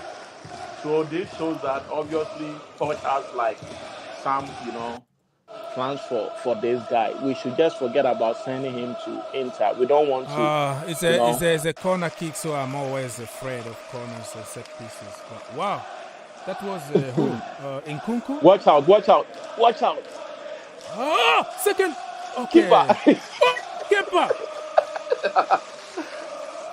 No, we're good. We're good, huh? We're good. Hey, Keeper. Keeper is gonna give me heart attack. Like seriously, that guy, I am not confident. And can you imagine me? I feel this way. How about the players? Well, he nearly considered that cheap goal, man. And even if you look around right now, I don't know if there are some good goalies out there who can come in right now. I don't know. Maybe we can end up with Martinez. Martinez is not a bad goalie. You're talking about Emi Martinez? Yeah, Emi Martinez. He might be good with Poch. But the problem is you have to be realistic too. Aston Villa are a good team now. They are owned by billionaires. They are trying to win the Conference League. It's going to be their first trophy under Unai Emery. They are in Europe. And it's going to be a tough negotiation if we have to go for him. Chelsea is calling. Who will say no? Well, I mean, he's still on long-term contract. That's what I mean. If Villa don't want to get him, listen, everybody got a price, right? But you're gonna pay a king ransom. It's gonna be a king ransom, because they need to find somebody else. So I don't think it's going to happen, but it's very entertaining to think about Martinez. And I don't even know how good he's from the back, how good he's playing the ball from the back. I don't know. That Martinez guy. I think he's kind of old school. Come on, in the box again. Lukaku Modric turning around. Shot. Oh my goodness. No. Again, cross the ball, man. He's holding the ball a little bit too much, allowing defenders to position back. What's wrong? Okay, we have a corner this time. Modric needs to adjust his way of play, which is you pass the ball right on time, you hold the ball when you need to hold. Like his decision making still very difficult for Modric at the moment. His runs sometimes he's too fast. He ran more, than the ball, and then he let the ball behind him. Or he's gonna be too early. Like he needs to work on his timing on the ball. That's one thing Jackson is cooking. Like corner kick, people. Hopefully we can score from this. Come on, boys. Second goal. First corner kick. Modric. Oh man. With this performance, nobody can tell me these boys are not ready for the season. They are ready. The problem I'm telling you here, most of them are kids in terms of football. And with the kid, you can have a lot of hype at the beginning and they're going to collapse physically and mentally at some point. That's why you need few more senior players to help them out. This referee has to protect our boys, man. In Kuku. Is it in Kuku? Yeah. This guy is too rough. He plays so rough, man. Dan Burn. Hey, yeah. Don't touch Nkunku. I'll come after you. Okay, so for corner, after the corner we didn't get anything. Now we have a free kick. Let's see how we do with our free kick here. People, don't forget to like. Help your brother get at least 100 likes. Let's go, man. The brother been here for 4 hours already and will be here for 2 more hours. Okay, this is a lot of sacrifices here. Let's go, James. Put in the box and let's fight. Bam. Here we go. Nobody is good with his head now. Second ball. Kukureya. Give it to who? Modric. Okay, dribble. Get a penalty. Oh! And another one. This is what I'm talking about. His timing need to be right. And he need to scan. Oh, we got the ball somehow. Jackson. Oh my goodness. Again. Oh my goodness. We are cooking. What sauce from Jackson? Jackson is absolute sauce. He can dribble past everybody. I don't want to hear anything, my people. This boy here, Caicedo, is not going anywhere. You keep him in the team, period. I don't want to hear anything. Sammy God, are you there? Yes, I'm here. I'm just you are watching the match from your device, right? Corner kick. Let's go. We played twice. Yes. 2 times. Boom. Again. Kuku. Oh. Shoot. Oh. Off target, people. We are cooking. 45 minutes. 5 minutes added because of the water break and because of injuries. So 5 more minutes to go. Fergie time. Let's go. What a game. Yeah, beautiful game, isn't it? Very, very good game. Good game of football, people. We are cooking. Come on, we dispossess the ball again. Kunku. Jackson. Cross it. Who is in the box? Nobody. We are taking too much time to the ball, though. It's not creating enough surprises anymore. Wow, chest. Reece James. No, that was out. That is a throw-in for them. But Reece James doing his thing. Captain James doing his thing, people.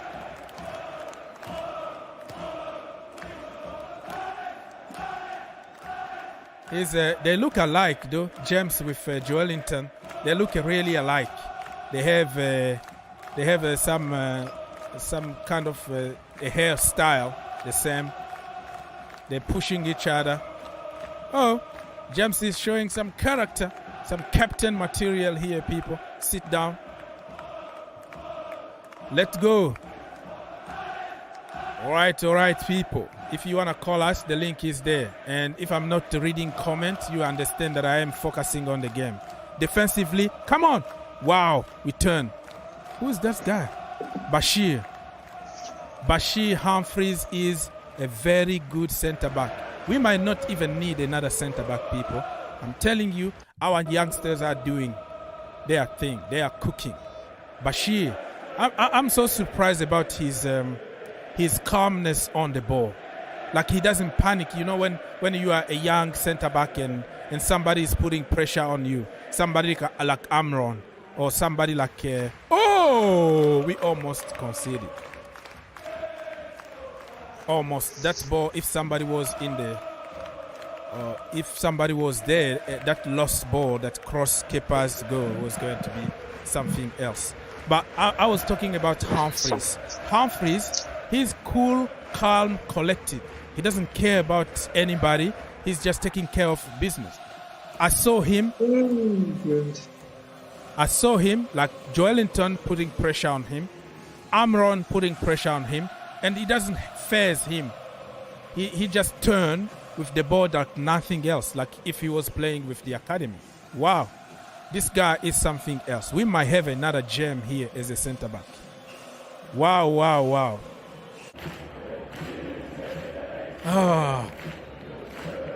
Mikhailo Mudryk is trying to score. And you know what? I predicted that Jackson was going to score, and I predicted like Enzo was going to score. Enzo Fernandez been a little bit quiet, in my opinion. Been a little bit quiet. But he's going to just wake up like this. Bam. Enzo needs somebody to activate his play. Yeah, today he's been a little bit quiet. I don't know if he's doing the holding. If you look at it, it seems like that. Cucurella, cover. Interception. Cover is the goal. Goal. Wow. Kepa Arrizabalaga and Cucurella lost the ball. 1-1. Amron just scored in his odds. What time to concede a goal, man? This is stupid. Kepa doing the Kepa. Cucurella, instead of putting a tackle, he let the ball go. 1-1. Amron is enjoying his time back in Atlanta. Bobby, what do you think about this? I think Cucurella is the problem with me. You know, he is YouTube. Mark. Yep. Mute yourself. Yes, Bobby. Oh my goodness. There was no reason for him to miss that ball. Yeah, just lay down, just tackle it. And when you have Kepa with his short arms, what do you expect? He got beaten by inches again. That's why I tell you people, I don't know why. I don't know why Chelsea is not talking about kicking. All these Kepa fanatics, they've got to stop it. Someone's got some music. Mark, you have a lot of echoes. Not from my side, is it? From you, yes. Just mute yourself. Let me go then come back. Yeah. Just mute when someone else is talking. That's all. No, him. I can tell from my side where You the guys hear me? echoes come. Yeah, we can hear you. I mean, all these Kepa fanatics, this guy has a physical deficiency. Yeah. He's not got the wingspan, and that's his problem. Cucurella is another one. He's too erratic. That ball, there was no reason for him to miss it. He was a pace off the pass, or he could have just lunged and he would have collected the ball. It. So individual mistake, people. I'm not gonna blame. We were, for a team that hasn't been together, I think we were the better team. Yeah. Newcastle struggled. They resorted to that old sort of English dirty tactics. And I call it dirty because when you go to hurt players, and you get physical in the sense that you are you're bruising other players. That's not football, and I didn't like that from them at all. I did not like that from them. They were fortunate; they've got this Alma on the right. He's a very good player, and he took his goal well. But I have to blame Cucurella and Kepa. Well, Kepa's just not good enough. He's not. He's not. So, people, I'm going to go around and hear from you people because many people want to talk. Mr. Sammy God, you're not talking. So, I'm going to take you off temporarily and I will come back to you and put Andrew very quickly. People, just go straight to the point and then we're going to go around. You say few words and we go to the next person and we come back to you. We're going to go around. Don't try to finish everything the same time, okay? Let's do this. Mr. Andrew, what do you think? First half, individual mistake just betrayed us. Good evening, gentlemen. Yes, sir. I think, it's going to be some slight individual mistakes, but I think the fitness is most definitely showing. We're running them ragged, so we'll see what happens in the second half. I'm quite confident that we're going to win this one. Most definitely. Yeah, man, that is the worst time to concede a goal, though. Like few seconds before half time, that the momentum just shifted from us to them. So I don't know, man. I'm still confident. I said we were going to win 2-1. So let's hope that this happened. So I'm gonna come back to you, Mr. Andrew. Poch is going to make a lot of changes, isn't he? So yeah. But we still have good players on the bench. But we put Slonina, man. I don't know. I would play Lukaku in goal right now than Kepa Arrizabalaga. Yeah, that brother, I don't know, man. Jamal, what do you think? Very quickly, first half. Mark, I'm coming to you. I think it was okay performance. We were controlling the game pretty well, but I feel like I'm still confident we can still win this game. We have the next half, which I guarantee we'll see like a bigger response and new players, so it'll be fresh team. I just hope we keep some players so they can probably do full 90 minutes, which I think they can. Like Nicholas Jackson and Cuckoo, I think they can play 90 minutes. So, yeah. Okay. Mark, what do you think? Yeah, so far so good. Just less than a month. Poch has been able to come out with this prolific side, and it shows a lot of signs that this team is going to do wonderful things. I'm so impressed. Regardless of the results tonight, I still think that this preseason training is really going well. Unlike last time when we had a very horrible, preseason training, and it's reflected in the league.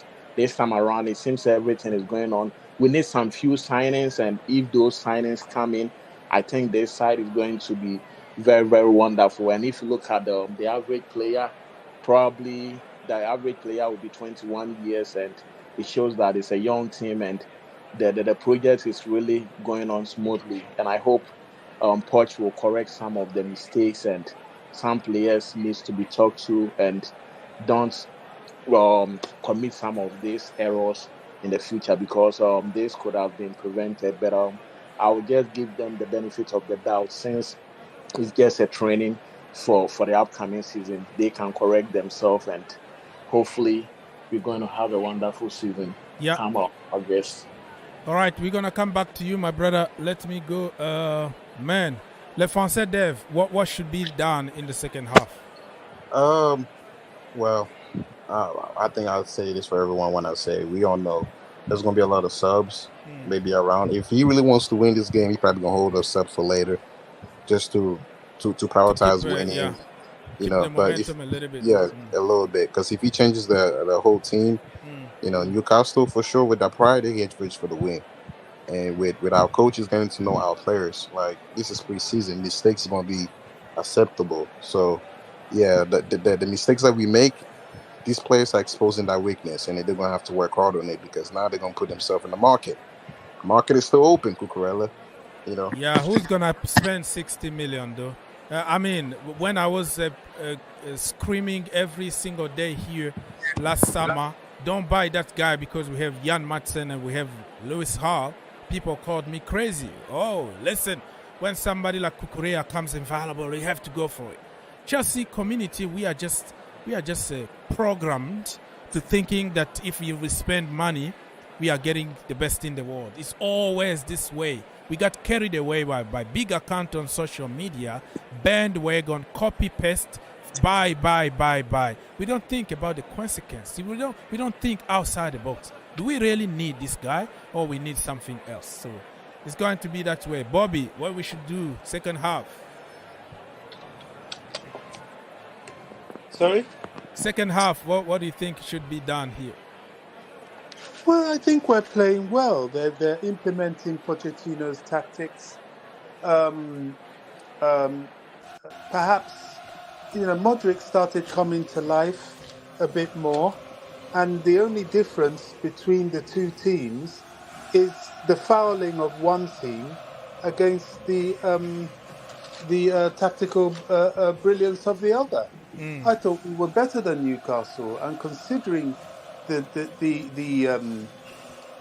training gap between the two teams. I mean, they've been with each other for a couple of seasons now. Yeah. And we are better conditioned.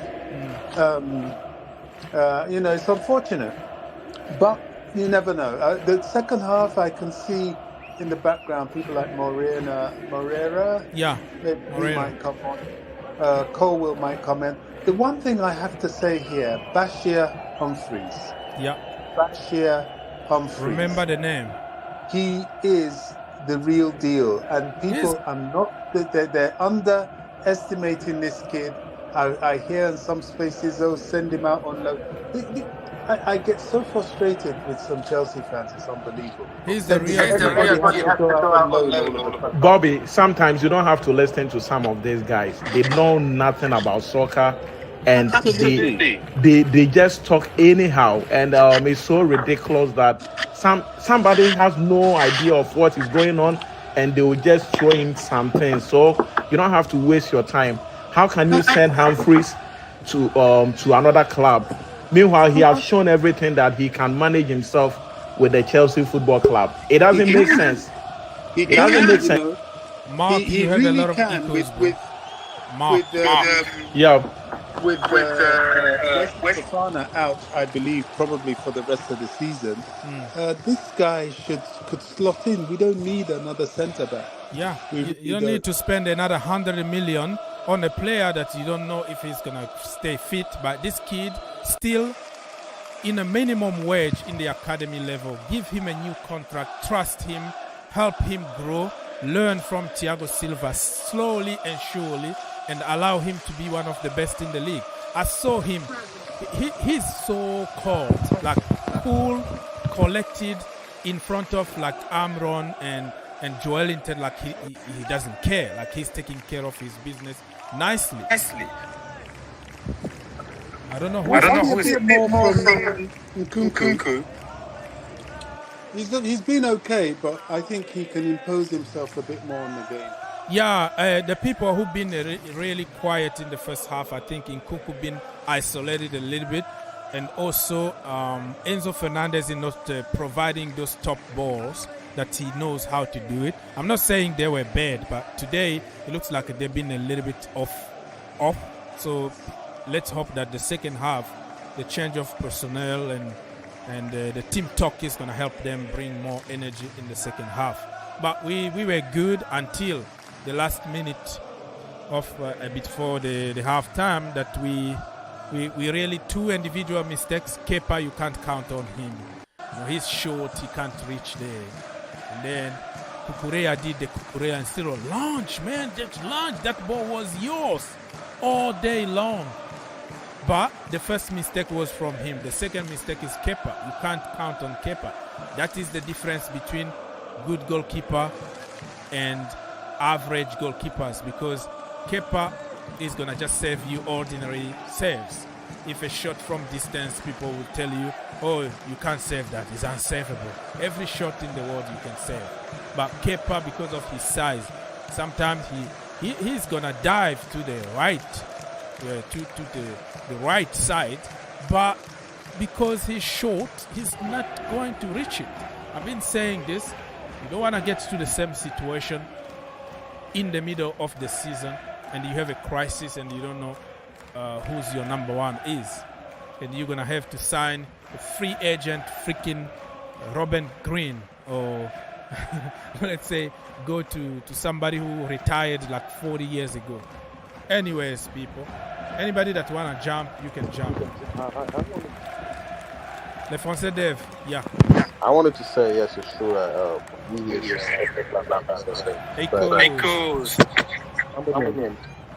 echoes are coming from, not you. Echoes are coming every time Mark unmutes himself. It's just destroyed the entire stream. Like he got another window open. So when you're not talking, you have to mute yourself. And when you're talking, you unmute yourself. So yeah, let's go, Francis Dev. Yes, I was saying that the goal that we kept conceding, the ball rolled faster than you can see it from the screen, because Cucurella got exposed, and now in a 1v1, it's not every day we would have a goalkeeper stop that ball the way it came so fast. Compared to like the goal that we scored, Jackson was very close to the goalkeeper, and then he made it look so simple. Sometimes the ball travels faster than we see, because if Cucurella will have slided and be a more be calm, because this guy always moving so quick and so fast. If Cucurella will have been calm and take that ball, we wouldn't be sitting here talking about Kepa, because sometimes you should already know that. But that's why you have a goalkeeper. Though I understand what you mean. Yeah, it started by Cucurella, but that's why you have a goalkeeper, because mistakes are gonna be made, and you need your goalkeeper to save you. I know. But I just feel like the rules of the game is protect your goalkeeper from conceding goals like that, because sometimes I'll say it's probably not easy for Kepa to immediately just stop a ball like that. Like he probably had faith that Cucurella could have stopped that, and then the guy who scored the goal too is a great player. So it's not something that's very easy. I mean, if this was Liverpool goalkeeper who will have stopped that, then yeah, we will have pressure for Kepa, because that ball rolls faster than we see from the screen. I understand that it was faster, but the problem is if you have a taller goalkeeper. Did you see that he dived? He was there. He was on time. It has nothing to do with how fast the ball was. It was something to do with his size. He can't reach there. That's the problem. Like the jump was right on point, but almost got to his fingertips.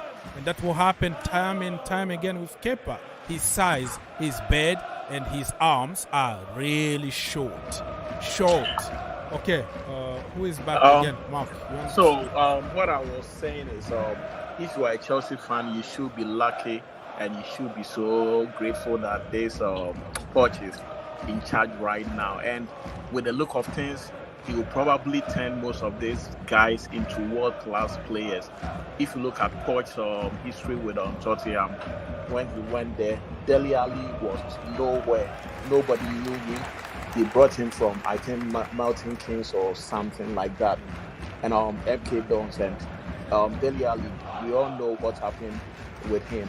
Harry Kane was nobody.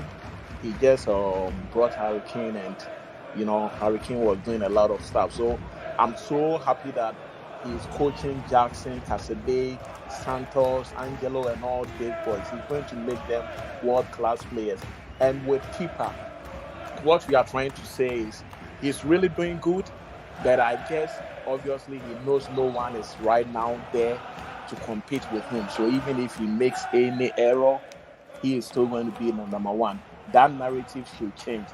We should quickly get somebody in place so that he will compete with keeper. That way he will be a little bit serious. And as also was saying, his height is not favoring the whole situation at all. A taller goalkeeper like Peter Cech would have done something, and this ball would not go in. I'm not going to blame him too much for the goal, but I think some of these things he should correct them. Or even if he can't, bury some of these balls, he should make an attempt to like go forward and see if he'll be able to catch the ball in a way. But the way he positioned himself in the goalie, obviously a player will just place it at the last post, knowing that you are very short. And a player like Cameron is very good at that. So he could have positioned himself in front of the goalie. So you know? we need a goalkeeper. Basically, we need a goalkeeper. People, Sterling and Gallagher are on. Hopefully, they can bring. I was going to say, I think Jackson is off for Sterling. The second half just started, people. I'm still here. Don't worry about it. But if you wanna go and watch the game quietly and come back after the game, I'm still here. I'm not going anywhere. If you wanna stay with me, no problem. I'm just giving you heads up. Green light if you wanna leave. Don't feel bad. You come back here after the game, and we're gonna continue analyzing. Hopefully, we can win. We can win the second. What is called? We can win in the second half. So yeah. All right.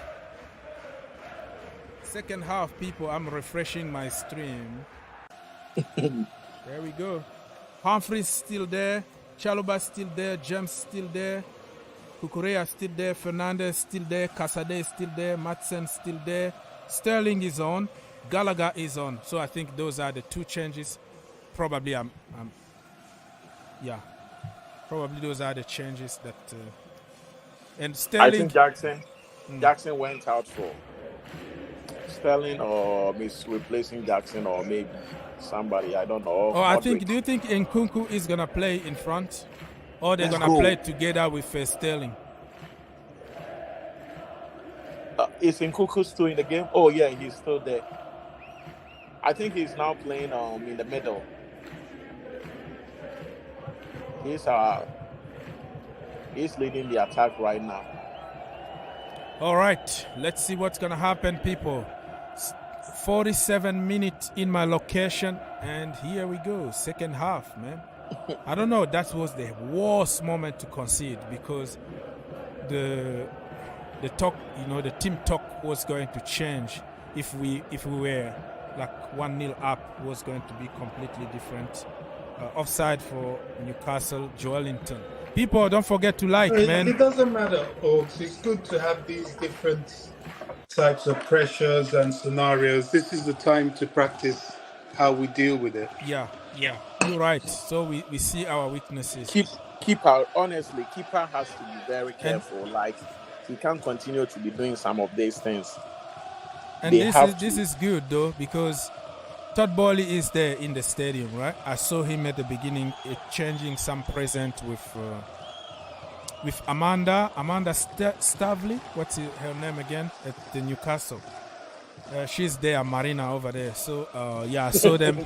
I saw them exchanging some present. I don't understand the change of present. Why you need to be in front of cameras that need to take pictures? When he went to AC Milan, also he gave them some present. He was on the camera. Against Real Madrid also we gave them some present. Barcelona present. Everything on the camera. I don't know, why can't we just do it in the in your luxury box somewhere? But anyways, so I saw Todd Bowley is watching, Iqbali is watching. Now tomorrow we need to find some solutions because this is taking too long. Sign some key players and allow Pochettino to start cooking. You see that the game have improved. You see that we are shooting more. We are creating more chances. We are clinical. Everything is working for us. So he needs some help. And I'm happy that Kepa is having this time, like conceding some stupid goals so we can start thinking. Because if Pochettino thinks that you can improve Kepa, okay, and he's not going to grow anymore. He's short. That is nature. There's nothing you can do to improve it. So I am demanding now that we take the goalkeeping position seriously. Nkunku is warned verbally by the referee because of the foul on Tonali.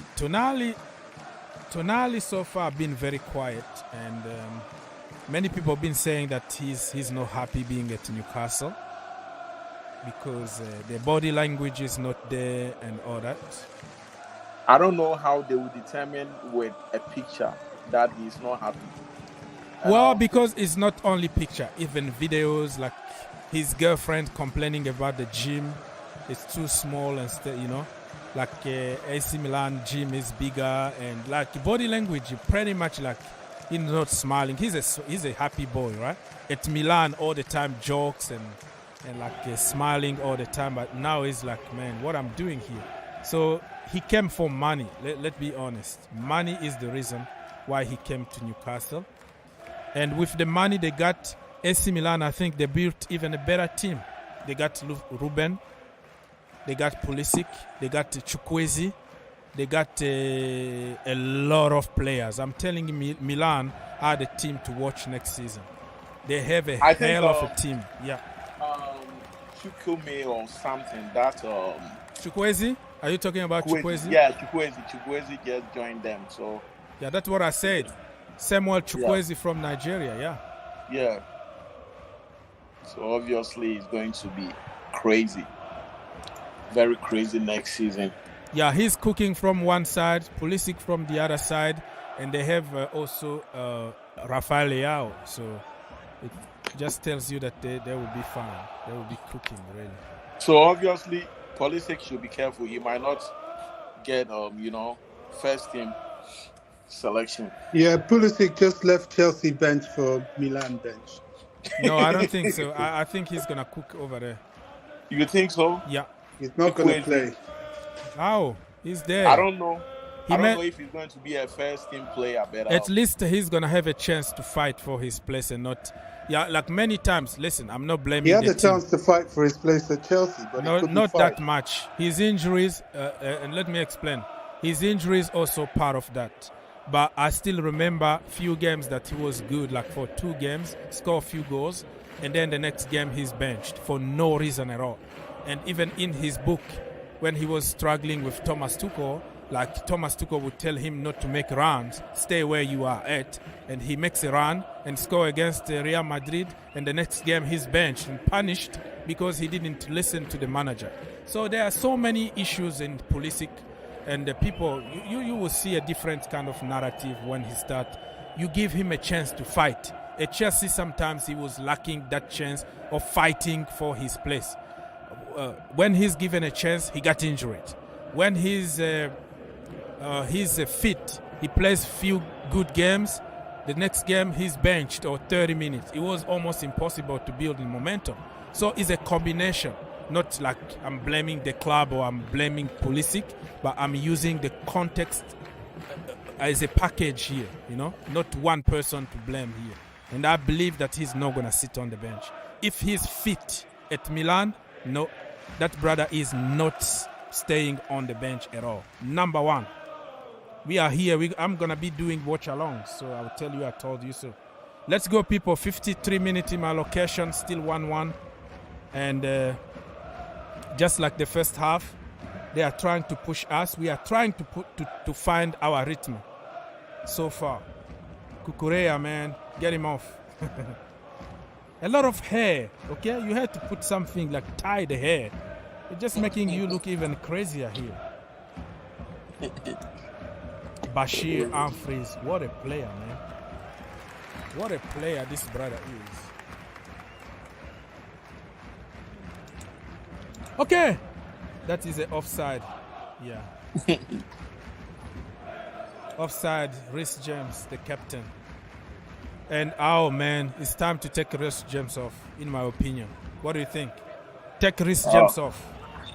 Well, to be and bring Malo Gusto or something because you don't want to get in the situation he got injured. He's been out like for 4 months or 3 months.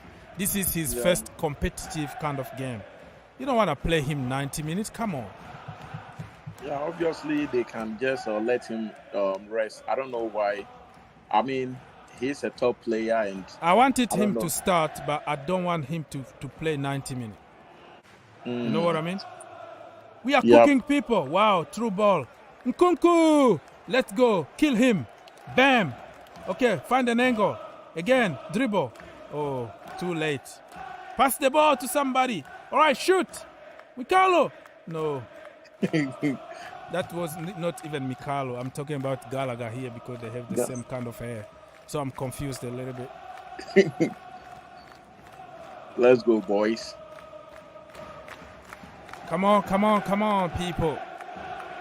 Let's cook. Tonali wanted to stay at AC Milan even with lesser money. Yes, he was forced out. I agree with you, Mr. Rafael.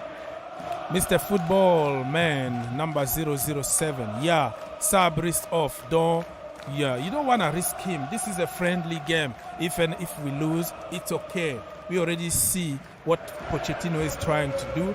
Only individual mistakes cost us. So take Reece James off right now before it's too late. Maybe you want him to be matched. No, we still have 2 games in this preseason, bro. We still have 2 games. Oh.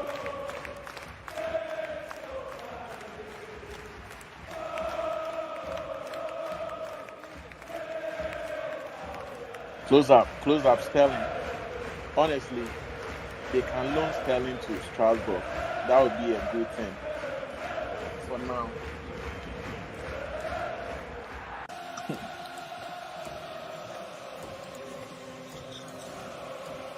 Tonali much better than Caicedo.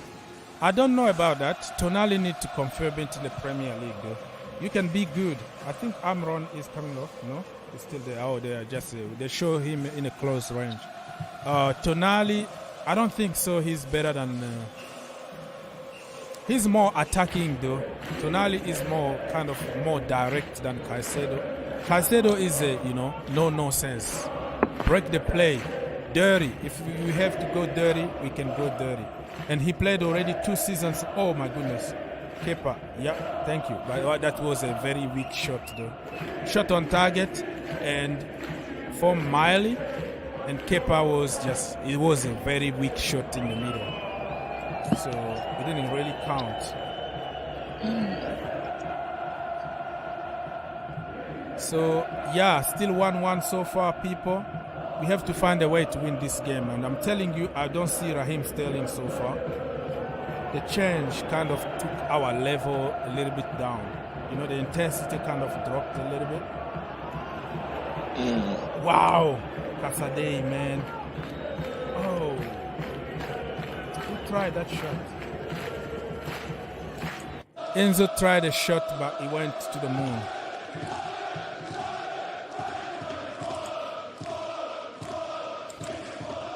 Enzo tried that shot, went to the moon, people. So it's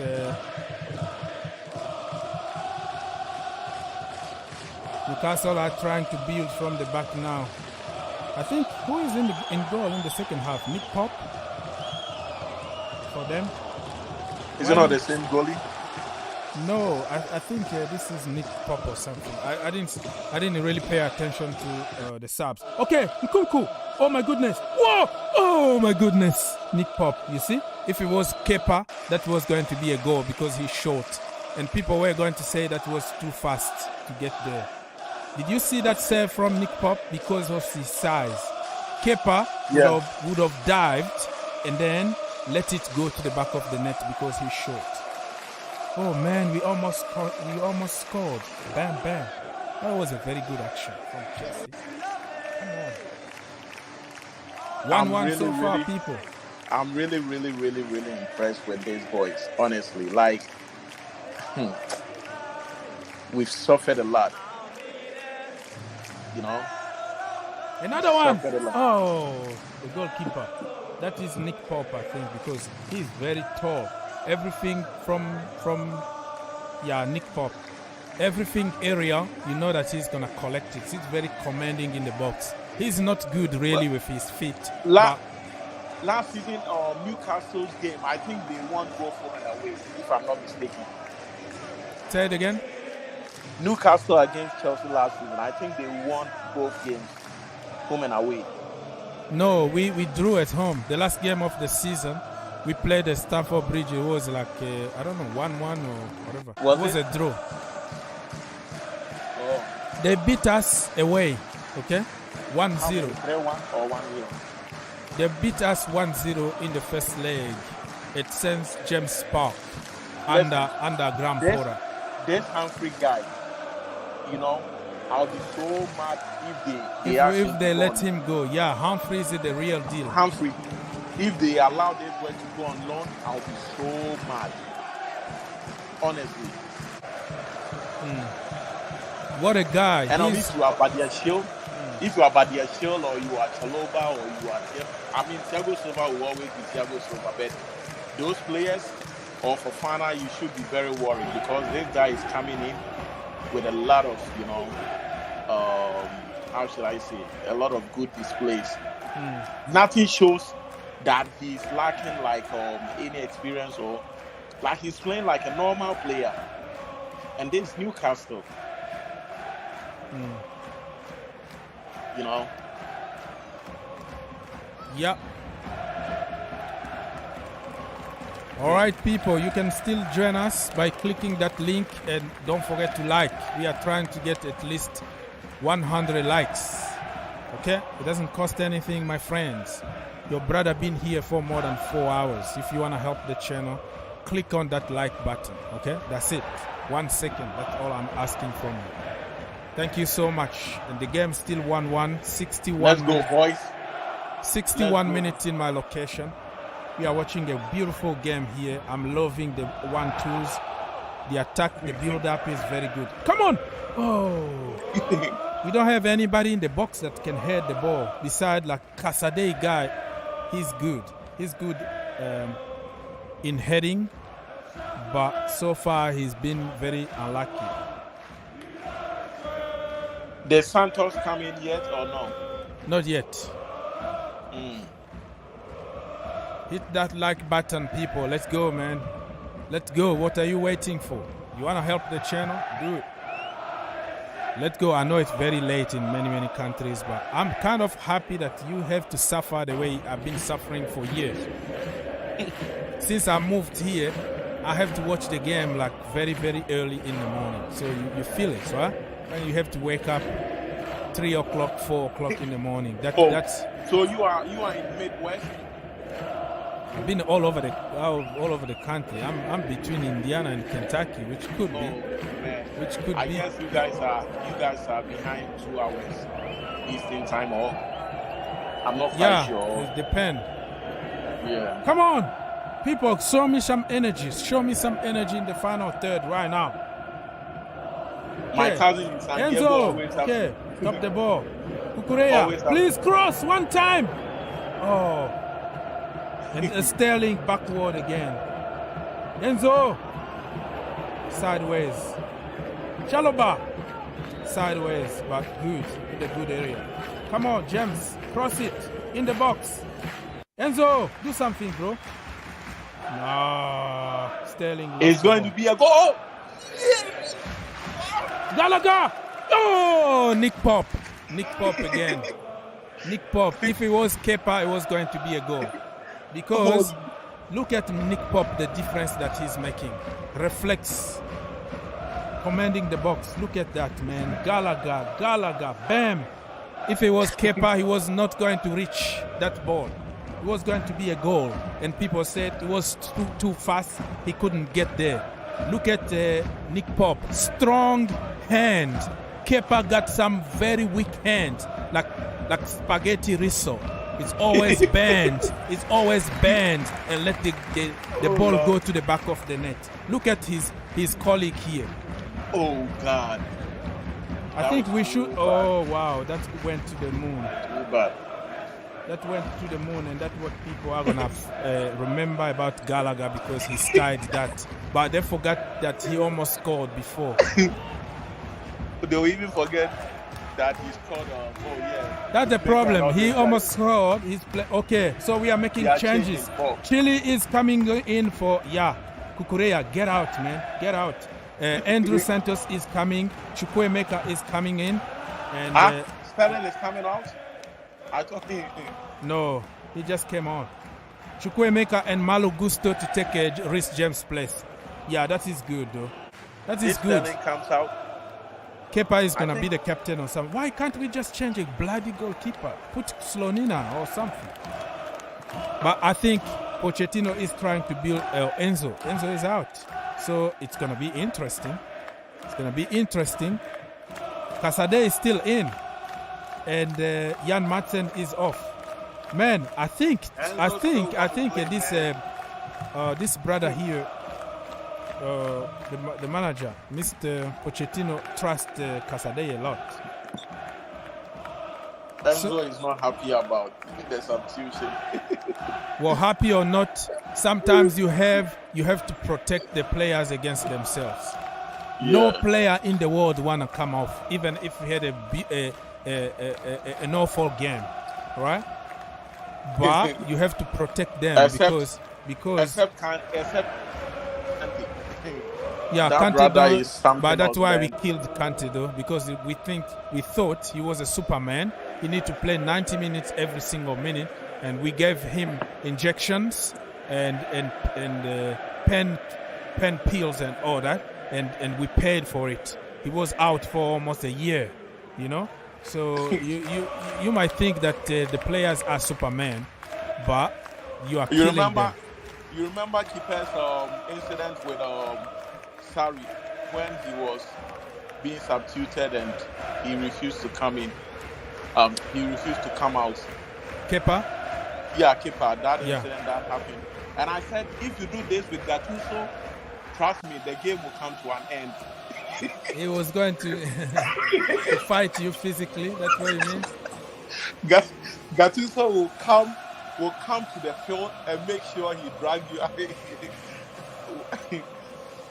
Oh, Gattuso. That guy was a great player. One of the best midfielders. Yeah. Let's go, Chelsea. So this Caicedo deal, if it doesn't happen, who do you think we should go in for? Because I believe we still have like a lot of players who can still come in and take that position. Yeah, if Caicedo doesn't come out, probably we have already the solution inside the team. We have to think outside the box. Maybe Chalobah need to switch to the midfield. Maybe Correa need to switch. Maybe Lewis Hall. Try different combinations before you go and spend a lot of money. But if that is not an option, we still have Alvarez still there. From Ajax, the guy that we wanted to go last summer. He's there looking for a club. We still have Manu Kone, who still can do a good job. And then that guy made some comments about Chelsea when things were going bad. So I don't know if people. What guy are you talking about? Alvarez. Like, I guess he posted something that I'm glad I didn't go or something like that. No, I never heard that. But listen. Yeah. Samuel Eto'o said that I would never go to Chelsea. I would prefer to go back to Cameroon, sell nuts on the street than playing for Chelsea. He ended up by playing for Chelsea and banging goals. Sometimes in football, it's about business, bro. You do your job, I do my job. That's it. There are so many people. Don't tell me that everybody that comes to Chelsea, they love the club. You're coming for money. You're coming for prestige. Yeah. You do your homework. That's it. Goodbye. Just because you said I'm glad for one reason and that particular time doesn't mean that we have to always take everything seriously. And just because you say that you don't play for Chelsea, we're gonna Lukakuize everybody. If you know what I mean, everybody's gonna be a Lukaku. You know these Chelsea fans already. The smallest thing you say. The small things. Oh no! Don't get to my club. Don't. I heard people telling Cowell to come out here. You need to. And I say, you know what? Cowell is a human being. He's trying to respect Brighton, all because when we sent him over there, they gave him the opportunity. He had a very good time. You cannot just go and disrespect that team. If you want to stay at Chelsea, you still want to be very careful the way you will just, come out and say, hey, I'm staying with Chelsea, this and that. Don't forget this guy was playing more interesting football with Brighton more than with Chelsea. So you can't ask him to just go ahead and say something to Brighton. But I guess I like what he and listen, I'm not a kind of person that will always remember what somebody said against me, so I don't want to see it at Chelsea at all as a club. Even Caicedo, last January, he was like, I can't wait to join Arsenal and all that. Even Mikhailo Mudryk, he was saying London is red, putting pictures on social media, watching Arsenal game. He was twerking. He wanted to go to Arsenal. He moved to Chelsea at the beginning. The body language was awful. Looked like he didn't want to be there. But now he said London is a blue, and that is a business. Jorginho said London is blue, blah blah blah blah. Now he's playing for the opposition. He kissed our badge. He goes to kiss another badge. So I don't take into consideration what players said in that particular time, because I think it's business at the end of the day. So that's the way I see it. It's interesting. And the way they were able to bring Caicedo from the Ecuadorian league, I will just let me repeat something. Let me cover something. I'm not being rude here, but I have to run the show. Okay. So it's a break, people. Water break. Another water break is 17th minute, and Pochettino is giving instructions. Hopefully, we can see more energy after this break, because we really need to win this game. Even if we don't win, it's already a win for me, because playing really equally, giving them hard time for a team that's been together for many years. With this baby team from Chelsea, I'm telling you, I'm loving it. I am loving it, and I am not going to blame anybody today. The goal we conceded was just an individual mistake, and it could happen, it could happen. This is part of life. So I'm going to give you, if you are watching on YouTube, I'm going to pull some statistics here on the screen. You see here, possession, they have more possession than us. So far, they have like 54%, and we have 46. It tells you everything you want to know. Pass accuracy today is 89% for Chelsea, 90% for them. Understandable. Shot altogether, 10 for us, 9 for them. Shot on target, we had 4, and they had 3. So we're doing good, considering really how young our team is, and competing with this senior team. I think we're doing good. So Tonali is on the floor, got fouled by Raheem Sterling. But Sterling, you have to show us something, man. Sterling needs to come up with something out of the blue to convince me, because I don't know. I don't know how to make about this brother, man. I don't know.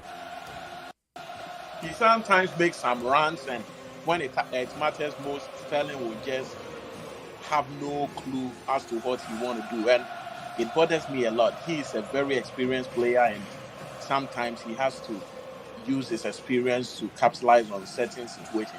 There was a time this Brighton player was pulling him down. He managed to, run from the guy, and he entered the box, and this guy was lost. Yeah, it looks like they turned blank. They turned blank at the, when it comes to the final third. Yeah, it's so I was so surprised. A player of his caliber shouldn't be messing with some of these chances. And if you have a coach who watches you a lot, he might not probably, start you in any game. You're not going to be a starter. He has to be careful, because with the look of things, he might not be. Let's go. You could do something about it. Oh, come on, Sterling. He got a free kick. Oh, that is a free kick. No, he didn't get it. No. Why? I mean, he spent a lot of time just complaining instead of tracking back. Sterling. He spent a lot of time complaining and asking for a free kick. Keep going. He dragged. Oh, that was a free kick. Tonali, come on, that was a free kick. Ref, come on, that was a free kick. Because what people don't understand is when you are running at full speed, every single little touch, you are down on the floor. People don't get it. This is how it is. Oh man, that was a foul. I'm not gonna blame him for that. That was a foul.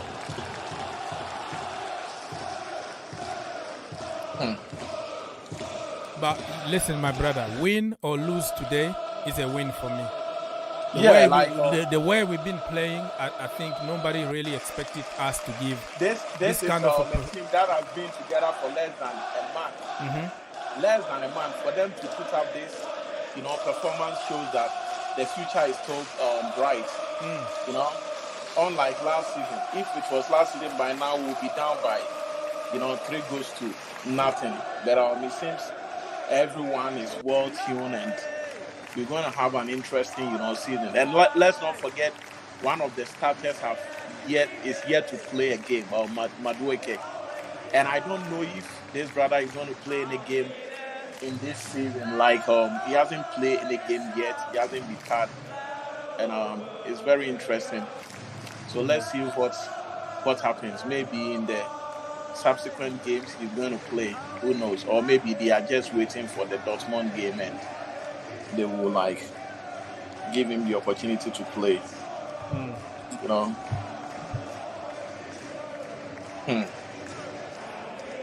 It's interesting. I like the way they are comporting themselves. Like Humphries has really, really surprised me, honestly. He has really surprised me, and they have to let him play more with Thiago Silva. This is somebody who I think he can learn a lot. Although he might make certain mistakes, but we should try and forgive him. Look at his passes. Let's move, guys. Let's move. Good kickmaker. Oh, come on. Who is that? Look at Humphries. Come on, guys.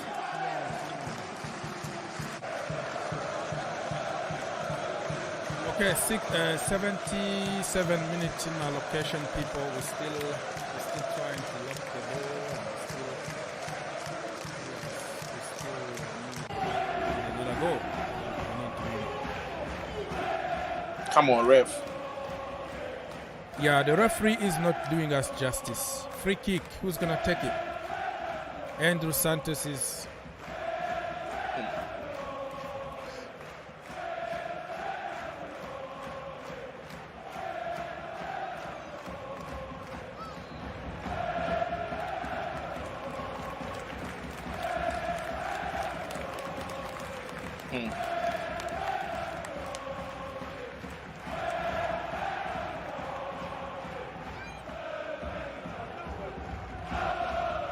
Amron is out for them.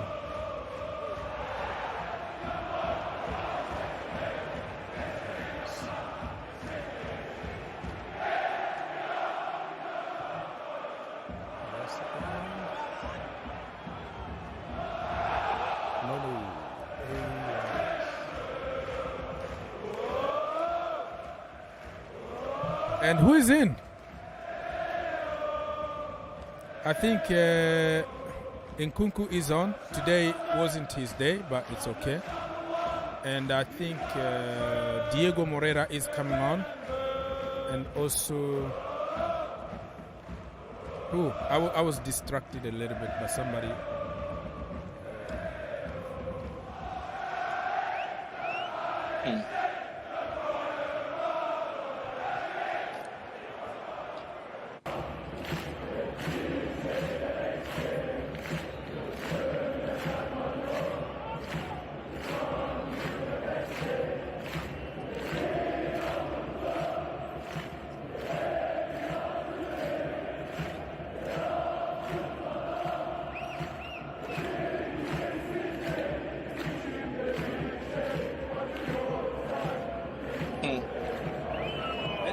Let's go, people. So I think still like 11 minutes to go in the regular time, plus 5 minutes at the end probably. So let's wait and see what's going to happen. But don't expect too much because we made a lot of changes. So the intensity is gonna go down. The most important is like everybody gets some minutes and the coach knows exactly what he's trying to do.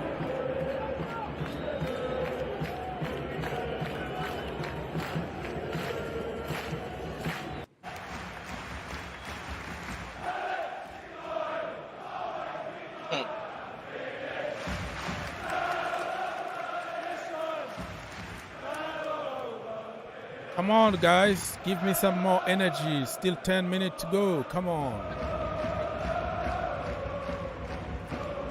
1-1, people. I think that big mistake from Mr. Kukurea might cost us this game, because if it was 1-0 in the 1-0 and we went to the break 1-0, I think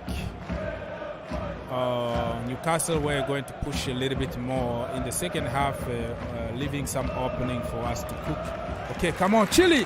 Oh man, you don't do that against Nick Pope, because he's gonna collect everything from heaven. He really is very good. So don't even try to cross the ball, because he's gonna just claim it. So you have to be very careful before crossing the ball to the box, because you know what you're gonna get. They have a very tall, commanding goalkeeper. In goal, Chukwuemeka, my brother, do something, bro. Do something for me. Be a hero today. People, listen, help your brother out. Let's get 100 likes. I feel like we're going to have a last-minute goal. Hopefully, fingers crossed, but they can also score. That's the problem. We still have Kepa in goal. The performance I've seen today, I will care less if we even lose this game, to be honest with you. Because a 3 weeks team, comparing to Newcastle, who were doing so good, and they came close to winning the title. I mean, I'm impressed. I'm so impressed, and I don't think this is going to be our first 11, and they are still holding on to the game. So it's a good thing.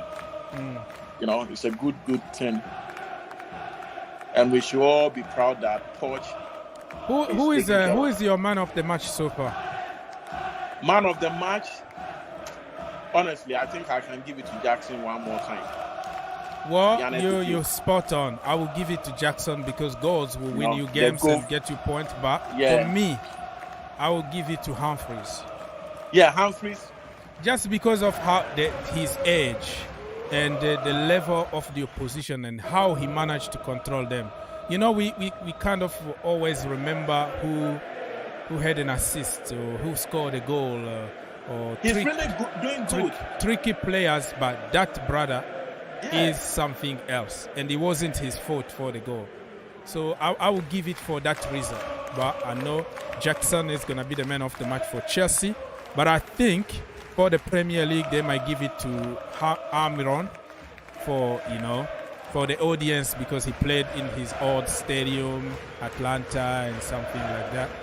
But I think really, if we see, whoever is going to score the winner is going to get the man of the match. So still like 7 minutes to go, regular time +5. Let's wait and see what's going to happen. Time to push a little bit more. Come on, people. Conor Gallagher gets a yellow card for a foul on Sandro Tonali. Got a yellow card. And sometimes you need this. You need people who can do the dirty work. And Gallagher, every time you want him to do the dirty work, he's there. So do not disrespect him. Are you watching the other game? Because I just switched everything. I don't want to watch the. Which game? I think Arsenal against whatever. It's gonna be against Barcelona. Whoa. For Barcelona, that will be later tonight. Yeah, it's gonna be in 30 minutes from now. I think Real Madrid against. It's 1-0. Still 1-0. Okay, and against Man United.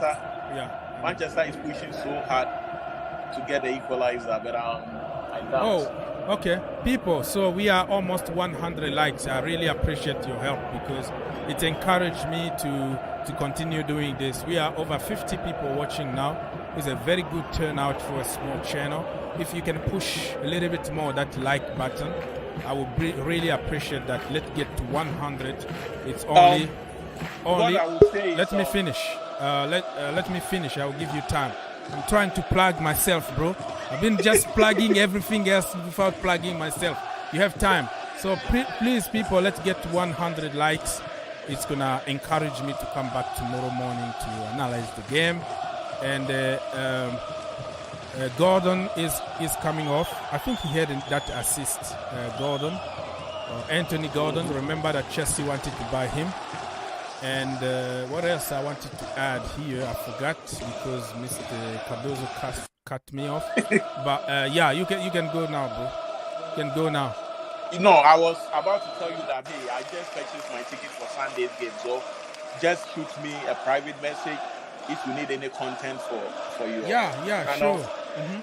Let me know. Yeah, then we're gonna talk in private. You just go there and you'll be reporting live. We have a reporter live from stadium. Then mine's over there. I doubt it. Yeah, I'm gonna pay you $1 a day, but yeah, it's okay. So people, thank you so much because they like. You have to ask people. The more you like, the more people are joining us. We are almost 60 people watching now, and almost 100 likes. Keep pushing that like button. I wanna get at least 100 likes. Come on. Oh man, there's a collision here. Somebody is on. Somebody is down. I want to know who. Injury to Newcastle. Somebody, Chukwuemeka just did some dirty on somebody. No, it's Sterling and one player. Oh, yeah. Sterling and Jordan. I see. Yeah, people, we are almost there. Almost 100 likes because you have to ask people to do stuff. I've been here for 5 hours straight. So if you're gonna give me your 1 second, I will take it. Let's go, man. Let's keep pushing that like button. 1-1 so far. Listen, today, even if we lose the game, I'm okay with that. I think we did a great job. I think Pochettino is doing a great job at Chelsea with a bunch of kids. And this team of Newcastle qualified for the Champions League for a reason. They didn't play even their kid. They played their starting 11. And we gave them this kind of game, this kind of level. I'm telling you, I'm happy with what I saw, regardless of what's going to happen. And Mr. Mark Cardoso is still eating. I don't know what he's eating, but it looks like he's cutting some steaks or something. All right, Le Français Dev, let's go, bro. Somebody is on the floor. I can't believe these Newcastle's playing 4-5-1 in the preseason. Like, is that serious? They've parked the whole tsunami in that goalpost. Like, seriously, this game is getting boring because the only team that's really coming out is Chelsea. But they want to try tactics. There is no one way of playing football. Oh, man, this game is dead. I just have to be honest. And this is the reason why Pochettino wants a little bit more signing. Because, as you could tell, when Enzo and our midfielders went out, we relying on players like Gallagher to be creative. And of course, Santos to be creative. But you could tell that we need more experience in the team. Because this is our last challenges. Our last challenge is to do something about this bus in the back. And we need another striker. Obviously, we can see it now. Yeah, what do you think about Bashir and Humphrey so far? Bashir Humphrey, the young centre-back that... he's calm. He is very calm. I'll take my words back. When the game started, I was a little bit saying, "Child, we're worried, right? You have to trust Cobham, brother. You have to trust Cobham. Let me go. Ezekiel, are you there? Ezekiel. No, you can't speak, brother. So I'm gonna take you off. I gave you the platform to talk, but you're just silent and black. I can't see anything from you. So people, 80th minute, 2 minutes in the regular time, plus the water break, which is and plus also the injuries time. Malo Gusto is doing some dirty on Isaac. Malo Gusto is doing his thing, and I'm so happy that we gave Reece James a little bit of rest. I didn't want him to continue. I wanted him to build that confidence and that fitness level slowly and surely. What Malo Gusto did to Mitoma the last time, man. He put him in his pocket, right? I'm telling you, Mitoma wanted to be a smart player, and Malo Gusto was very nasty with him. And I guess he really, really did a good job because Mitoma last season, let's not forget, destroy a lot of defenders. He destroyed a lot of defenders, but I guess Malo Gusto was up to the task and he was keeping tabs on this guy. He was really working. it will be so sad that unfortunately he has to compete with James. But hey, I guess he will get. Nah, it's not sad, man. It's better like that. It's better better like like competition every Because single James, post. I mean, James, honestly, you can't James count just on one of him. them. He's always injured. Yeah, you're right. You're right. And also before even the injury arrives, you saw because we overplay him because he's the only person from that position. So this time around, it's gonna even help Reece James. You don't have to play him Let's 3 move, games boys. in a row. You know, you can rest him for his own good. You know. This must be a goal.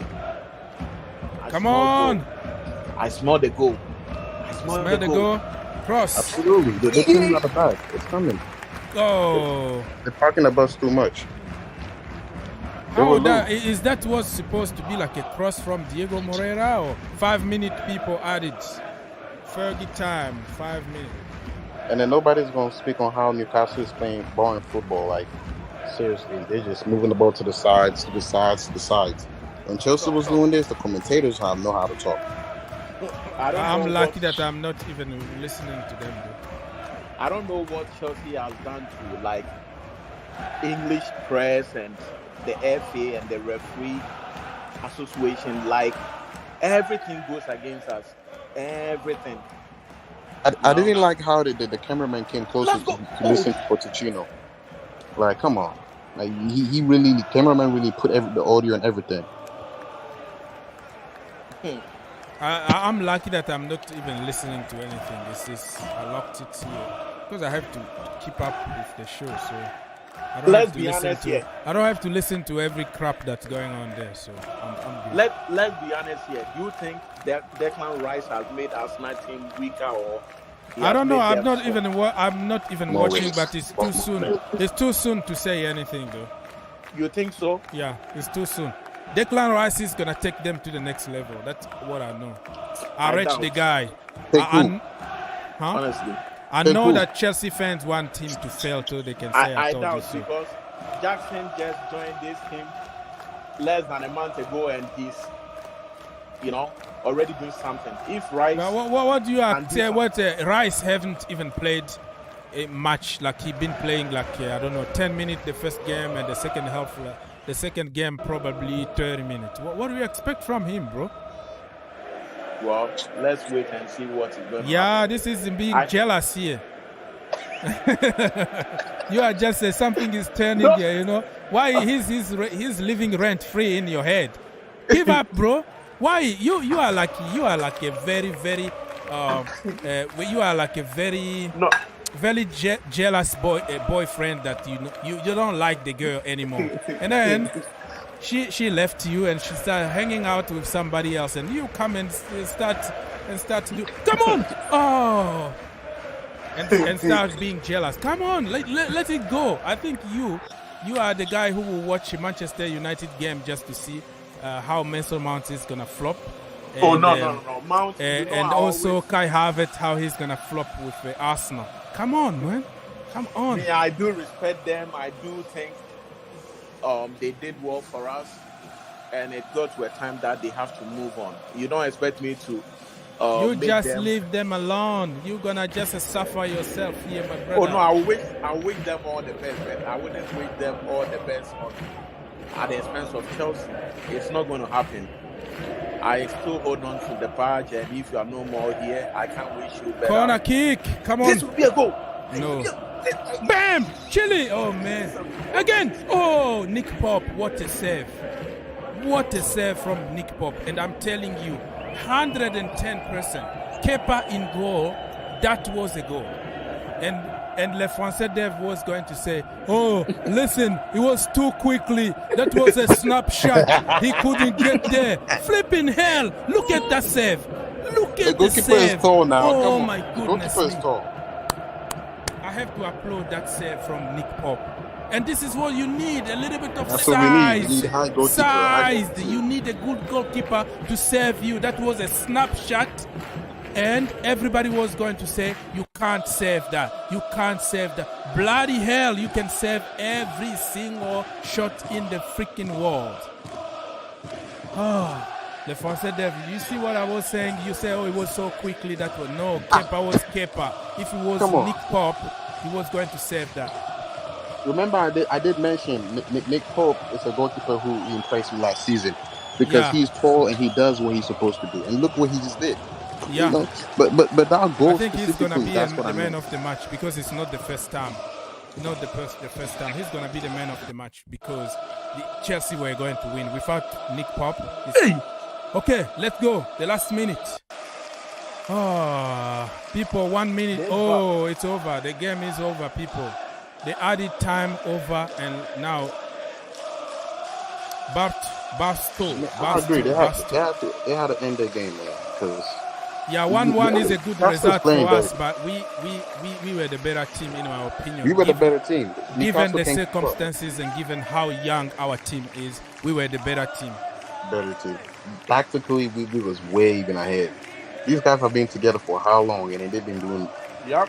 I don't know, man. Like Chelsea's a promising. Come on, Chelsea, man! I'm very impressed with the boys, and this is what you say. The end of the game, Mauricio Pochettino is allowed to say the boys gave everything. This should be a goal. No way. He's not gonna say that. Yeah, so many people, so many traffic. There's a lot of traffic. No, the game is over, man. It's over.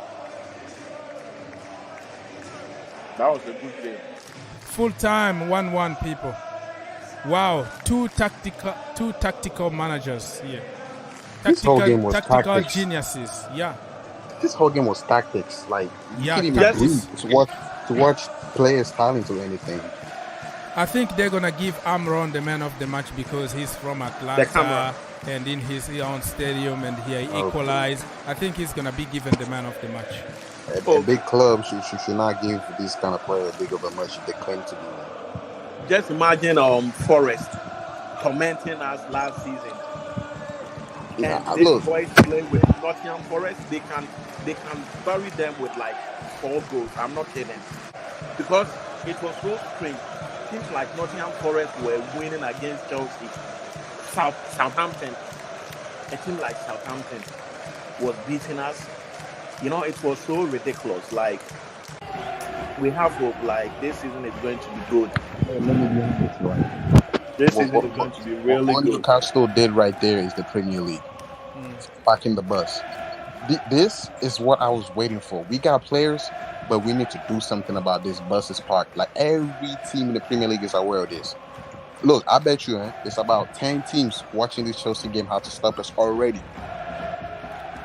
But we were a little bit unlucky in the final third. A very good goalkeeper. I think they're gonna give man of the match to this Amron guy because they are showing. No, you have the man of the match. They are showing him a lot because he equalized very, very easy goal. You know, mistakes.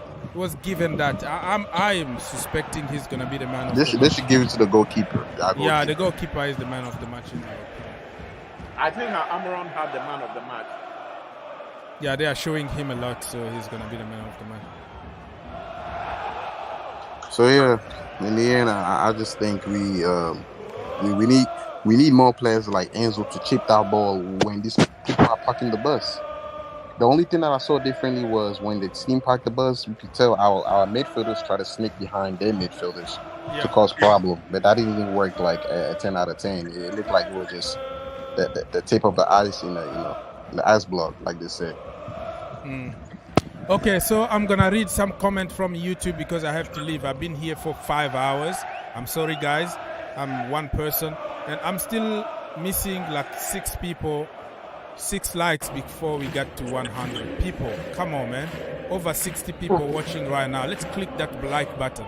The brother been here for 5 hours. Please, if you wanna help me and get me to 100 likes, I will appreciate that. And let's do it. Thank you so much for stopping by. I am going to be very, very short because I have to go. Anybody that I will take through now, you have to go straight to the point, conclude the game, analyze very quickly because we have another show tomorrow. You can come tomorrow. Mr. Andrew, my brother, talk to me. What do you think about the game? Yes, brothers. I think it's a fair result. I think there's a few question marks over one or two of the players. Most certainly Cucurella. Gallagher is another. I think, and you know, Sterling, man. What does Sterling do? this is what that's about. What I was about to say. Raheem Sterling. I think there's a question mark over this guy. Does he deserve to be in the team? Which makes me think this is the reason why they're going after this Mohamed Kudus, because he can play in that position from what I understand. He's a midfielder that he can play in the front row as well. So yeah, there's a huge question mark over Sterling as well. He's not contributing anything. He's nothing. He's just like lazy on the pitch. You expect even a lot of energy from somebody from the bench. He looks like he's still overweight. He's behind, getting bigger. I don't understand this guy. What's wrong with Sterling, man? Okay, so Otherwise, I believe it's a fair result. So. Yeah, it's a fair result. I predicted 2-1 to Chelsea Football Club. Kepa and Kukureya let me down, so I am not going to complain much about it, because today, even if we lost this game, it's a win for me. This is the kind of games that you need to test water. You know, this is the Champions League game that we just played here with a level, and Newcastle United played with their strongest team. And we kept them away from our goal for so long, and it took one individual mistake to cause us trouble. So I'm happy with the situation.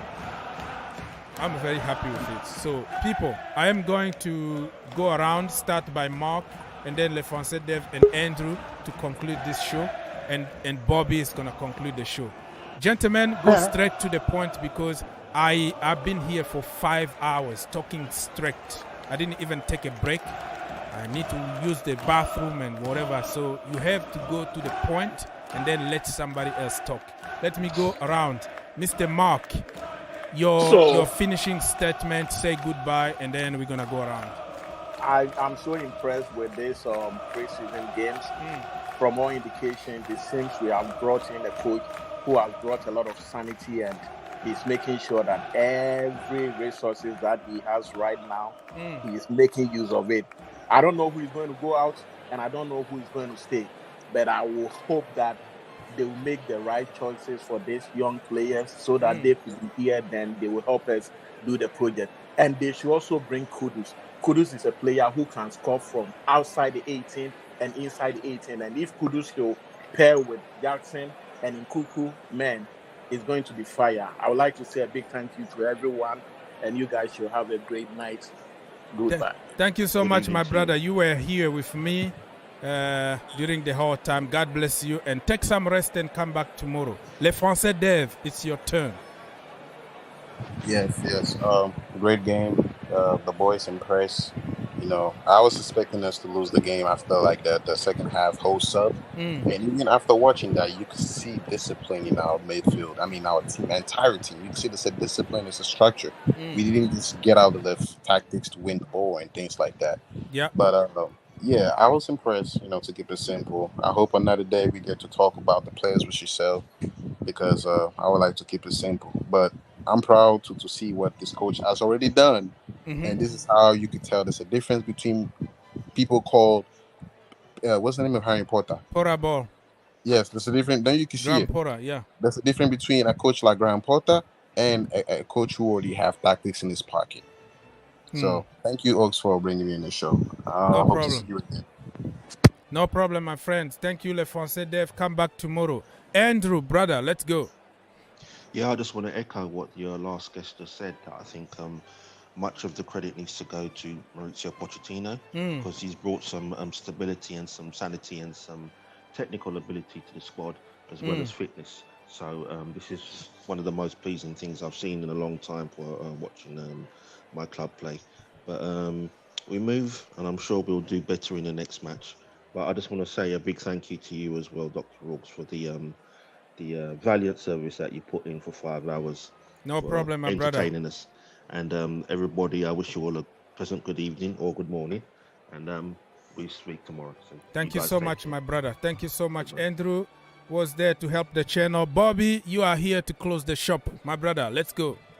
Yeah, big up, Oaks. Thank you so much for your hard work and your diligence and Thank your you so much. dedication to the fan base. You're a top geezer.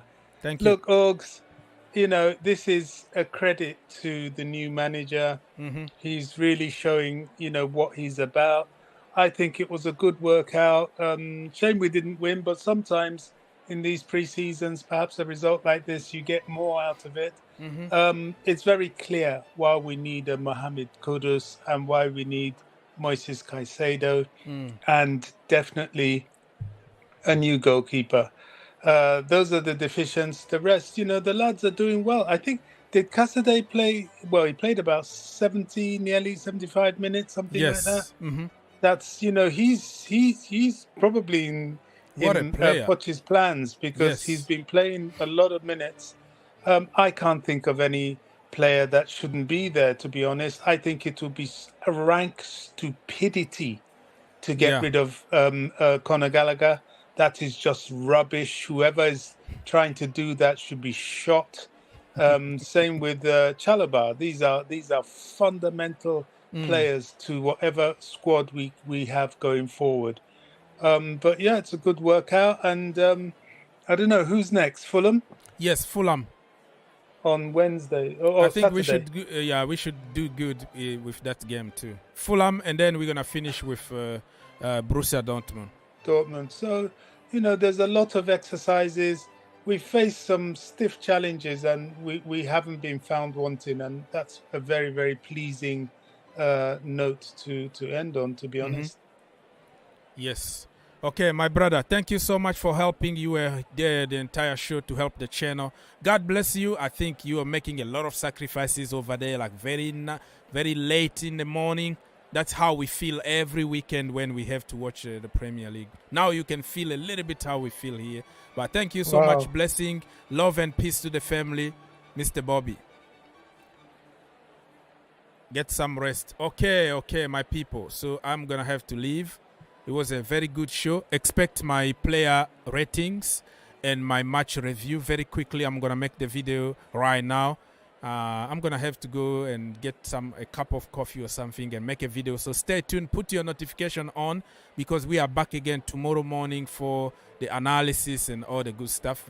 Also expect on the Green Turf YouTube channel, you're going to have my match review. And then the player ratings is going to be on the GFC YouTube channel, because we have few more channels. Put your notification on, coming your way. And also Mauricio Pochettino press conference after the game. All the good stuff. You have content every single day in this place. You know, I'm not going to let you down. You know, I'm always there for you people, and you are there for me. On your way out, don't forget to subscribe, share, and comment. I'm sorry if I didn't read your comment, because it's too much and I've been here for 5 hours. Elisa said that we missed Angelo. Well, he's going to have time to play, my friends. No time to regret now. We had a very, very solid performance today. Thank you, everybody. Push that like button, okay? Destroy that like button on your way out. God bless you. Think outside the box, and I will see you next time. Blessing.